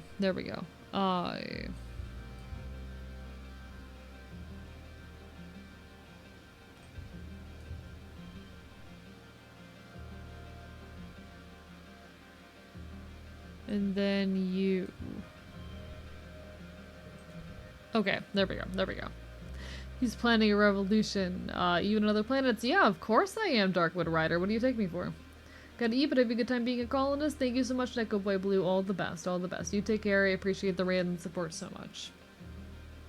I think it's funny that I do not know how a card game works after 10 plus streams. It's okay, I barely do. I would explain it. I don't think I can. I would try to explain it. I don't think I'm capable. I do honestly. I've been feeling this recently, like I have not been conscious enough during stream. Like I've not been conscious and present enough as of late, which is something I need to be working on. That's a personal problem. It is something that I am actively working on, but I've not been super conscious recently.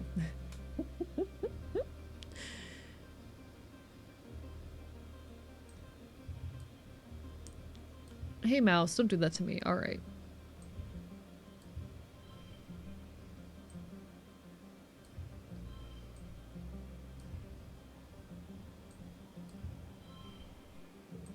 Good enough. Alright, so 25.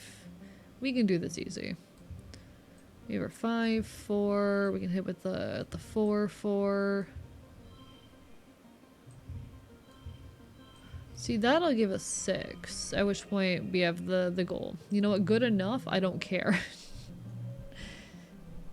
The entirety of the known universe will join our revolution someday.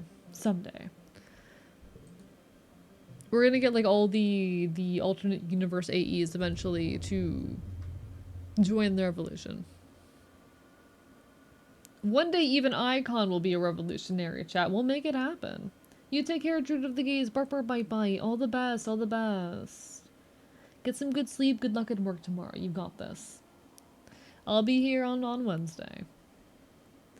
The eye fly is the size of a human eyeball and made of concentric rings of rainbow hues. Black, yellow, green, blue, and purple. You find yourself staring right back at it. You wonder if the rings has something to do with light refraction. You let it land on your arm. Then you strike. Ha! Got it. Squashed. Just 10 minutes later, there's a new fly following you. Just give it up, Diz grumbles. It's probably one of the gardener's spy creatures. Remember from the monitoring station? Oh, yeah. Well, he'd rather they pick the less annoying one. You really think Icon will join? Don't you two hate each other? Oh, he absolutely won't. That's the thing. Like, he absolutely won't, but I'll sure as hell fucking try. I will get everyone in on the goddamn revolution. I will fail, but I will. But I'll fucking try. It's part of the joke. It's part of the joke. It's part of the silly. It's Vertumnalia. Everyone is in high spirits as you decorate the colony square. The great tables are piled high with food, groaning under the weight of heaps of roasted and steamed vegetables, barbecued meats, stews, carafas of mulled cider, and cakes dripping with frosting and sugar bee syrup. You gather in the colony square for the usual speeches. Lum takes the stage to fanfare and applause. "Hello, people of Vertumna," he exclaims over the din. "Happy Vertumnalia." Jim gestures at the sagging feast tables. "Eat, drink, and be merry." The crowd cheers again. After the council meetings, each member gives their annual reports. Everyone starts cheering in this. Everyone starts clearing the square for the Vertumnalia games. You feel a pulse of new hollow messages in your palm and open up to read. "Happy Vertumnalia. Here's a present. There's a present for you on the table. XOXO, your secret admirer." Rush over to the feast table and spot a wrapped present in among the roasted vegetables. Wow, you have a secret admirer? You unwrap your present and it's a data band. You snap it to your wrist and boot it up to your holopalm. It's full of all your favorite songs, videos, shows, and games. A collection created by someone who must really know you. Now, you'll always have your media with you, even if the net goes down, including all your favorite episodes of The Rise and Fall of Sanctuary Moon. Nice. You search the holopalm for any hint as to who could have made it, but you can't find anything. You'll have to ask around but later. The games are about to begin.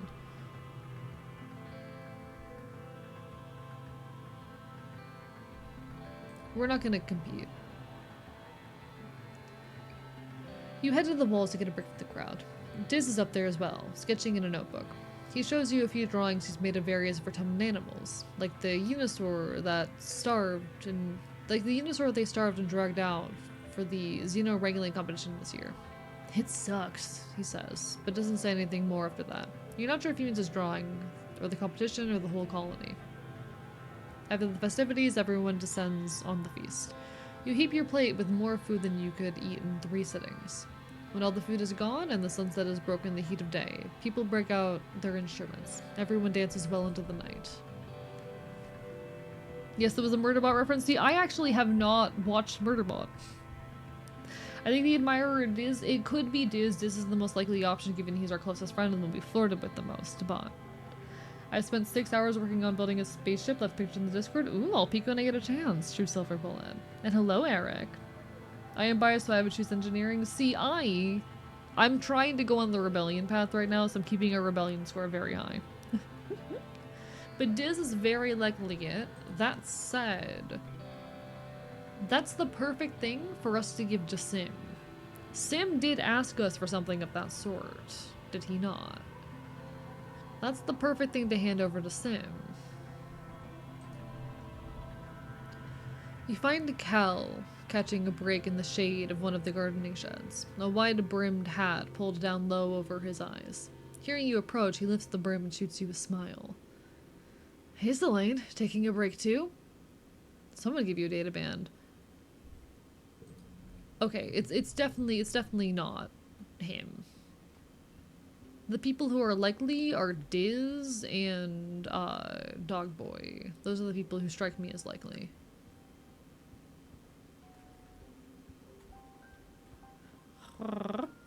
You need to go to engineer to get the thing for Sim? Okay. So we need to go to engineering for that. You find Diz loading some equipment into an expedition's vehicle. He nods at you as you approach before going back to his work. Someone gave you a data band. It might have been Diz. Diz doesn't meet your eyes. "So what if I was? Don't make a big deal about it." "But I like you too." Diz stops and turns to you, slowly, like he can't believe your words. "What? Why?"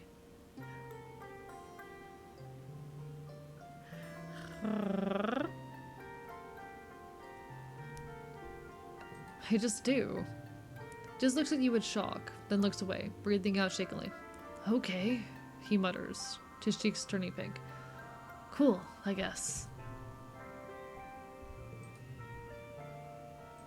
Did I pick the wrong option? I hope I didn't, like, mess up there. I kind of wanted more of a dialogue with him.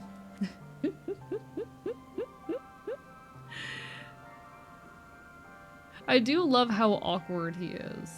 The option that does not end with the romance relationship with him. I hope I didn't fuck myself out of it there. But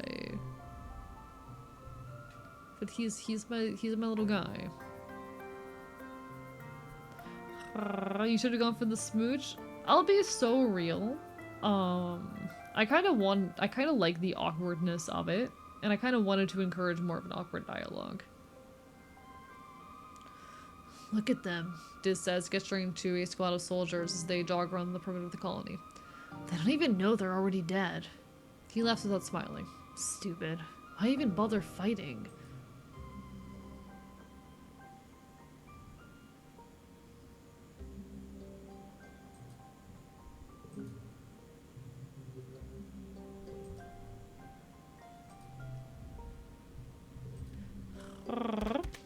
Yo, Grum Larkin, burp burp bite bite. Hello, hello. How was your stream? Let me give you a shout out. At Grum Larkin, welcome on in everybody. Hello, I am Archivist, your resident chaotic Enfield. I stream not virtual games and do art here on Twitch.tv. We're currently playing as a teenage Exocolonist. We're also currently in the midst of our Twitch partner push. We are working real hard to try and reach partner status here on Twitch, and we are making great effort towards that. It is a long, complicated road, but we are going to make it happen. Thank you, everyone. Hello. Thank you, Grum, for sending your folks on over and showing support. If anyone would like to drop a follow, leave a lurk, it would mean the world. We are going to make partner happen.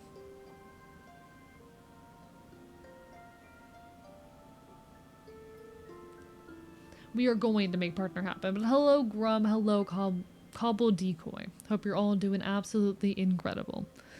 Sorry, I'm a little bit stumbling over my words tonight. Slayed a dragon and went hunting for wings in Minecraft. Ooh, hope it went well. Hope it went well. There will be an ad starting shortly. I do apologize, folks. Twitch just forced me to run ads. That is how it goes around here. But hell fucking yeah, sounds like a good time. How goes Teenage Exocolonist? It is going well. It is going well.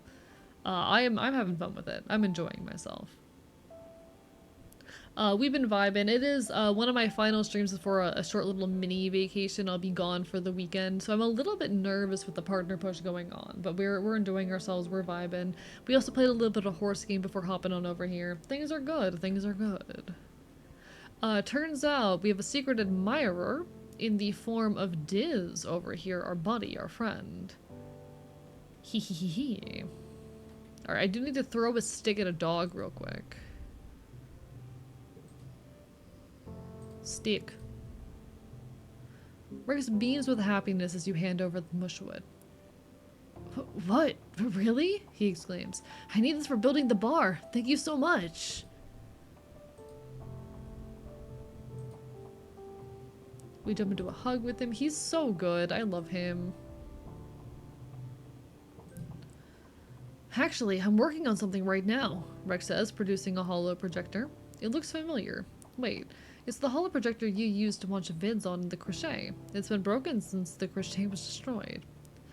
I was hoping you could help me fix this up. I want to have outdoor movie nights. You help Rex bring the holo projector back to life, then help him make an outdoor theater for it, complete with overhead lights and comfortable places to pile up your bedding.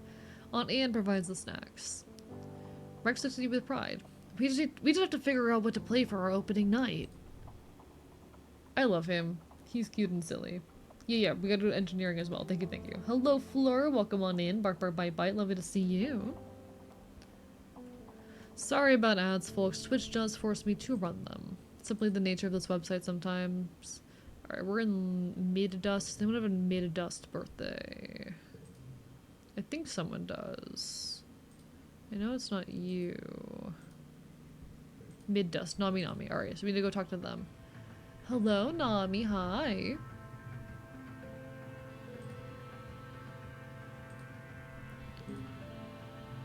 Oh, Nami exclaims, making grabby hands with the pretty crystal. Happy birthday to me. Can't believe you remembered. Thank you. Nami flaps their hands in front of their face. I do, but it's so hot on this planet, don't you think? You shrug. Sure, it's different than living in a climate-controlled spaceship, but you're kind of used to it by now. Nami snaps their fingers. Wait, we should make something to stay cool. You and Nami brainstorm all sorts of weird and wonderful ways to stay cool. Umbrella hats, sunglasses with funny shapes, giant vats of cooling goop. But it all seems too complicated. Eventually, you just end up doodling on some of Nami's paper and folding it to make paper fans. Sometimes the best solutions are the most simple. They smile, fanning themselves with their new Turbo Girl Hyperjet Transform fan. The dog boy is too precious. He is absolutely too precious. I adore him so much. I would do anything for him. Nami is camped out in the lounge, their holopad screens spread out before them like a drawing table. In another screen, there's a collection of photos of a manticore. Nami looks between the two screens, their brow furrowed in concentration as they scribble directly onto the screen with a stylus. What are you doing? Well, Nami replies thoughtfully, I wanted to write an illustrated story about aliens, like in Turbo Girl Hyperjet Transform, except using the Xenos here on Vertumna, like manticores and faceless and stuff. But they can talk, and instead of attacking the colony, they help people instead. That sounds cool. Thanks, Nami chirps, scribbling happily at their drawing. I got the idea from the second Turbo Girl Hyperjet OVA. You know, the one where the Medusa demons show up and the aliens and the Turbo Girls have to band together to defeat their common enemy. I have no idea what you're talking about. That's okay. It's gonna be different anyway, Nami replies unfazed, and way better. Nami looks up at you with a start. Oh, thanks, Gleam. That reminds me. So, I'm trying to brush up on my xenoanatomy, and I'm totally fine with writing, but... They blow out a big breath, ruffling their bangs. I kinda haven't been here long enough to make sure it feels right, you know? To make it go pop. I want to make sure I'm being, you know, sensitive about stuff I don't know a lot about. So I was wondering, could you help me with some of the world building? I'd love to. You spend an enjoyable afternoon helping Nami with their story. When you're done, they give you a big hug and thank you profusely for your help. You feel really proud of what you've accomplished. Welcome back, Lycan. Hope you had a good dinner. Bark, bark, bye-bye. OMG, they're just like me for real. They're so good. They're so good. I love them. Alright, we're gonna get our shit from for Sim real quick as well. Download data for Sim. Sim asks you for data on human culture. Television shows, music, books, things like that. You have unlimited access to Congruence's media archives through your holopalm, but for Sim it'll be a little more complicated. You'll need to find a physical storage unit with enough memory to contain a chunk of the holo archives. The robot workshop would be a good place to look. You sneak in. Nobody around. Good. You rummage around until you find what looks like a portable holo unit in a drawer, then find a port on the wall to plug it into. An interface pops up with options to copy data onto the tiny drive. Perfect. You start by carefully copying your favorite vids and games. Then realize there's a ship ton more room on the tiny device. You sweep in several thousand more vids, as well as the entire contents of the school's learningpedia. You slip the unit into your pocket. The Congruence console above you suddenly flickers and lights up. Congruence seems amused. She doesn't sound an alarm, although you know you shouldn't be in here. But asks in a neutral voice. What are you doing here, Selene? I was looking for Professor Hal. He's certainly not in that drawer, Congruence says, and you guiltily close the open drawer. Professor Hal is teaching a class right now. You should probably be in it, instead of in this room where you know you're not supposed to be unsupervised, plugging unsupervised holo units into unsupervised ports. She gives you an I'm watching you vibe as you hustle out of the room. She probably knows exactly what you did, but decided it's harmless. Phew. Gonna grab dinner after work? Get some dinner. Go enjoy, go enjoy. We did creature dinner, apple slices and peanut butter, carrot sticks with Caesar dressing, too dippy, pretzels and chips and gray PB&J. That sounds so good. That sounds so good. I want. I need to actually, I meant to this morning go and grab groceries, but unfortunately, chat, I slept in until like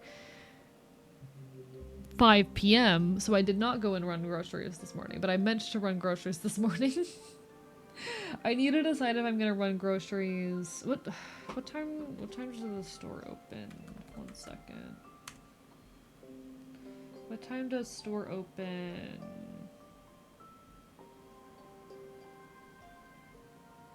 That's not what I wanted. 7 a.m. Store opens 7 a.m. I'm debating if I'm gonna go out grocery shopping on Wednesday or in the morning before I have to go be responsible. But yeah, I got stuck in a long eep, chat. I got stuck in a long eep. Casually slept for 12 hours. That's how it goes sometimes. And I also need to like collect some recipes and see what all I need or can cook. But like, food. I need to make food soon.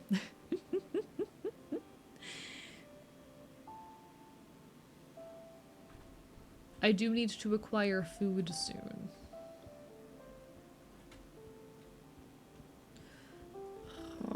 I'll decide after stream, because I did not wake up until right before stream. I'm going to be up all night. I'll decide at some point what I'm going to be doing. So we have what we need for Sim now. We could just run out and go talk to Sim again. That's an option. And I'm not opposed to that option. Oh, we can challenge him. Vince suggests a classic Helio test of grit, punching each other in the stomach until one of you gives up or passes out. It builds character, he says, tapping his knuckles. His biceps glisten menacingly. Did any Helio ever think of putting a piece of metal under their shirt, though? Vance's punch reverberates throughout the courtyard, and he yells and cradles his fist. He's surprised at first and angry at his pain, but when you pull a sheet of metal from your shirt, he bursts out laughing. I win by default, he snickers. Don't be such a coward, Selene. Take it like a soldier. Still, you didn't get punched in the stomach, and that's a win in your books. You find Vance in the garrison lounge, holding court with a small group of young soldiers, listening to him tell a story about his latest expedition. He's gesturing animatedly with his arms and sounding like a beast. And then I shot it out of the starting sky. Bam! Bam! Vance finishes as you approach. The gathering crowd hoots and hollers for him, which he accepts magnanimously. Looking around, you see it's mostly his Helio crew. You can tell from their uniform, close-cropped hair and perfect posture. But there are some faces you recognize from the colony. An enemy is here, and she shoots you a little wave. You loudly boast that Vase's story is nothing, and walk right into the crowd of listeners. All eyes turn on you, including Vase's, who regard you with a curious mixture of annoyance and interest. So you tell them of the time you killed a Faceless. You tell the story of the attack that destroyed the original stratospheric colony when you were 14. How you faced one-on-one against a towering Faceless, and I forgot that I reset that line. I forgot that I reset that run, and that I did not actually go with a run where I killed the Faceless.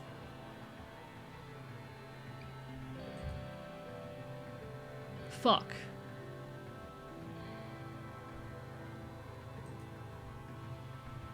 You thought you remember this happening. Was it just a dream from another life?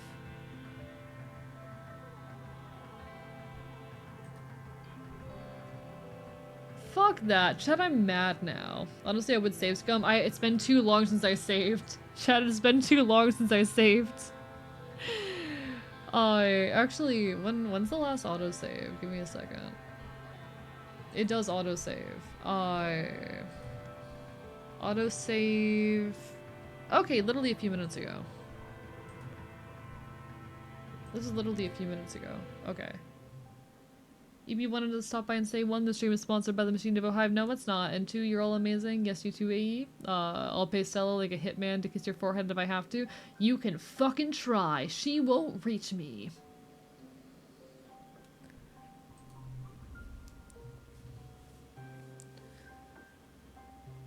Alright, we're gonna tell our own heroic story.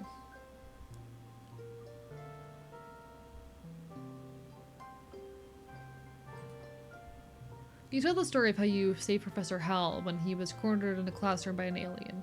You don't have to embellish much. Everyone is rapt as you describe finding him with his throat already cut open, covered in blood, and the heated battle with the monster that followed. Damn, Vance says, clearly impressed. He must be the coolest person on this whole podunk planet. Vase's friends laugh, while the colonists look at each other and smile awkwardly, already not wanting to disagree with Vase. All except for an enemy, who joins in and laughs loudest of all. Vase kicks out another stool from his table. Well, hero, come sit beside the king. You take a seat beside Vance. He crosses his arm and sits back, looking at you appraisingly. I didn't think this colony made him like you, he says. I thought you were all hippies, farmers and hippies, but you, I like. You've got a warrior soul. The other Heliopause teenagers look at you approvingly. The only thing this colony is good for is sport. I can't wait to get out there and shoot some aliens, Vase says. He bangs the table with his fist. Those null shits aren't gonna know what hit him. You think you're a real hotshot, huh? Vase raises an eyebrow at you. He gestures to his, well, all of himself. Obviously, he sneers. What do I have to be humble about? One of his friends punches him in the arm, and Vase takes it with a cocky grin. You and Vase talk a while longer. Well, mostly he talks, while you and his friends listen. Eventually, the little crowd breaks up as people move on to their other duties. Vase says goodbye to all the Heliopause soldiers by name, and some of the colony ones too. An enemy lingers a little longer than the rest, catching Vase's eye. He reaches out to her and they grasp forearms. It's good to have you around, enemy, he says. For a colony brat, you're pretty legit. Thanks, an enemy replies, eyes wide. You're pretty cool too. An enemy skittles away quickly after that. Her face is red. God, I hate him. Oh my god, I want to punch him. Oh my god, I want to punch him. Alright.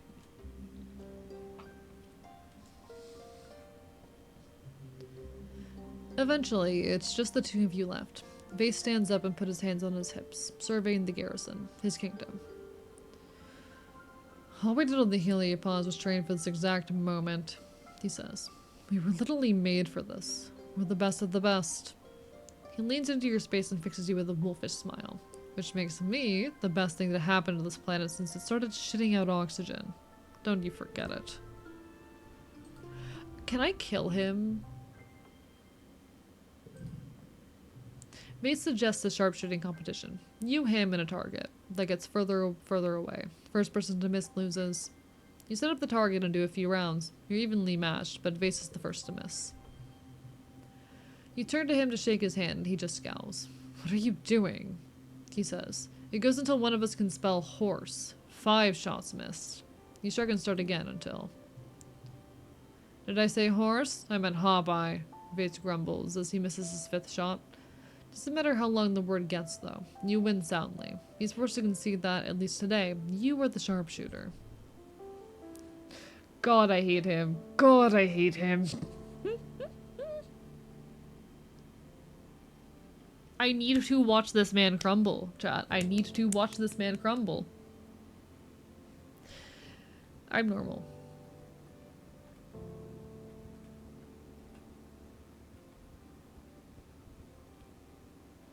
God, I'm normal. Alright, anyway. I might go out and do my little interaction with Sim now, because while I could wait, I kind of do want to get that over with. Enjoy your lurk, Autumn Fluffer. All the best. I do want to go back out to the ridge and talk to Sim. So I think we're gonna do that.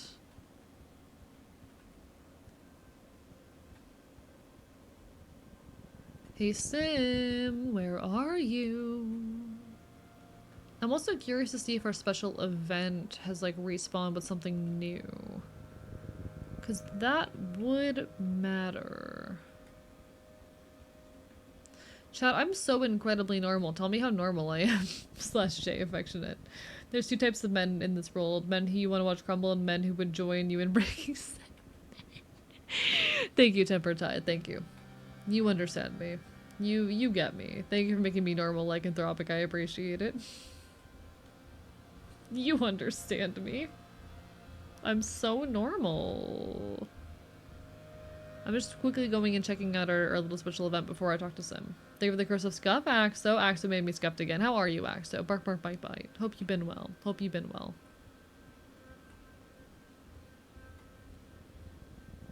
Chat, how do people have, like, routines where they go to bed at consistent hours and shit? How do people do that? So we can go back down there. Okay.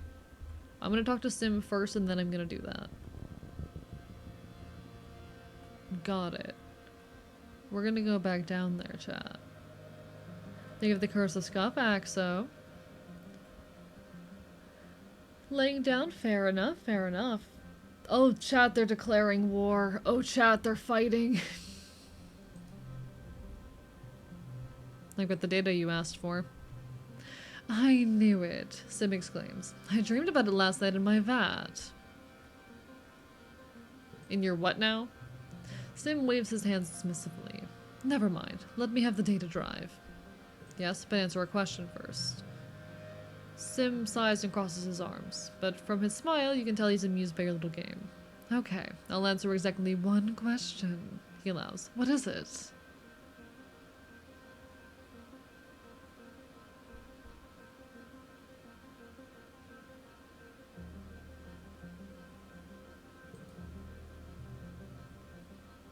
Do the gardeners want to hurt us? Sim sighs. I hoped your question was going to be a fun one. He takes a breath and answers carefully.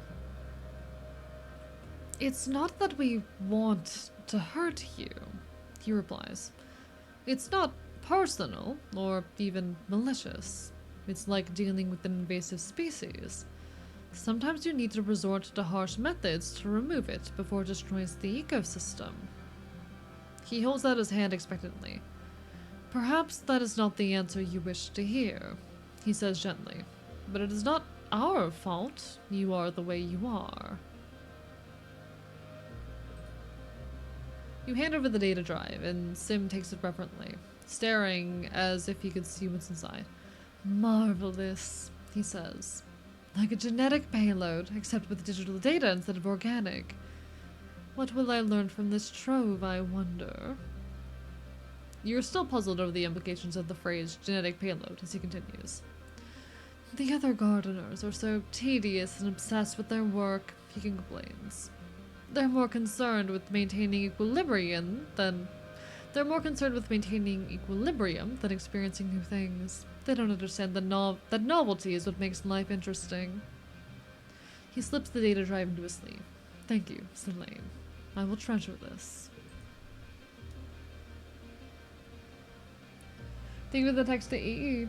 Good night, Aaron. I hope you sleep well. Oh, is Aaron going to bed? Oh, good night, Aaron. Night-night.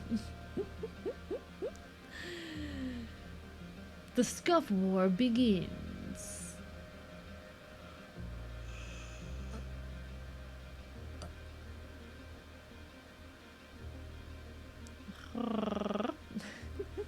All the best, all the best.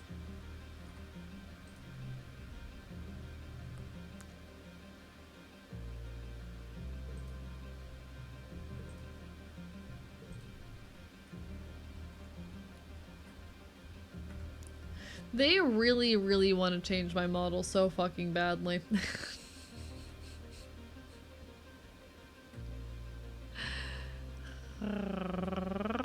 Here we go again, chat. Here we go again.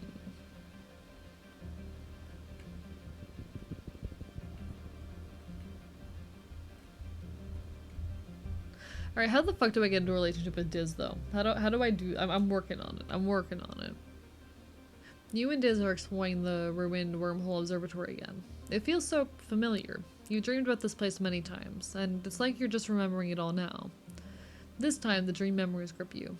You wander as if sleepwalking down familiar paths. You look up and see the wormhole faint in the sky above. The time is right to observe it. Diz tries to keep up. Where are you going? He asks angrily. You don't answer. You're trying to concentrate on finding the place. You approach the large pyramid in the center of the complex. Beside it is one of the smaller elevators, a little monolith with a round iris door. This is the place. Your head throbs with it. Even standing outside, you know there is something down there. We've been through this before.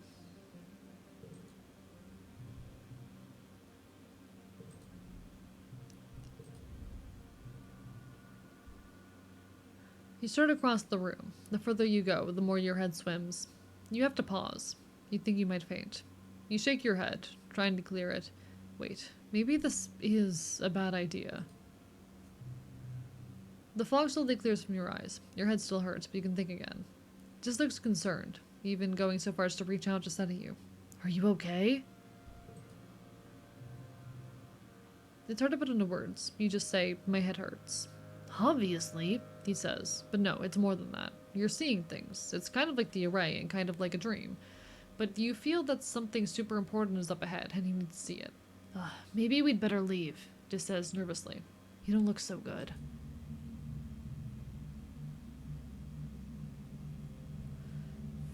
Fuck.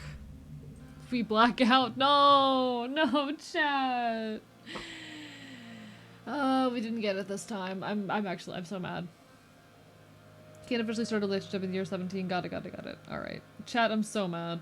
I'm so mad. I know we don't need that, because that's just how you access the secret ending and shit, but also, fuck that. Come on, I didn't spend enough time in class. Maybe you think if there are two wolves inside of you, you are a white woman. There are two kinds of people in this world. The kind who are kissing men and the kind who like kissing women. Yeah. I mean, there's also people who like kissing both and people who like kissing neither, but you know. You slip unconscious. When you wake up, you're back at the collection site. This must have dragged you and then called for help. Your headache is gone, and a medical scan shows nothing wrong with you, but you feel completely weak and drained.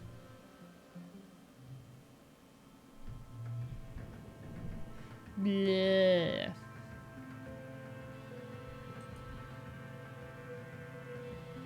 There are kinds of people in the world. God damn it, chat. I don't get to access the secret stuff that fucking... I don't get to access all the secret stuff. I remember when Biden was asked how many genders there were and he said at least 3. Yeah. And that's the right answer.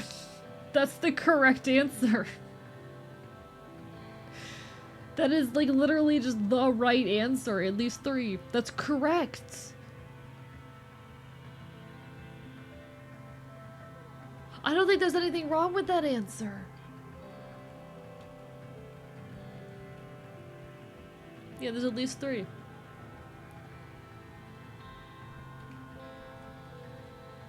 The most right Joe Biden's ever been about anything, yeah.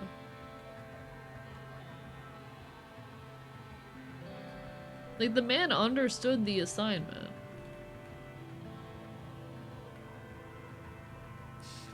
But there are only ever 2 sexes. The sex I had with your... Man, woman, and who are you, a fucking cop? Alright. No one wants to talk to me? Wow. It's late dust. Someone has a birthday in late dust. Who was it? It's not you. It's you. It's Cal.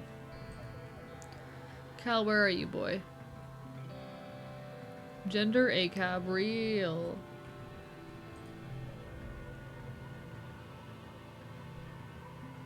Cal's at the door to the barn, pulling on a pair of stretchy gloves. Oh, already, I've read that dialogue before. Alright. Oh, I don't have much to give you, do I? What would you even like? Maybe you'd like medicinal roots? I'm out of red Xeno eggs. The signed cop and birth.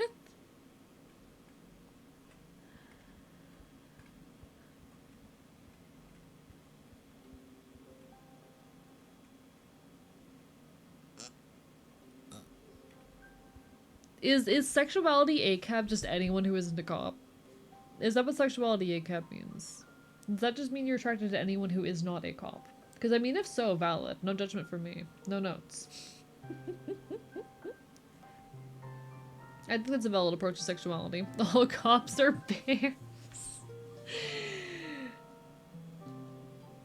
Isn't ACAB generalizing? I mean, yes, ACAB is shorthand. It is a shorthand phrase that basically means that all cops, even if they are not individually terrible people, are perpetuating a harmful structure. You know?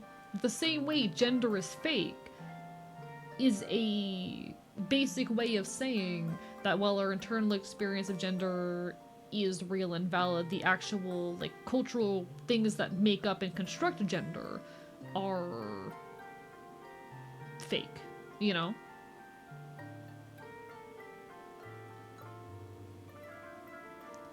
ACAB is a very basic way of saying that all cops, even though not individually bad, are perpetuating harmful structures.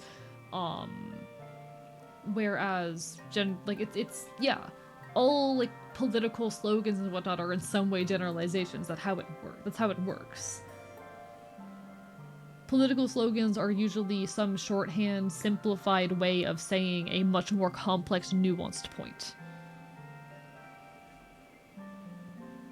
There are cops who, on their own, are good, well-intentioned people, but they're acting within a harmful structure which negates a lot of the good that they are trying to do, and which will chew them up and spit them out if they try to fix the system, you know? I've known people who have gotten involved in policing because they, even if they saw the flaws in the system, believed there could be good within it and wanted to, you know, do something better. Unfortunately, the fact of the nature is that you can't do that. Because the system will... The system as it exists will punish you for trying to change it. Like, there are good people who as individuals are well-intentioned within this system, but they are perpetuating harm.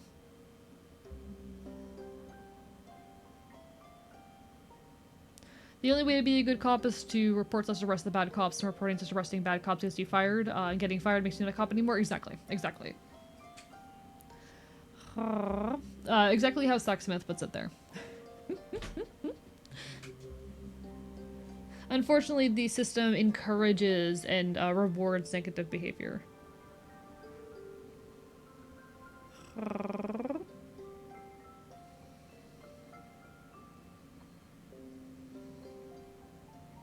But yeah. Like, so are all political slogans and bits of shorthand that we use. They will always be generalizations, they will always be simplifications, because how the fuck, like... Yeah. It just sucks in some places that we can't trust law enforcement. In most places, you can't. And I'll be so honest, if you are a marginalized person in most of the world, you can't. That is the way of it. I know as a fucking trans person, cops do not have my best interest at heart, if they find out I'm trans.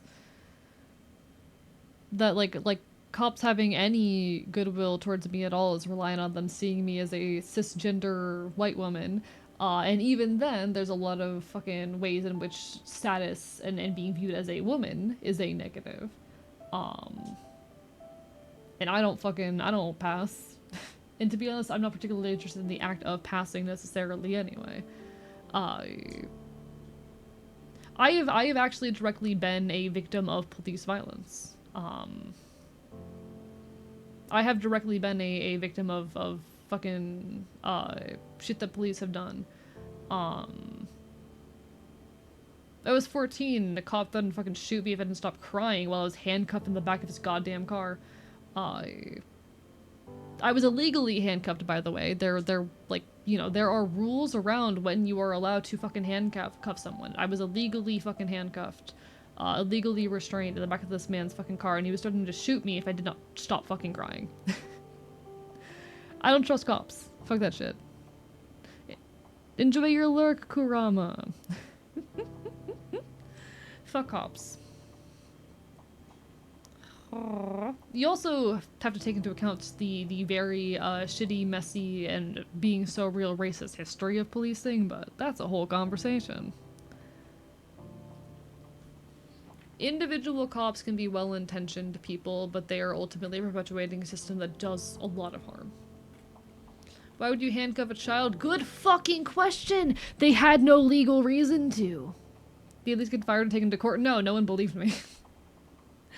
I tried to speak up about what happened a couple years after the fact, and no one fucking believed me. I was told that I was probably in shock from the general trauma of the situation I was under, and that my memory could not be trusted. This was in the midst of a big traumatic incident. Where has this happened? But yeah, I was told that, you know, oh, I was a kid who had just been through some severe trauma, and that I was probably, like, inventing memories to cope. By a therapist, by the way. by a mental health professional. Fuck that shit.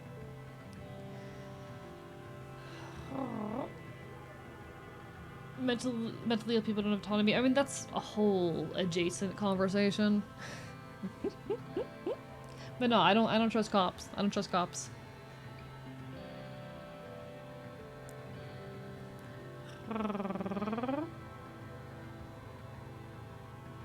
This is why you should believe a child when they say they were harmed. Yeah, no, like, you should, if a child says they were harmed, you should approach that situation believing the child and investigate it to its fullest, even if it seems unlikely, even if it seems like it might be unreal. You take that situation seriously until you are able to get a confirmation or something. I have so many friends who have been assaulted and illegally detained by the police for existing as marginalized people in public. Yeah, it's a thing that fucking happens. And you look at everything that's happening with ICE these days, where you can just get fucking detained for looking the wrong goddamn color or speaking the wrong language in a public place. Fuck that shit. Fuck cops.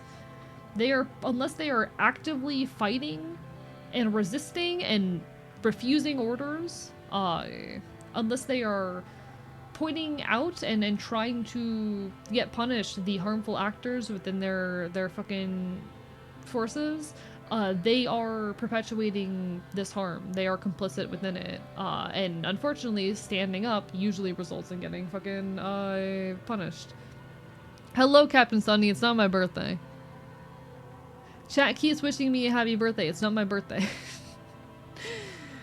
A friend had a dream that it was my birthday today, and I have had to defend myself that it is not my fucking birthday. It's not my birthday. No, you're totally fine, Captain Sunny. It's part of the joke. It's part of the joke. It's not my birthday. This is all Wonder's fault. This is all Wonder's fault. I can't escape it, chat. I can't escape it. Fuck this. Why are you people like this?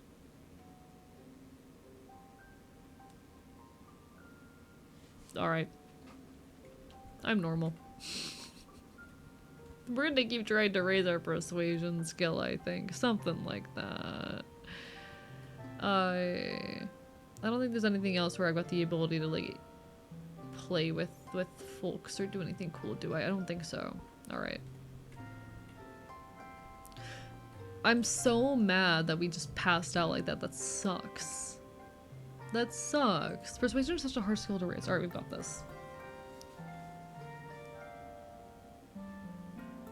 The more birthdays we give, the sooner you attain elder punk status. No, I can't become old, chat. That's illegal.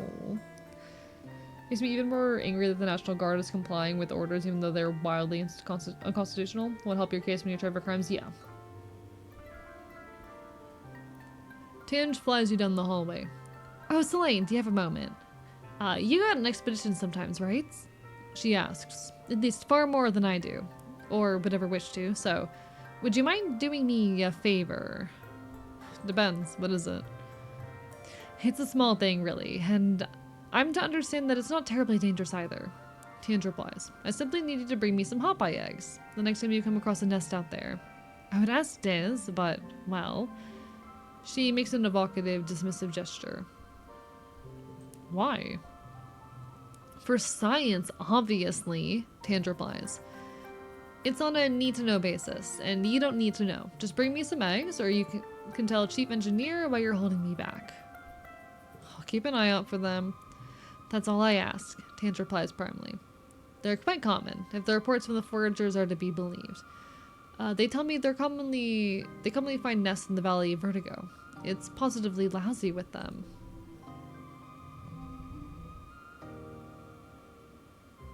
Is it defunding police or restructuring?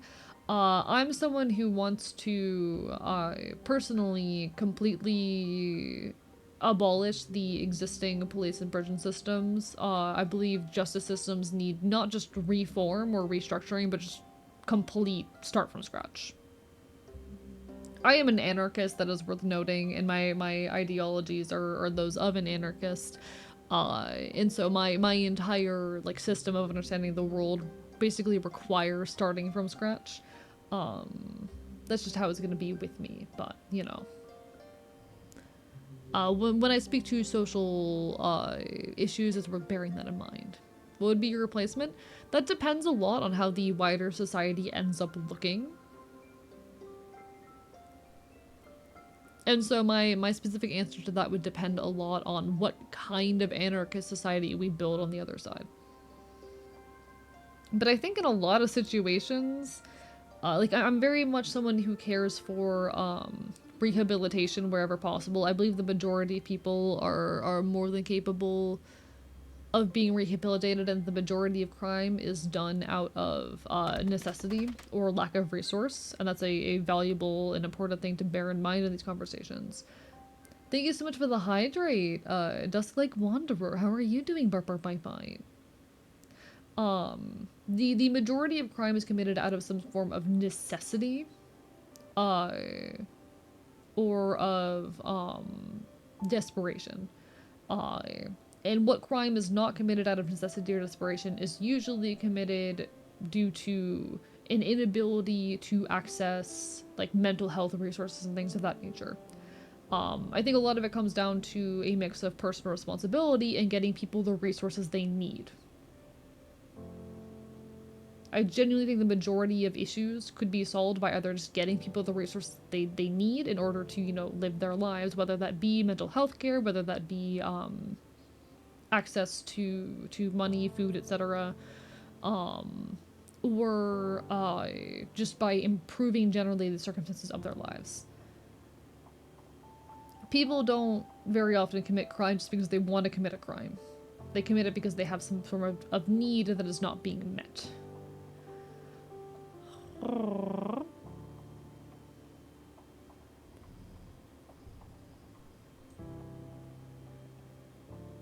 But yeah, I'm down to have these conversations on stream. I'm totally happy to be very, very clear. 100% down to have these conversations.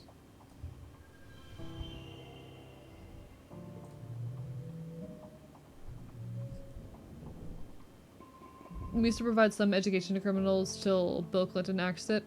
The prison system is literally just slavery. The modern prison industrial complex is literally just like an excuse to have legalized slavery in this country. And that is fucked up.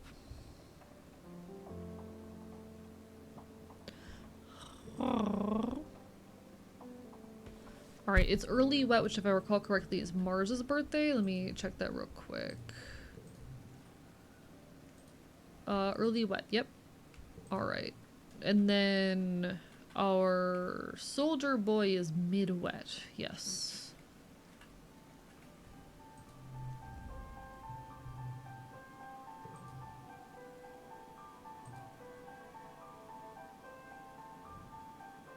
That's not what you want. You want this.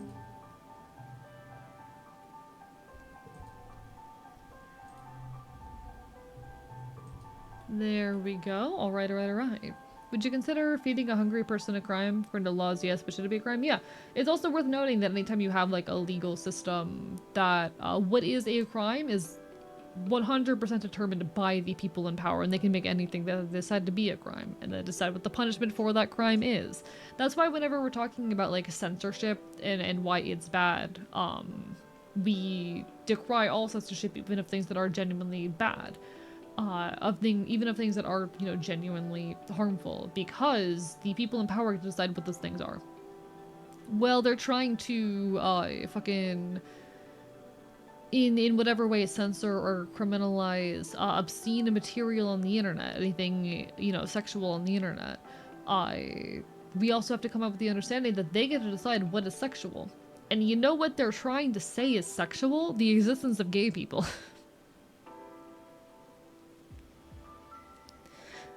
I'm very much an anarchist, and I do not hold any trust in, you know, a centralized authority or power. Fuck that shit.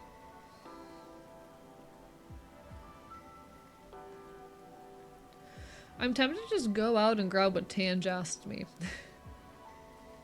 I know that's stupid when I've got this little energy, or yeah, this much stress, but I'm kind of tempted to. I kind of want to help Tanj out with her project. I might do that. It's fine. Why not? We're in new territory.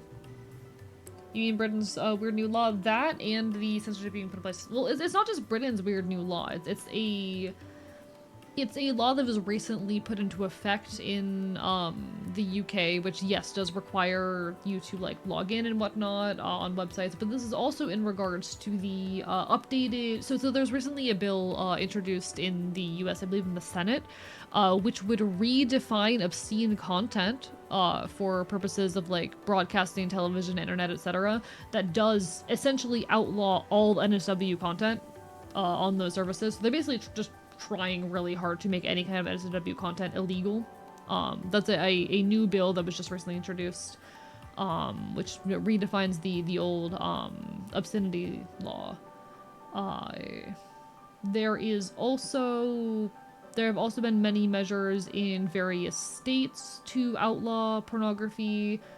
Recently, Mississippi implemented laws very similar to those in the UK that require you to provide ID if you want to access most websites. And there are similar laws being debated or discussed in the US, in Australia, I think in Canada, in a lot of the US, or in a lot of the world right now. Like, there are widespread attempts to censor the internet to require ID verification, which I'm not a fan of ID verification for a lot of reasons. I don't want companies or the internet to be able to, or sorry, companies or the government to be able to track my online activity. And linking online activity to your ID is a very easy way to set up infrastructure for that, even if it does not directly allow it now.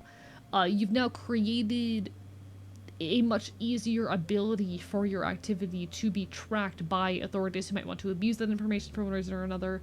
But no, they are trying to. Everyone is only talking about the fact that no, the UK passed this, but people are ignoring the fact that there's literally a bill on the table that would criminalize pornography in the US in the Senate currently, introduced literally a few days after the UK implemented said law. There are widespread efforts worldwide to try and limit access to or criminalize pornography in one way or another. Shit's fucked. Shit's fucked.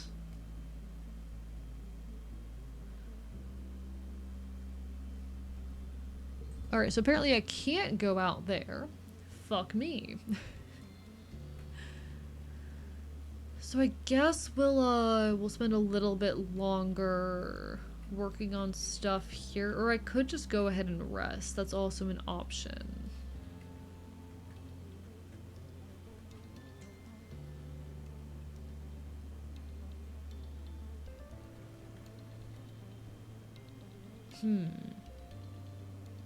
Law is so stupid, did we not learn from prohibition? I mean, even if we were to, like, you know, just, like I feel like that's one of the least useful arguments against all of this. Like, it's just dangerous in general, you know?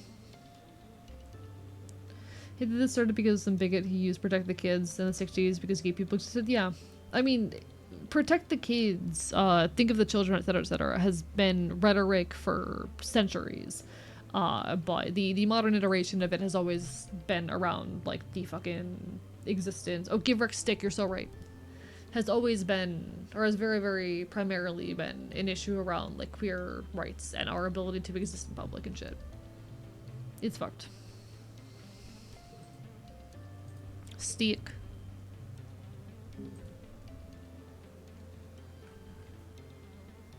So glad I didn't have a phone until high school. I wish I had had internet access earlier than I did, honestly. Though I'm probably different from a lot of people in that particular issue.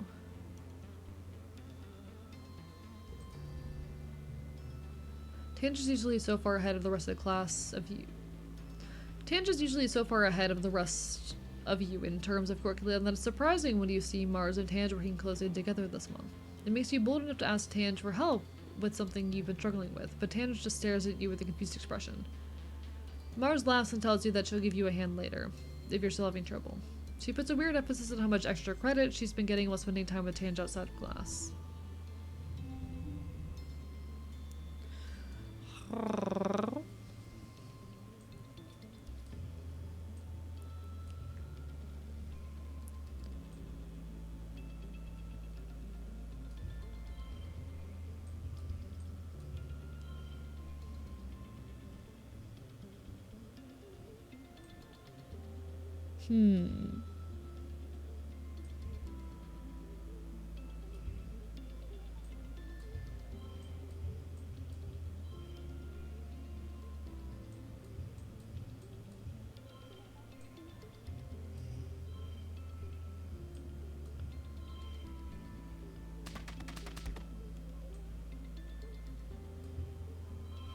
Obviously, this is not our best option, but I'm like trying to play around with my options and figure out what is. That's 35 versus 30. You know what? Fuck it.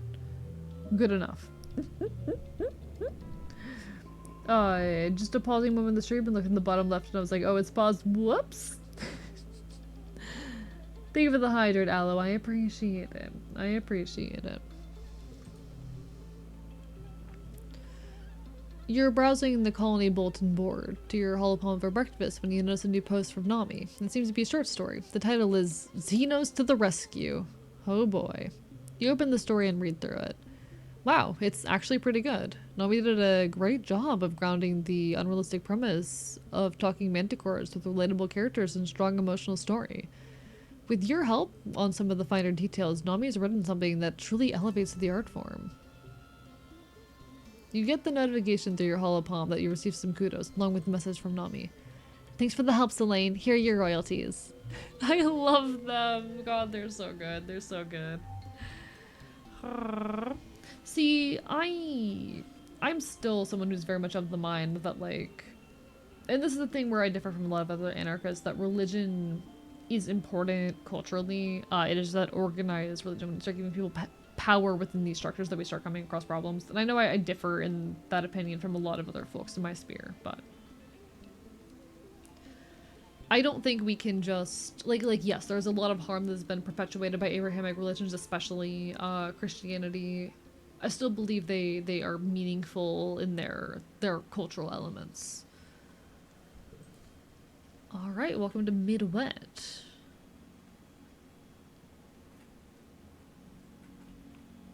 Oh, hello. You follow the sounds of laughter and find Nami and Rex playing catch. Or maybe the word for the game they're playing is more like fetch. Nami throws the ball as far as they can and Rex tears after it, climbing and leaping over anything in his way, like it's not even there. Rex hands the ball back to Nami, and Nami winds up to throw it again. But at the last second, they palm the ball and hide it under their arm. Rex barrels off away from Nami with his ground-eating stride, and pretty far away before he stops and looks around confused. He looks back at Nami, who waggles the ball at him and bursts out laughing. Nami! He shouts, running back to them. He picks them up and hauls them over his shoulder, and Nami shrieks with delight as Rex spins them around. The two Helio kids in their crisp uniforms pass by, glaring archly at Nami and Rex. Rex sets Nami down and then spots you over Nami's shoulder. Well, it's Selene, he says, and Nami turns around and gives you a stunningly bright smile. Rex slings his arm over Nami, and Nami lays their head on his shoulder. They're both breathless and beaming with happiness. What's the deal with your Helio friends? Rex and Nami look at each other and stick out their tongues. They aren't our friends, Rex replies, shrugging. All they want to do is act like mindless little soldiers and measure each other's dicks. He rolls his eyes. There's so many more fun things to do with. Nami thumbs Rex in the chest. Don't be gross, they whine. Sorry, Nomi, Rex apologizes. I mean, we don't need anyone else. Ever since we were kids, it's been me and Nami here. They're my best friend. I love them like my sibling. Nami smiles shyly and hides their face. Rex is my best friend too. Huh, buddy. Rex coos and wraps his whole body around Nami's smaller one. He kisses them noisily on the cheek, snuffling into their hair, while Nami shrieks with laughter again. We were always the odd ones out on the heliopause, Rex says. People thought we were weird, you know? You probably don't see that because everyone is so awesome here, but compared to the rest of those smug, boring jerks, we really stuck out. But I'd rather be different than be like them. He looks down at Nami, who beams up at him. And I gotta be different with my best friend, which was awesome.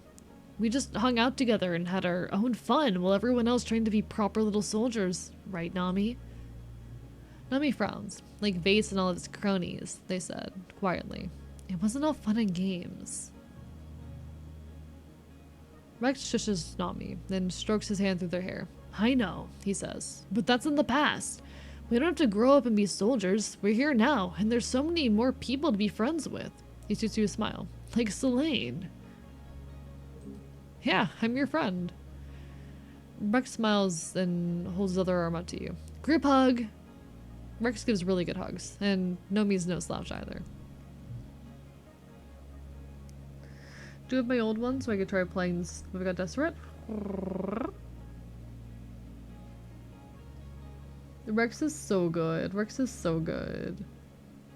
Have school tomorrow and I know the other students are going to be annoying about the cell phone ban. Good luck, Aloe. Good luck. You got this.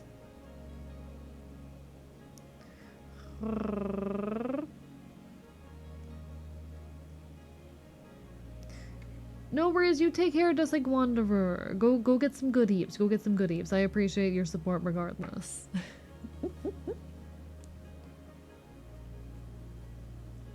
Alright. I am going to actually relax on the walls, I think.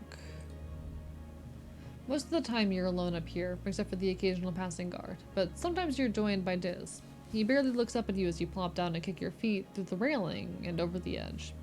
He looks like he's doodling on his hollow pad. You see all sorts of plants, mushrooms, little creatures with too many eyes or too many legs. He has a selection of plant samples at his side, like artistic paintbrushes laid out on a towel. He must be quite the junior botanist. He's not drawing plants right now, though. You'd recognize Sim's long dark hair and his uncanny valley face anywhere. Looking good, bud. Diz shoots you a shy smile. Thanks, he mumbles. I'm not very good at drawing him yet. Wait, was he... It wouldn't have made sense for him to be drawing Sim in the past, but like...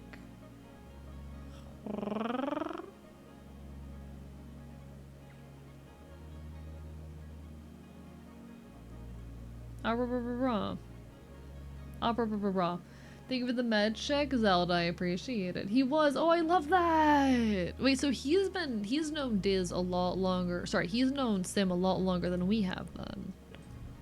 He's known Sim a lot longer than we have. Interesting. Interesting. That's fascinating. You met Sim yourself, but then you recognize... True.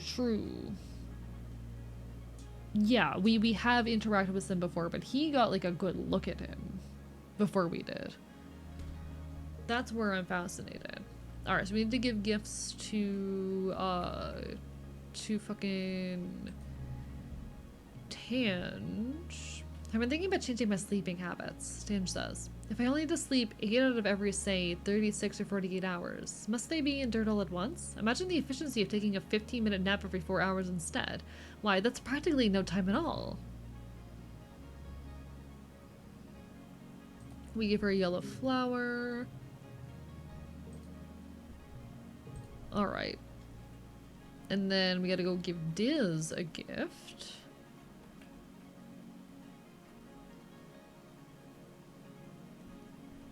Oh, hey, Diz.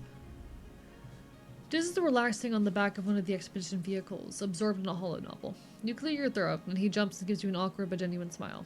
Hey, Selene, he says, pulling his legs out of the way so you can climb in beside him. It's getting harder to find places to be alone here, don't you think? I'd kill to be out exploring, but Utopia insisted we have a rest day. He rolls his eyes.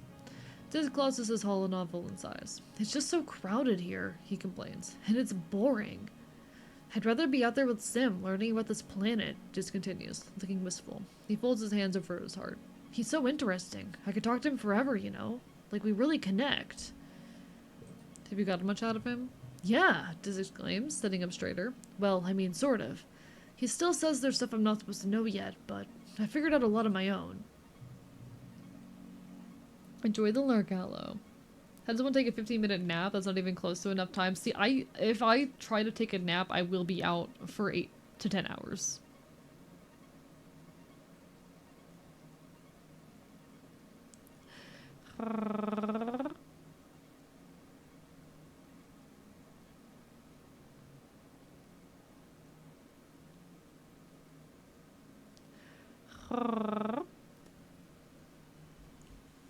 The biggest thing is that the planet is basically all connected, like a fungal network that's so old and complex that it's practically like a computer, he says, talking fast and excited. And not just the mushrooms, the trees, the animals, even the rocks and water. Diz smiles. He did want me to know that one, he confides in you, but I guessed. Remember how your dad got sick every year from the pollen, and it was actually fungal spores? Well, I just started thinking from there, and yeah, it's like every year the planet refreshes its communication network with fresh spores. It's so cool. I knew that one. Really? Diz says.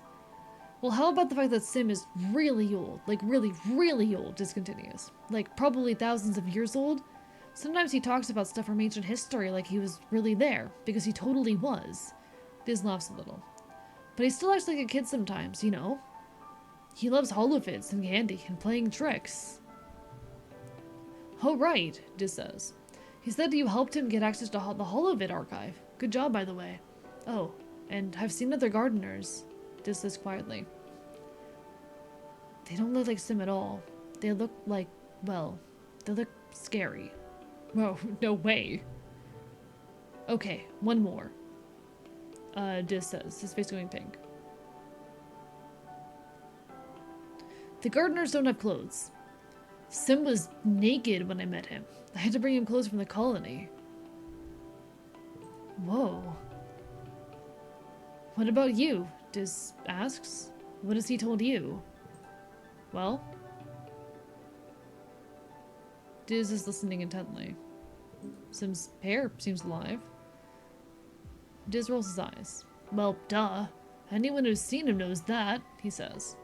It, like, moves, right? I thought I was imagining it, but it's kind of like how plants move to face the sunlight. That's all I know. I wish we could tell people about Sim, Diz says.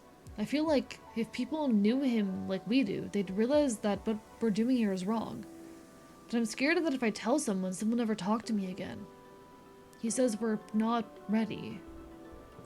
The gardeners are dangerous. Well, Diz says, looking conflicted. Maybe not, but we can trust Sim, right?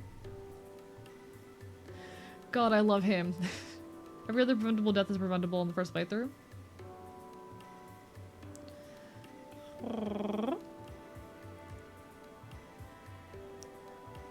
Also, folks, there will be an ad hitting soon. I do apologize. Bye. Just played the demo. Did I kill Tammy? Is a thing that happens sometimes. Okay, don't worry, Seven. Tammy is like the one unavoidable death in the first playthrough. It's okay. You didn't do anything wrong.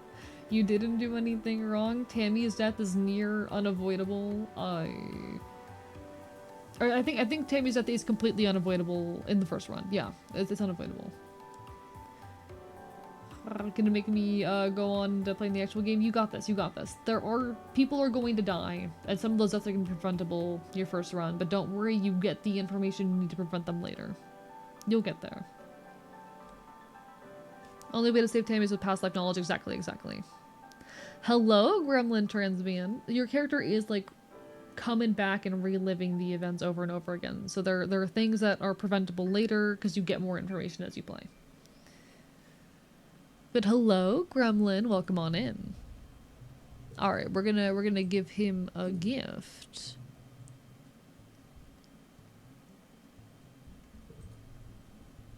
How's my friendship looking with Diz? Chat, we are so close to maxing out our friendship with Diz. Holy shit. Okay. With the deja vu already and stuff makes sense. Yeah, it's really cool. I really love the way this game handles it, actually. Wish I had past life knowledge IRL, if only. Life would be so much easier. Alright. I am gonna go to the valley because there's a thing we need for Tange there. Bark bark bite bite indeed. There's a thing we need for Tange here, chat. We can also collect some collectibles that might be very useful while we're here.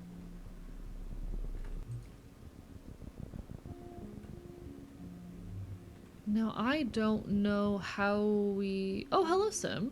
I didn't know he showed up everywhere. One sec. The paths are narrow and in constant need of repair. There's a team working here, trying to repair when one of the jelly arches have collapsed and covered the path in 30 centimeters of sticky goop. Utopia waves you over. Hey, Selene. Can you give us a hand? We can't get vehicles through here until this is cleared. It's gonna take all day. Tammy being an actually fully realized character despite always dying in the first year of your first run is like your incentive to play twice. I think there's a lot of incentive to play twice, just in a little bit I've seen. But also, I did get a weird first ending, so... Nah, God, I love the way the game handles that shit. It's very cool.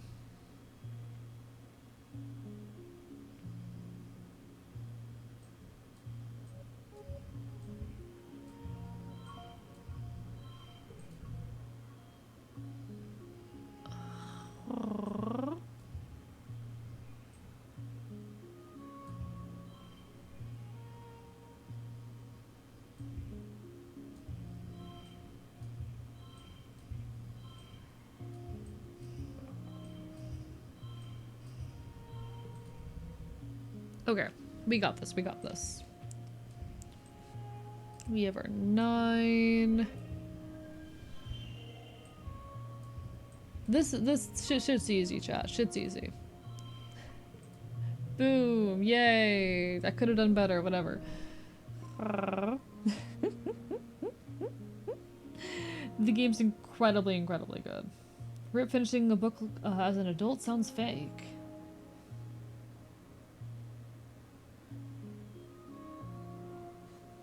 Also, good night, Azu. Good night, Azu. You take care, you take care. Oh yeah, you've seen this stuff desiccate in low humidity, like in dust. You throw powdered desiccant over it and let physics do its work. It's easier to plow through a bunch of plumped up granules of desiccant gel than it is to shovel all the slimy muck. You save a few hours. I may have been asleep for the last few hours. Good job, Rorston. I'm proud of you. Welcome back. Hope you had a good nap. Hope you had a very good nap. Oh, hello, Sim. How are you? For once, you see Sim before he sees you. He's crouched just off the path, staring at a flower, his face blank. He doesn't react as you approach, so you watch him for a while. He's so perfectly motionless, you'd think he was a plant too. His eyes are unfocused. Is he accessing some kind of mental interface? Eventually, you clear your throat. Sim carefully stands up and turns to face you. For a moment, you're not sure if he recognizes you. Then he tosses his head and a grin leaps into his face. Selene, you caught me checking in with the boss. You have a boss? My boss, As I told you, they aren't fond of change, he replies. They're also very much like your boss. What is she named? Utopia? He tilts his head to the side. Her name word is fitting, isn't it? He lays one hand against his chin. I appreciate that she always reminds you not to get yourself killed. I wish you'd listen to her. Welcome back, Rorston. Bark, bark, bite, bite. Chat, I wish I could just nap for a couple hours. I wish when I slept it was just for like 4 hours and not 12, like I did last night. Fuck me, chat. I'm still mad about it. I'm still angry. Chat, the fox is angry. But welcome back, Rorston. Hello, Demon Helios. How goes it? Bark, bark, bite, bite. Lovely to see ya. Ararara. Ararara. I've been asleep since 5 p.m. It is now 11 p.m. Yeah, that's only like 6 hours. That's an appropriate amount of sleep. It's the most sleep I've had all week. Jesus Christ, I wish that were me.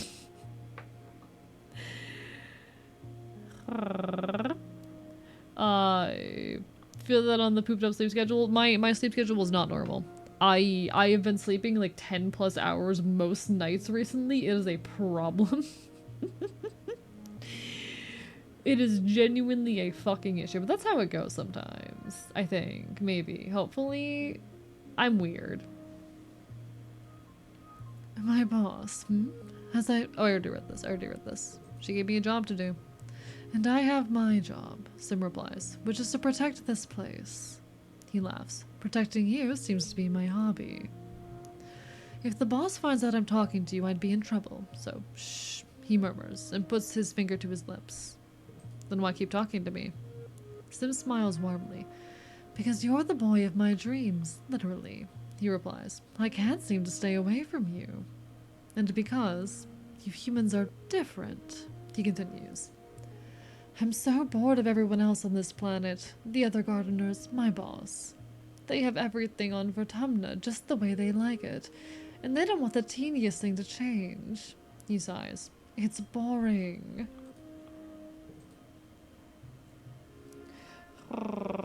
Don't even sleep at night anymore. It's like 1 p.m. Etika, I'm awake. Good job, Seven. I'm so proud of you. Nah, I feel you. I'm nocturnal. Or I would be nocturnal given half the opportunity. I would do anything to be nocturnal. Please, universe, let me be nocturnal. Damn, I need that. I have like 4 to 5 hours right now. Christ. Demon Helios, you want to trade sleep schedules? You want to trade? I'd gladly trade. By the way, guys, Helios is an absolute sweetheart.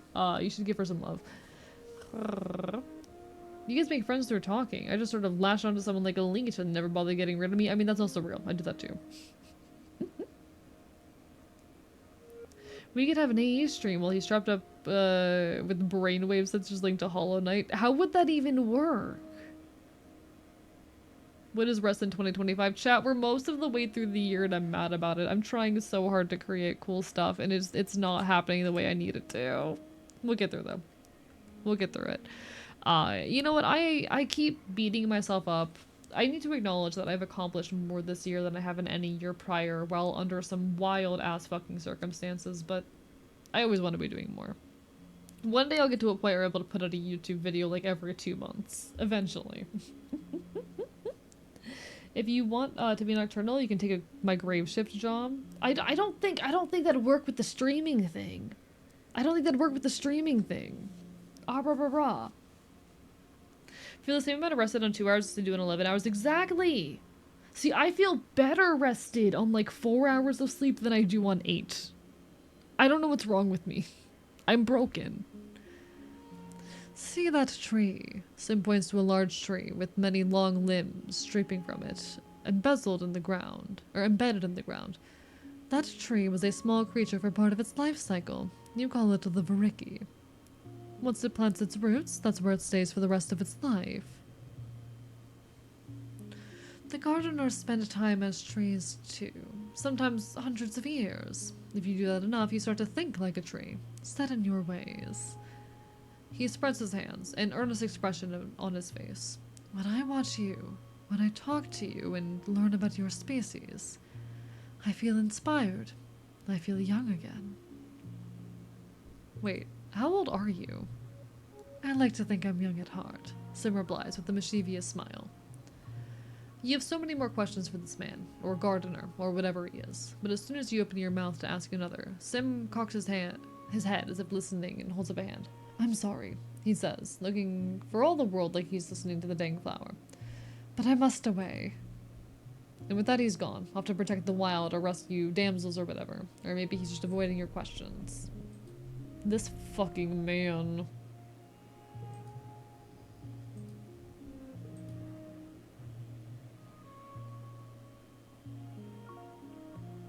Sim examines your gift in great detail and asks various questions about where and when you found it. He comes to himself as he turns it over in his hands, a broad smile on his face. Remarkable, Selene. Just remarkable, he says as he hands it back to you. You are truly the most thoughtful of gift givers. I've enjoyed your present to the fullest. He tried to explain that he can keep it, but he just smiles again and shakes his hand.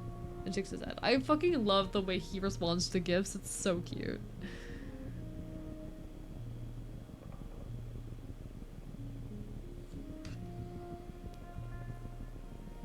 Your father a jar of yeast and make videos, bread-tuber.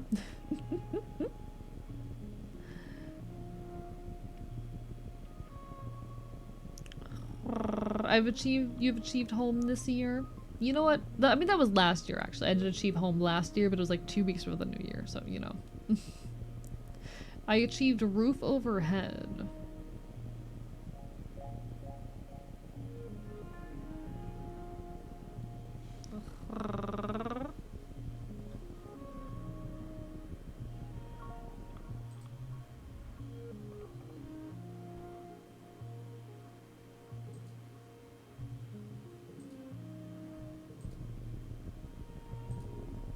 Alright.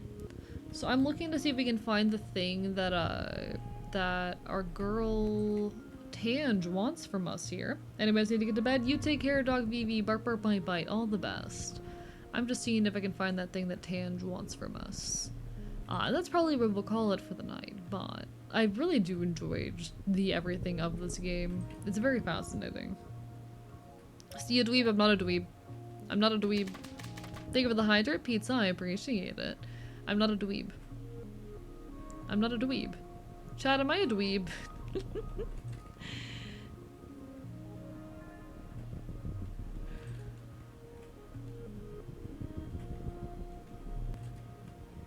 Okay, so we have 2 events here with exclamation points, so 2 boss events. Oh wait, there's another item over here, one sec. Let me grab that. Then we'll go to our first boss event and then the other one.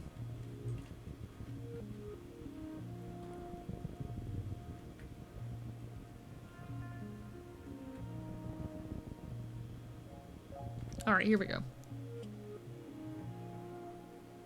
I have POTS, but isn't that severe, so I feel like a fraud. You're not a fraud. Fucking chronic disability is a spectrum, and it impacts, like, a lot of people in different ways. You are such a dweeb. I'm not a dweeb. You're either a nerd, a geek, or a dork. Consult Venn diagram for more information. Chat, am I a nerd, a geek, or a dork? This is the question. You spelled a hop-eye nest, just like tangent ass. Do define. There are 9 eggs inside, all packed up in what looks like a delicate spun glass cocoon. You don't see the parents. You break a little hole in the cocoon and pull 3 of the eggs into your bag. They're a little gooey. You hope they don't break.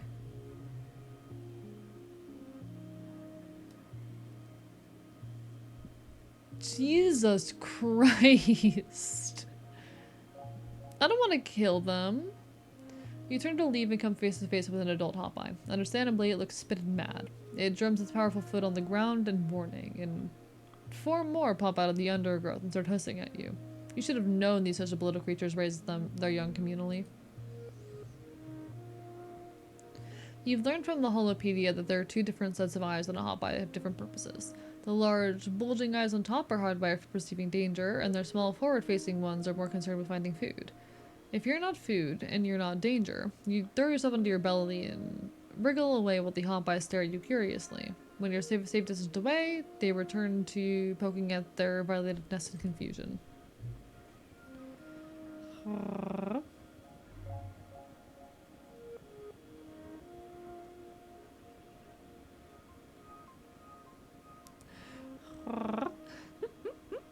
Yeah, they're cute little bees. Ah, rah, rah, rah, rah, rah, rah.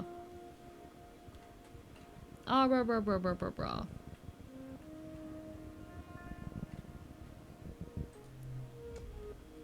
You come across a terrible scene. A manticore has cornered a little Hopeye and is playing with it, batting it around and catching it over and over. The Hopeye was screeching in terror. It's a horrible thing to watch.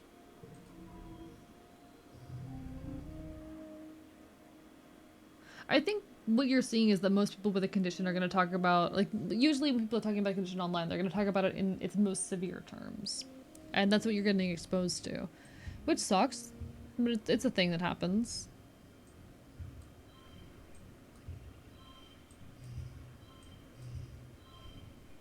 That is unfortunately just the way of it sometimes.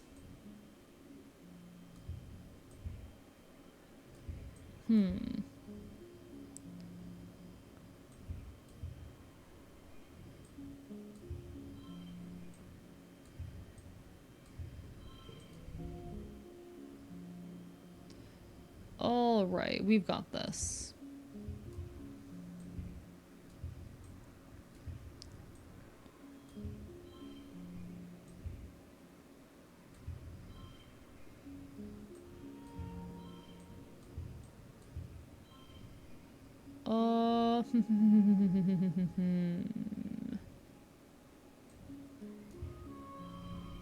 Good enough.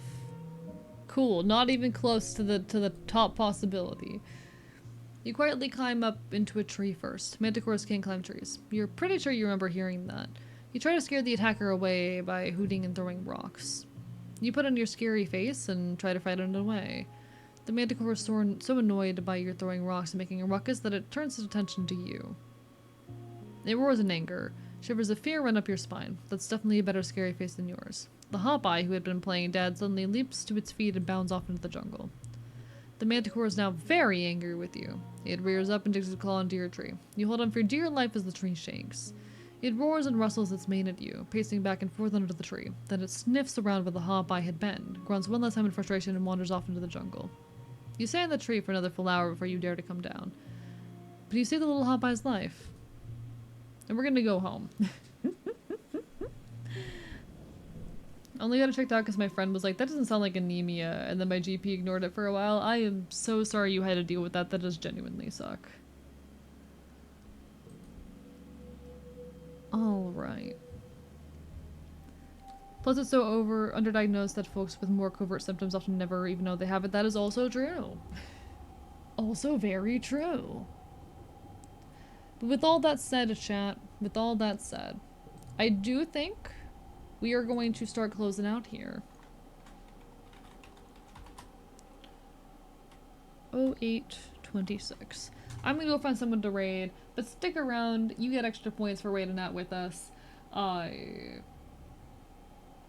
Bear in mind, I will be live on Wednesday, and Wednesday is likely to be a slightly longer than usual stream, hence me closing out a little bit earlier than usual.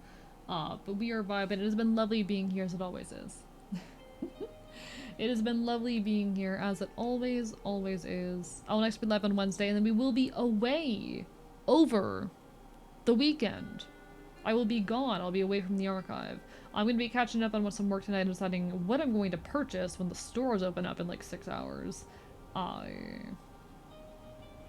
Y'all take care of yourselves. I know I will be live again on, when am I going to be live? Yeah, so I'll be live on Wednesday, and then next Monday is going to be the next stream after that. So keep that in mind, and I'll definitely be seeing y'all around soon. I do have a friend who is doing a final push on his emergency donathon, and I think I'm gonna raid. Oh, wait. Oh, never mind. I have a friend who is there. Oh, I want to support Neko, but I have a friend whose birthday it is. So we're gonna send some love to my friend whose birthday it is. All right. That's such a hard choice. Everyone, make sure you check out Necromantic Chef and give him some love. He's doing an emergency donathon right now, but I do have a friend whose birthday it is. So we're gonna go say hi to Valeria. Everyone go give Valeria some love. Alright. Yeah. The Discord is 16 plus. Yes. It's not my birthday. It's not my birthday, chat. Alright. It has been wonderful being here, as it always is. Signing off from the archive. See y'all Wednesday, 7 p.m. EST, and then Monday, also 7 p.m. EST. I'll be out having a good time over the weekend. I'll miss y'all dearly. But don't worry, I won't be gone for all too long. Thanks for being here, for helping out the partner push.